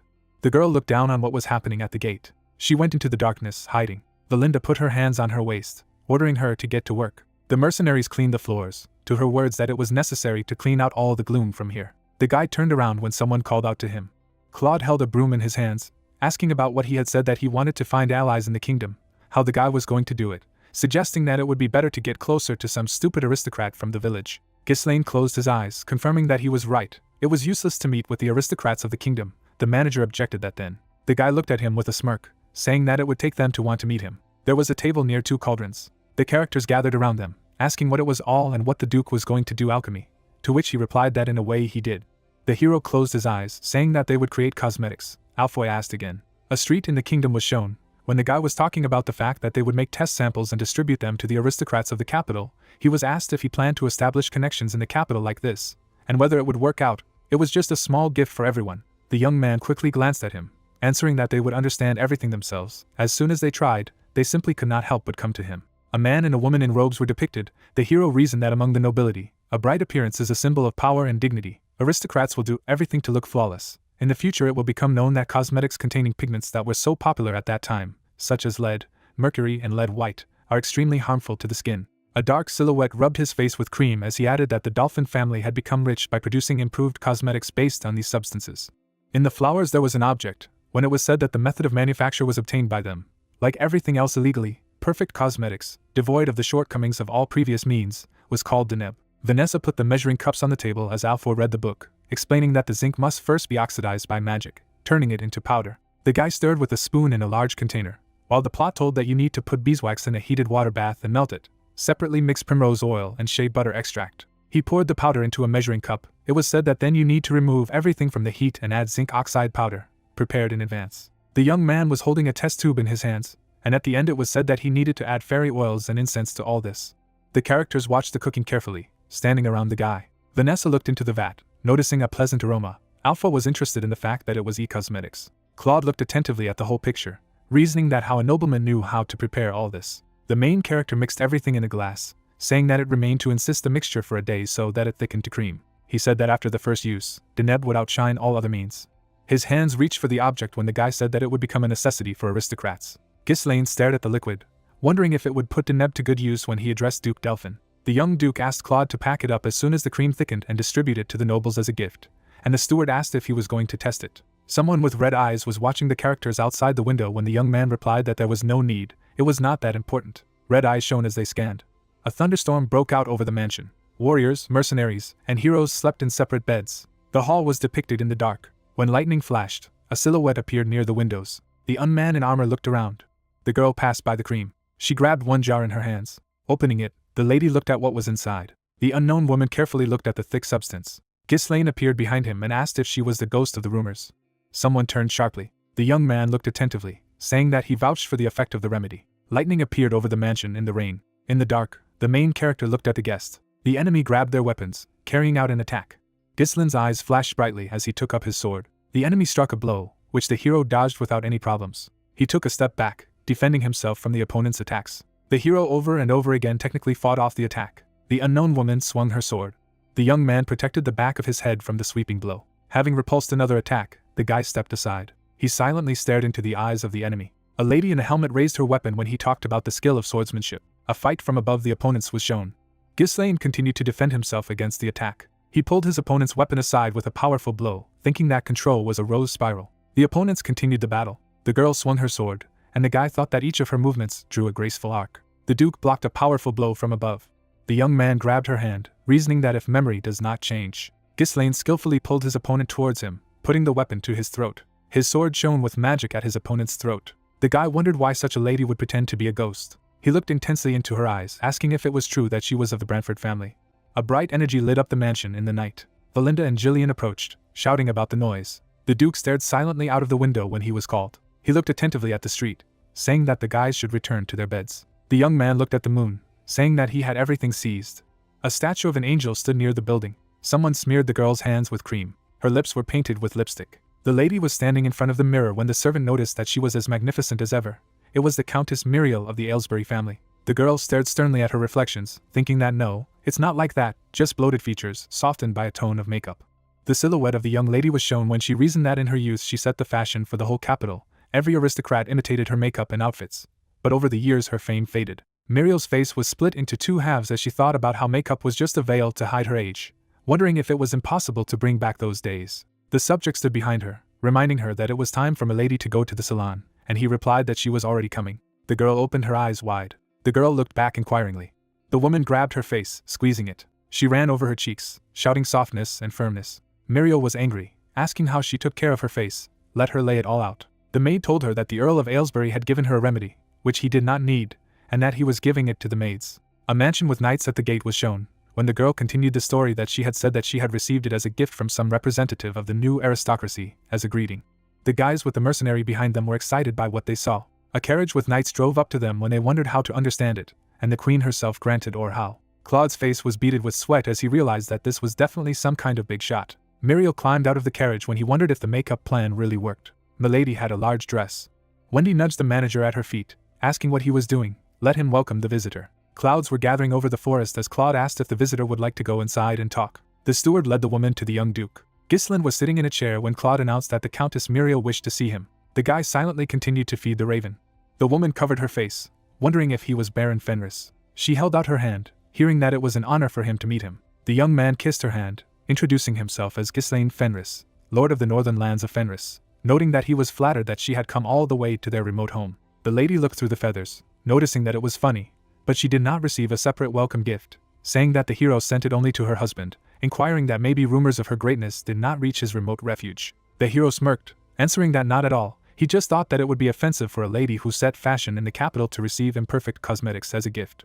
Muriel closed her eyes, noting that he did understand something. The woman asked to leave the pleasantries. They sat down opposite each other when the lady said that she wanted him to give her the remedy. The hero looked at her attentively, asking if she had tried it. The woman replied that it was flawless, so much so that now she did not need tons of makeup like before. Muriel's eyes were calm. When she said that she wanted an exclusive for its supply, he would only have to supply her with this tool and bring the formula to perfection.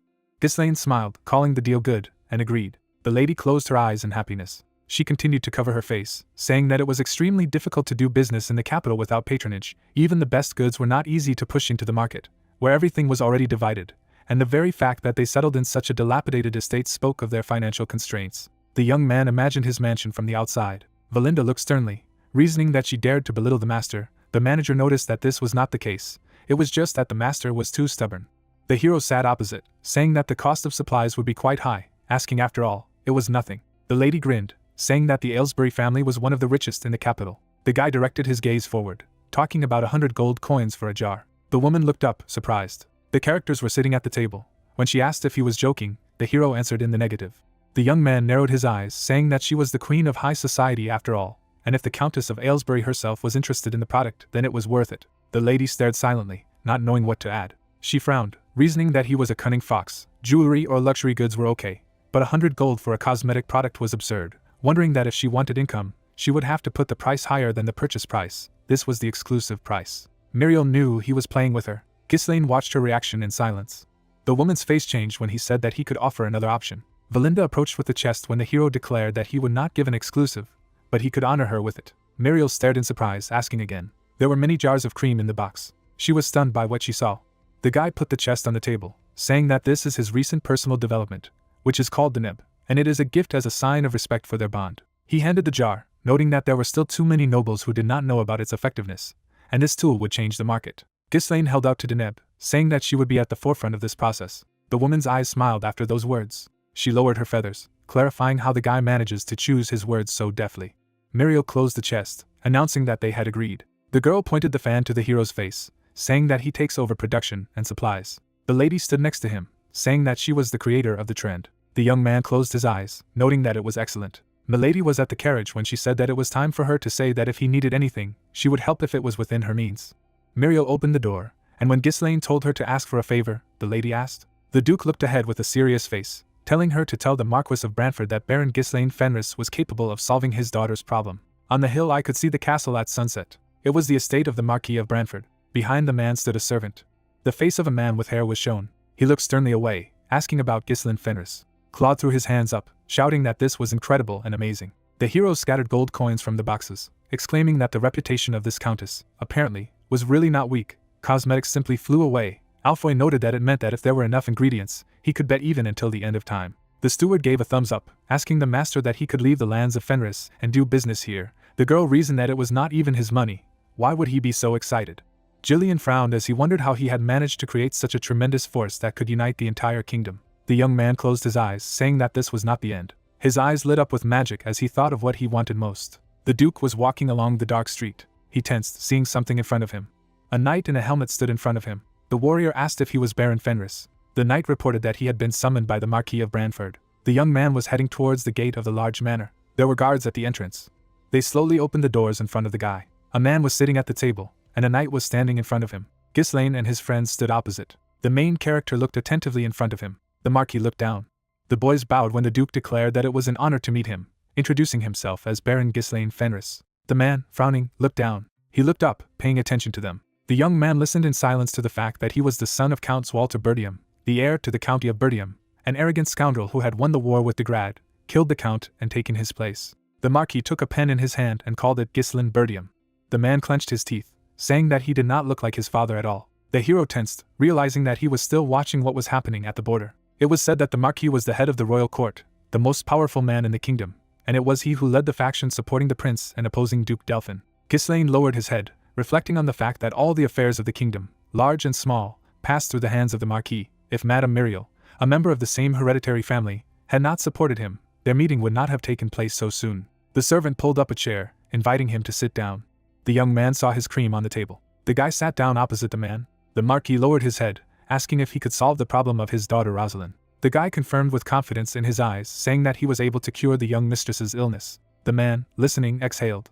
He put his hand on the book, saying that Ghislaine had not even seen her. The man crossed his fingers, wondering that he claimed to be familiar with the symptoms and could heal her, even though no one had been able to do so for so many years. The hero smiled, answering that he learned about everything from rumors while he was collecting information about the capital. In addition, he already had experience in treating diseases. The Marquis looked into the guy's eyes, noting that his self-confidence was simply amazing, to which he replied that he was exaggerating. The Duke lowered his gaze as he heard that he had to go.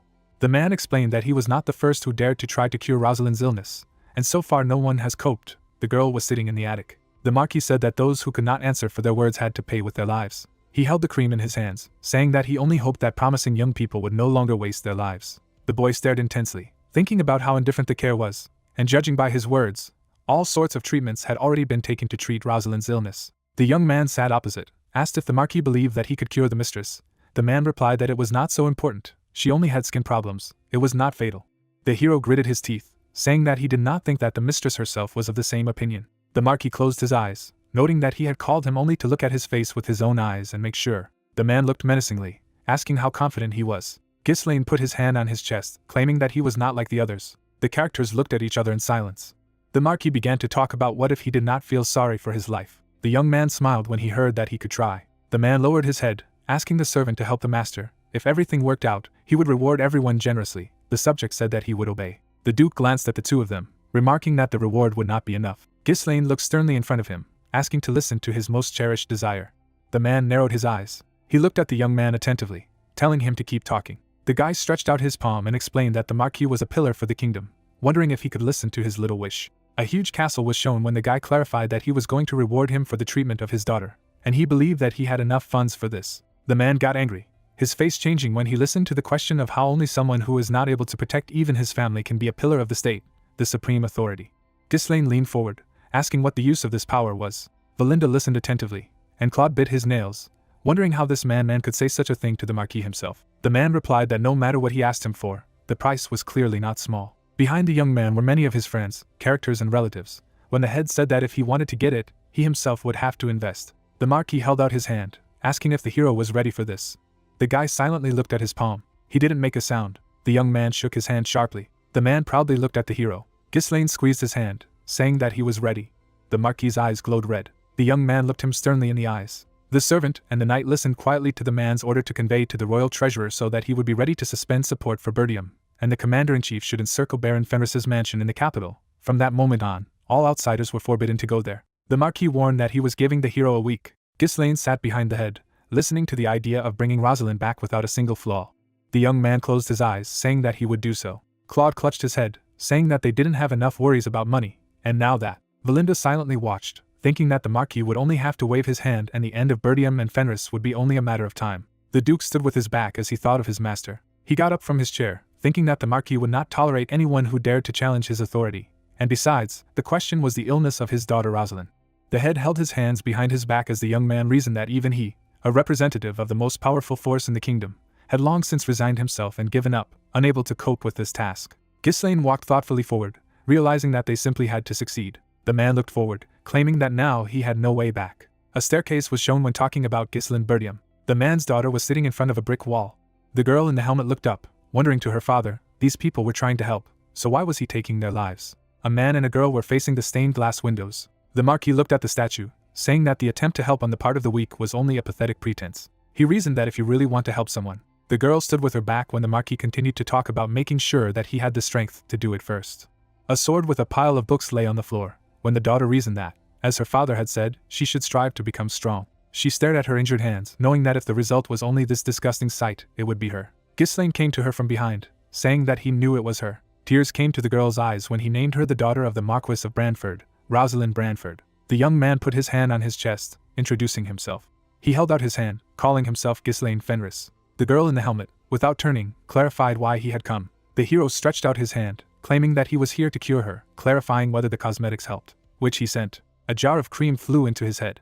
The guy calmly dodged, and she smashed against the wall behind her. The girl stretched out her hand, interested in what he thought, the first one who was trying to cure her. Rosalind trembled, hugging herself, telling her that no matter what medication she took, whatever treatment she tried, just let her leave her alone, because everything was useless. The young man stared without taking his eyes off and replied that he was different from the others because he was willing to risk his life to heal her. The girl turned around, stretching out her hand, shouting that all of them, who come for their own benefit, say the same thing, that they are not like everyone else, and are ready to risk their lives. She asked if the guy thinks that he is special only because cosmetics helped a little.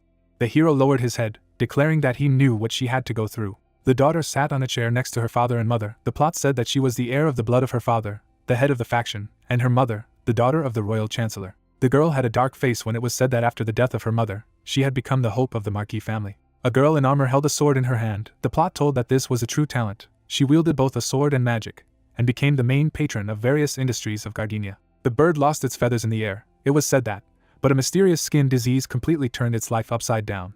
The Marquis stood with his back to her, the plot telling that when all the man's remedies could not cure Rosalind, her father tried to solve the problem through political marriage, and even if she could not live as before, the name of the Brantfords would protect her. A sketch of a person is depicted, when it was explained that the cause of her illness is an irreversible spontaneous skin rash due to improper practice of manipulating mana. This is a rare reaction of rejection that occurs due to an imbalance between yin and yang, one of the principles of mana. It was said that the problem was with the mana channels. Rosalind raised her sword above her head, shouting for him to get out of the way before she killed him, explaining that the more mana she released, the harder it would be to heal her. The hero calmly looked at her, apologizing. Ghislaine ran to the attack, saying that he would treat her forcibly. Rosalind's eyes turned red. The guy blocked the girl's sweeping blow. He pulled her weapon away, grabbing her by the arm. The main character sent her to the floor. He pressed her head to the ground. The young man raised his head, seeing the girls, called to him. Rosalind was hysterical as she was tied to the bed, asking what they were doing and asking them to let her go immediately. Ghislaine took off his coat, saying that he had to take off his mask first. He grabbed his helmet, noticing that before starting treatment, it was necessary to assess the condition. The daughter of the head shouted that it was not necessary.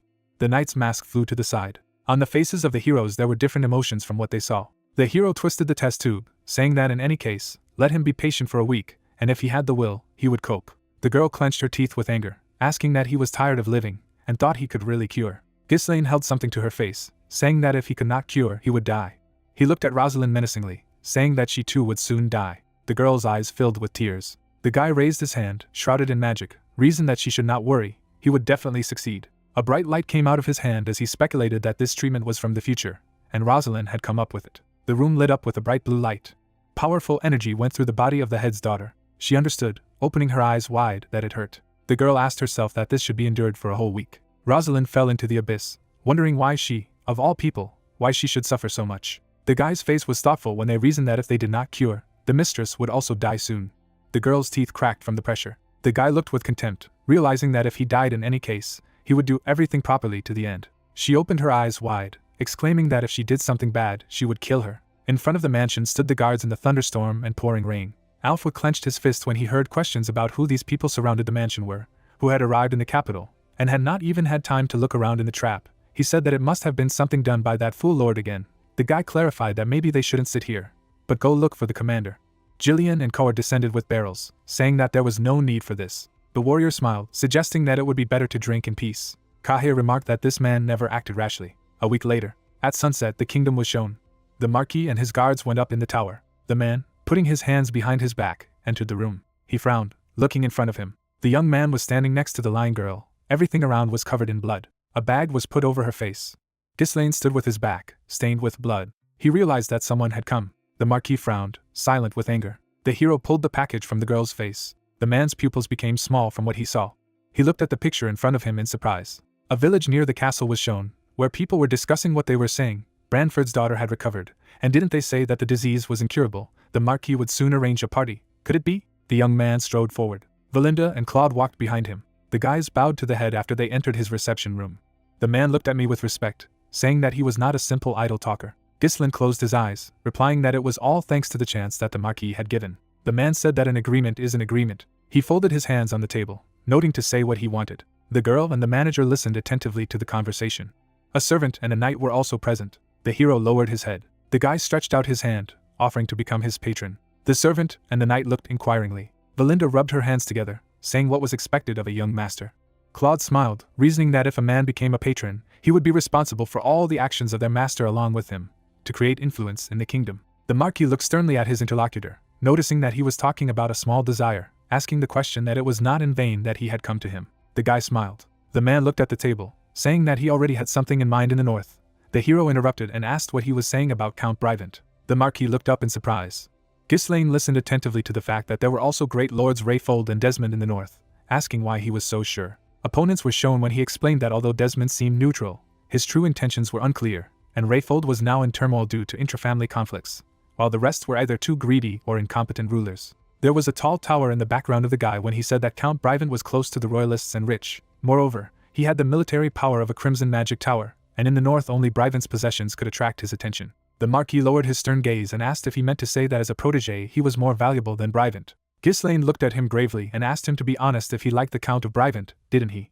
The Marquis said nothing in reply. He leaned back in his chair, laughing, saying that the interlocutor was right. He was a good person, but lazy, indecisive and too trusting. The guy said that because of this character, he must be greatly influenced by the Duke of Delphine, the enemy of the royalists. The hero added, asking that if you are going to fulfill a wish, isn't it better to support someone who is really worth it? The guy put his hand on his chest with a request to represent the north. The Marquis lowered his head, thinking. He lowered his hand, beginning to understand why the young man had put his life on the line. The man rose to his feet, saying that it was good. The head put his hands behind his back, exclaiming that all the witnesses present were witnesses, declaring that he would support Baron Ghislaine Fenris as his patron. The man pressed his hand to his chest, shouting that the Baron's enemies were his enemies. Let everyone remember that he was behind him. The head perched over the young man, stretching out his hand, asked him to swear that he would take his honor into account in all his affairs. The sword stuck in the ground. Ghislaine knelt down, sword in hand, and swore. The Marquis congratulated the Baron. A girl appeared behind the hero's back, who apologized for not greeting him properly because of the commotion. A fan was shown when Rosalind stated that although her father had paid, she was the one who owed him a debt. The fan collapsed in the face of the head's daughter. The girl crossed her arms, asking to be allowed to support the hero. A large chandelier hung on the ceiling when someone asked if the rumors had reached them. People talked about the fact that one of the new aristocrats had cured Lady Rosalind's illness with makeup, hadn't it? The Deneb that Lady Muriel had praised her. The man held a glass in his hand, wondering if cosmetics could cure what the best doctors could not, and heard that the Marquis of Brantford would not throw a banquet for no reason, and it was rumored that it was in honor of a new ward, and for sure it was him. The young man went forward when they talked about not believing every rumor, because it was a tedious task. The guests noticed by looking in one direction. A hero was heading in their direction. They wondered if it was Baron Fenris. Valinda grabbed the guy's hand, telling him to take his hand out of his pockets, and asked him to smile.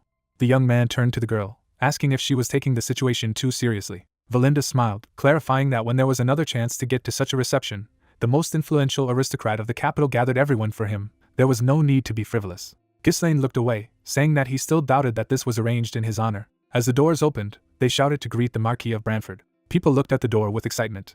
The man was walking with his daughter by the hand. A small light could be seen from the voluminous dress. The girl put the fan away. Rosalind greeted her dear guests without excitement. The crowd of people began to applaud, shouting that it was true, she had indeed healed, and now she was even more beautiful than before. Valinda looked carefully, saying that she was unrecognizable, clarifying that this was exactly the same girl who had recently thrown herself at people. Rosalind stared at the audience without emotion. She turned her gaze sharply to the side. Ghislaine stared at her in silence. The head stretched out his hand to the side and, thanking everyone for coming, added that tonight was dedicated not only to the full recovery of his daughter. The Marquis was serious when he said that it was also in honor of the recognition of their new patronage to her new patron. The guests were surprised, asking again, and realizing that the rumors were true. The man raised his palm, continuing the story of what someone already knew, and for someone it would be news. The disease that had tormented his daughter for many years receded thanks to one person. The guy and the girl stood at attention when the name of the hero was called. The Marquis lowered his head, saying that the Brantford family would support him in everything, and asked everyone to treat him the same way they treat the head. The man looked sternly ahead, announcing the banquet. The eyes of the people looking at Gilson glowed red. The protagonist frowned, reasoning that the Marquis of Brantford is cautious in his decisions, but acts without delay. The hero remembered their conversation, where the man, sitting at the table, notified that they would arrange a banquet. Since he was now his patron, the guy should get acquainted with all the noble representatives of their faction. Only in this way he could count on their support in the future. The young man looked around, realizing that it seemed that almost all the most influential people in the capital had gathered here today. It was a little pressing, but such connections would definitely come in handy. The two looked around at the talk that he was not too young, and his title was not high. Even if he had revealed the impossible, his family was still not the noblest. The girl asked how they could talk without knowing anything about him. Rosalind was heading towards the Duke, calling out to him. The girl bowed, saying that she wanted to express her deepest gratitude to him. The guests parted, watching the scene. Rosalind looked at the guy attentively, telling him not to listen to trivial gossip. They all follow popularity. The hero looked calm when he said that such popularity is only a burden. These glances burned through him. Rosalind closed her eyes, noticing that today was a special day. It confirmed that she had officially returned to high society, and the fact that her father was now patronizing him clearly haunted many. The girl held out her hand, offering to say hello to everyone. The lady stretched out her hand, saying that they were already waiting. Ghislaine looked back at Valinda. My friend shyly waved her hand. The hero smiled, closing his eyes. The castle was depicted from a bird's eye view, when the girl began to tell that the royal faction was conditionally divided into 3 large groups. In front of them was a couple. These were Count Muriel and the Aylesbury family, responsible for the culture of the capital and social affairs. The man in the wig was smiling. It was Sir Byler Norton, the Chancellor's eldest son, the Chief Justice and her son-in-law, holding the laws and the affairs of the palace in his hands. 3 young men stood smiling, announcing that they were Marquis Maris Macquarie, the Commander-in-Chief of the Kingdom's army. Rosalind covered part of her face behind a fan, saying that they were the respected nobles who managed the finances, the army, and the Ladania itself, and that as a representative of the North, he would have to greet them, and whoever the hero spoke to first would have more prestige. The young man frowned, remembering the Marquis's words that one should not forget that the world into which he had stepped was different from the past. There were 3 families in front of Ghislaine when it was said that he should choose wisely. The young man exhaled. He looked into the eyes of all 3 representatives.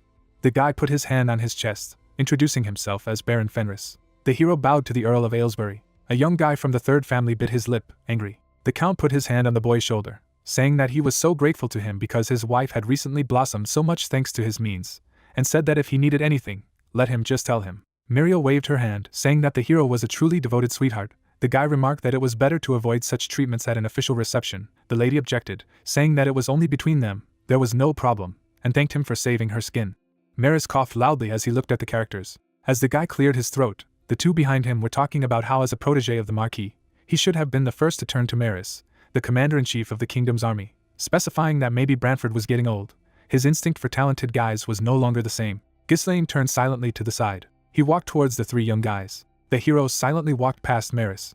The young man approached Byler and bowed, introducing himself. The old man thanked him for helping Lady Rosalind, noting that a stone had fallen from his soul. Byler looked at the guy, saying that the Marquis said that he was saving dwarves and elves from slavery. Whether this was true, he offered to settle all issues with slavers and import duties. Let him not worry. The hero thanked in return. Ghislaine bowed to Maris. The man gritted his teeth, telling him not to be conceited just because Brantford had taken him under his wing, saying that any moment, he could be left with nothing. The main character closed his eyes, saying that he still had a lot to comprehend, and hoped that he would continue to guide him with his wisdom.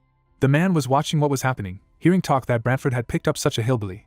Probably it was all about ties with Aylesbury, and Norton was a relative of the Marquis. When the young man returned to Rosalind, she clarified that he had chosen wisely, hadn't he? To which he replied that he was only following the call of his heart. The two turned when they heard someone call out to the Baron. The guests watched as the crowd talked about taking a look and accepting as a gift, and he heard rumors that he had recently won a territorial war by inviting him to visit. Representatives of noble families were standing next to each other when her husband Muriel noticed that it seemed that Maris was holding a grudge. His wife noticed that they should not worry, because he was a simple man. Bylan noted that even if he was jealous, the Baron's merits could not be denied.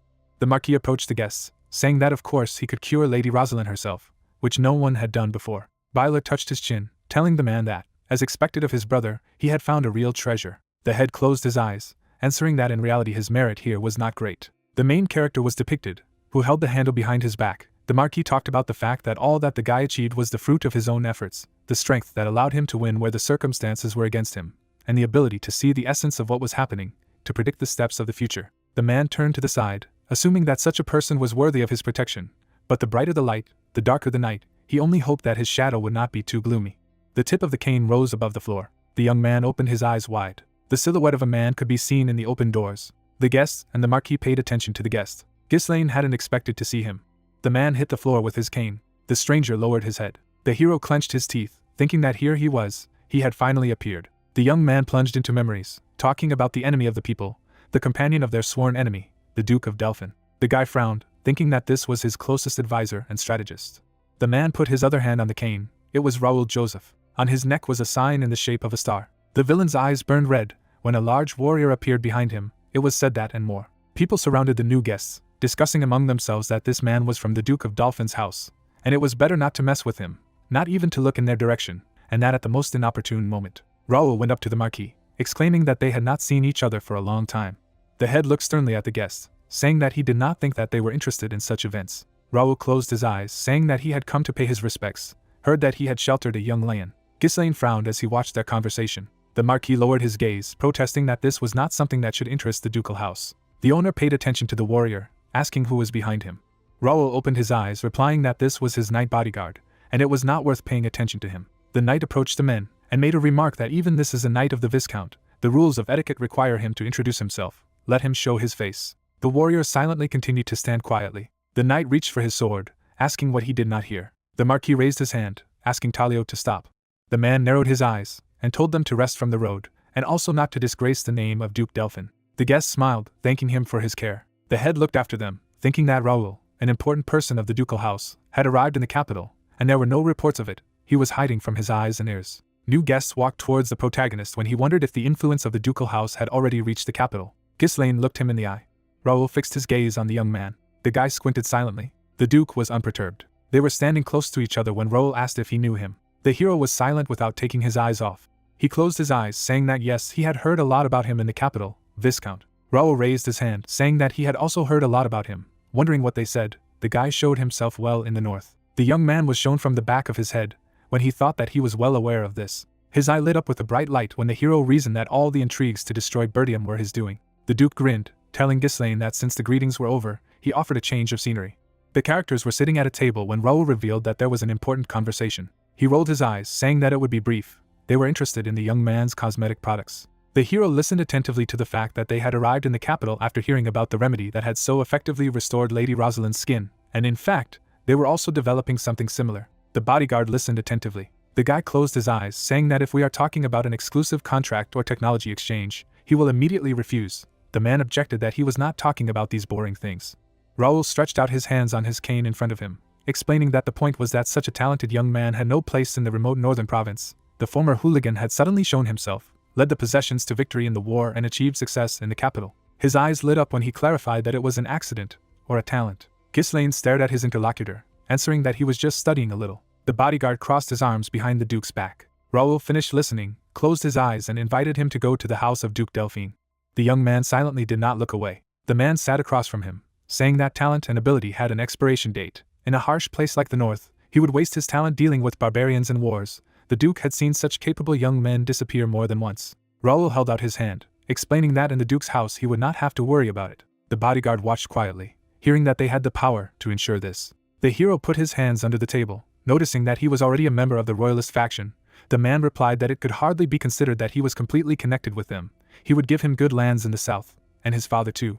The Duke closed his eyes, asking that Count Bertium was so exhausted from defending the kingdom from the northern barbarians, and that it was time for him to rest forever. Ghislaine narrowed his eyes, thinking that he knew what would come to this. A man sat in front of him with his hand outstretched as he reasoned that even in spite of his alliance with the opposing faction of the royalists, they were trying to lure him away, trying to convince him with sweet words that all his needs would be met in the ducal house. The young man was thinking that they only wanted to keep an uncontrollable variable at hand. The guy clenched his teeth, saying that the north was better than he thought. Raoul replied without opening his eyes that he did not require an immediate answer, because he would still be in the capital, so let him think carefully. The man opened one eye when he heard the request for an offer. The hero looked thoughtfully at the interlocutor, wondering if he wanted to go over to their side. Raoul's eyes lit up. The carriage with the knight was leaving the kingdom.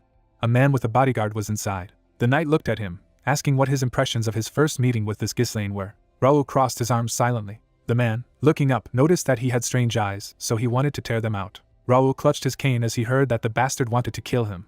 The bodyguard crossed his arms, noticing that he felt his bloodlust. He remembered their conversation in the kingdom, saying that the guy was constantly assessing his abilities. The knight remembered him, the glowing eyes, noting that he was thinking about how to fight his way through it to get to the Duke. The young man's eye shone bright blue. The bodyguard could see Ghislaine's red eyes. He imagined a situation where he blocked the blow inflicted on Raoul. The young guy attacked the knight bodyguard. The guy was standing on two swords. He brandished his weapon in different directions. Blood splatters flew to the floor in front of the knight. The hero's eyes looked deep into the soul. He closed his eyes. The battle between Ghislaine and the knight lasted a long time. He carried out attack after attack. The young man blocked the warrior's blow. The hero knocked his sword aside.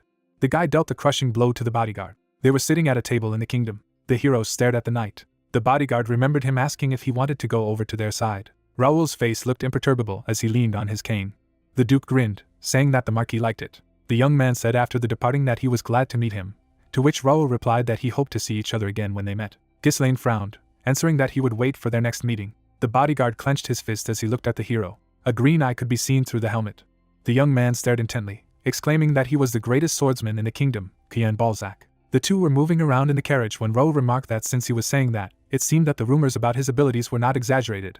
But even if the capture of the northern territories was delayed a little, it didn't mean that the plan had failed. They had many other ways. Raoul closed his eyes, declaring that it was necessary to warn Desmond, ordered the knight to tell him that when he met Ghislaine, he should count on at least the level of the commander of the knights of an entire province. The man opened his eyes when he heard about the best swordsman in the north. The bodyguard looked at Raoul, explaining that he should count on a fight with the best swordsman in the north, and not with a simple commander of knights. In the pitch-black night, the mansion was shown. The guys collected everything in boxes, to the exclamations that they should not miss a single coin. If at least one was stolen, they would receive from him. Mercenaries unloaded carriages when someone asked that this was all that was sent to them as humanitarian aid. Let all military supplies be transported here. Rosalind looked at the hero attentively when he said that it was time to get ready for home. The girl and the guy were standing at the fountain when she asked again about the fact that he, having already confirmed, said that there was still a lot to do. Ghislaine looked at the head's daughter, telling her that then, as they had said before, the capital would be engaged in the sale of Deneb, so those promised 300,000 gold pieces. His eyes shone brightly. Rosalind put her hand to her chin, wondering if he had nothing to talk to her about except money. The castle was shown from afar, when the girl noticed that they were in the relationship of patron and ward, asking why he was so cold. The lady closed her eyes, saying that she needed to know the Baron well in order to understand him more deeply as a patron. The hero did not take his eyes off, listening to questions about what his goals were, and why he worked all the time and lived only by work. Ghislaine closed his eyes, answering that there were no special goals, he just wanted to eat and live well, that was his whole goal. Rosalind touched his chin, remarking that it was somehow too frivolous, and if that was really his goal, the guy would have followed the suggestion of Councillor Joseph and joined not the royalist faction, but the house of Duke Delphine. The young man said nothing. The hero clenched his fists, explaining that he, as the heir of Bertium and the Baron of Fenris, had set a specific goal for himself. Their reflection could be seen in the water when he said that her help was needed for this, but the young man was not going to share this burden with them. The lady was angry, wondering why not, because it was easier to carry the load together. Ghislaine took Rosalind's hand. The fan fell to the ground. The main character kissed the girl's hand. She blushed, silently watching what was happening. He slowly pulled her hand aside. The young man walked away into the distance, saying that he just wanted the lady to be happy. Rosalind's cheeks turned pink as she followed the guy with her eyes. Ghislaine walked confidently forward. He looked sternly ahead, realizing that the ball ended in a favorable atmosphere. The head stood with his back to him. The guy reasoned that by refusing Raoul, he had preserved the honor of the Marquis of Branford. A number of carriages with boxes are depicted. It was explained that the supply of provisions for the possessions of Brivant went to Fenris and Bertium, and under the name of Branford, the inhabitants received various tax benefits and preferences. The crowd of people followed the crowd of prisoners. It was said that they had ensured the relocation of 50,000 inhabitants of the royal lands to their possessions, and the valuable labor of the elven slaves had already gone to Fenris. Raoul was shown with a bodyguard on his back. It was told that now their possessions could no longer be considered small and poor, and they were treated with disdain. But the fact that they had come to him personally meant that they already had another plan. The eyes of the main character shone with a bright light when he reasoned that if he hesitated, he would lose. The young man walked forward, introducing the Duke, addressing the dolphin, saying that he would kill him and erase all traces of his existence from the face of the earth. In the valley, the sun shone on the kingdom. The prisoner walked in handcuffs on his hands. Bare feet were shackled. The knights led the imprisoned warriors forward. The man tensed when he heard that he was called out. The character behind his back asked a question about the fact that it looks like the owner has returned. Ghislaine rode on horseback to the stormy shouts of the crowd. Valinda and Claude followed, surprised that they all got out. Kaur and Gillian looked around, saying that this was how they should meet their master. The prisoner turned his head to the young man. The slaves discussed the fact that everyone was completely delighted, and admitted that they had never seen such possessions. They said that the Baron even built new houses for people here and never allowed them to starve. The man exhaled when he heard that the peasants simply idolized their master. Galvaric turned his head, asking if they had fallen for the bait in one or two tricks, explaining that aristocrats were still aristocrats. The young man looked away with pride when they talked about the fact that they would always be fed at someone else's expense, non-entities. His friends behind his back asked Galvaric if he was serious about acting according to the plan. The man looked ahead, saying that everything would be completed on time. Ghislaine turned his head to see the prisoner. His eyes shone brightly. Valinda elbowed him, clarifying what he was doing, indicating that he needed to wave his hand at least once. The guy raised his palm. Claude smiled with all his teeth, exclaiming what happiness it was to return home. Now the money would flow like a river, he could relax a little. The hero looked away, telling the manager to make Raoul collect the materials he ordered and let him bring them to his office. The guy asked again. Claude was indignant, asking how it was that they had just returned in another errand, maybe at least a little rest. The young man replied that slaves were not entitled to rest, saying that he had already had enough rest in the capital. The heroes gathered in the hall at the Baron's, after the order that they should immediately convene a meeting. The guy flipped through the documents, asking Raoul if everything was all right with Viceroy Homer, who replied that yes. The young man added, let him tell him that he would come later. The hero glanced around, ordering to report on what had happened. The young guy held a notebook in his hands, talking about how the property was managed as he had disposed of before leaving. Ghislaine clarified how construction work was progressing at key facilities. Alfred picked his nose, telling him that while they were driving, it seemed that in their absence the roads and canals had already been completely put in order. Vanessa hit him on the head with a stick, asking him to speak politely. Wright towered over the buildings when it was added that, in addition, the workshops and granaries were almost ready. As soon as the elven slaves brought from the capital were put into operation, everything would be quickly completed, and especially the harvest. It was so large that they would no longer have to buy grain from the merchant guilds. Valinda opened her eyes wide, asking how big it was. Claude sprawled in his chair, replying that in terms of total volume they could be compared to Rayfold, and in terms of production per unit area they were the best in the kingdom. Wendy thought behind her that he had said that agriculture would never burn out here. The girl beamed with joy, saying that if it continued like this, their young master would become a great lord, and even the support of the crown prince's side. The old man clarified, what they were saying about saving the domain was really beginning to come true. Ghislaine sat silently, thinking that the situation had certainly improved. He looked up, realizing that this was not enough. The main character looked at the manager, saying that they should buy more grain until he says to stop. It is necessary to expand the living space, to buy the land in advance. The young man crossed his arms, announcing that from now on they were preparing for war. The lock was shown from the side when someone asked. Claude was displeased, asking what this meant. Who would dare to attack a gentleman who had joined the party of the prince's supporters? The hero was calm, answering that it was Desmond or Rayfold. Raoul approached the manager, after being offered to read these materials. Claude was dumbfounded, holding the bundle in his hands. Knights with weapons were depicted when he talked about the mass recruitment and training at Desmond's estate, and the recruitment of mercenary knights. Large purchases of various weapons and iron ore. A pile of folded swords lay on the ground. Ghislaine crossed his arms, explaining that this was a report on the activity of the Earl of Desmond's house, which had been prepared before leaving for the capital, the key point being that they were buying a large amount of quality, ore from County Cavaldi. Gillian scratched his beard, saying that the most important resources for waging war are food, manpower and weapons. Iron ore is necessary for the manufacture and repair of weapons, but there should not be such volumes for peacetime. Kaur smiled, clarifying what it meant that war was indeed possible. Alpha clutched his head, cursing that this damn war was going on again. The manager looked at the notes, saying that if Desmond monopolized the markets like this, they would not be able to do so. They needed iron ore to develop their holdings, and it was unlikely that Cavaldi would sell it to them in such quantities. The young man was looking to the side, saying that yes, at this stage, Count Cavaldi was probably on the side of Duke Delphin's house. As long as they were hesitating in search of ore, they might have already completed their preparations for an attack. The characters surrounded the guy when he declared, addressing everyone, that they seemed uncomfortable with what they heard. Ghislaine was shown from the back when he spoke about what he would set out next. Claude, Wendy, Alfoy, Vanessa listened attentively to the hero. The old man, Coer, and Belinda fixed their eyes on the young man. The Baron looked ahead, declaring that they would strike first at the possessions of Count Cavaldi. The heroes reacted inquiringly to the words of the young man.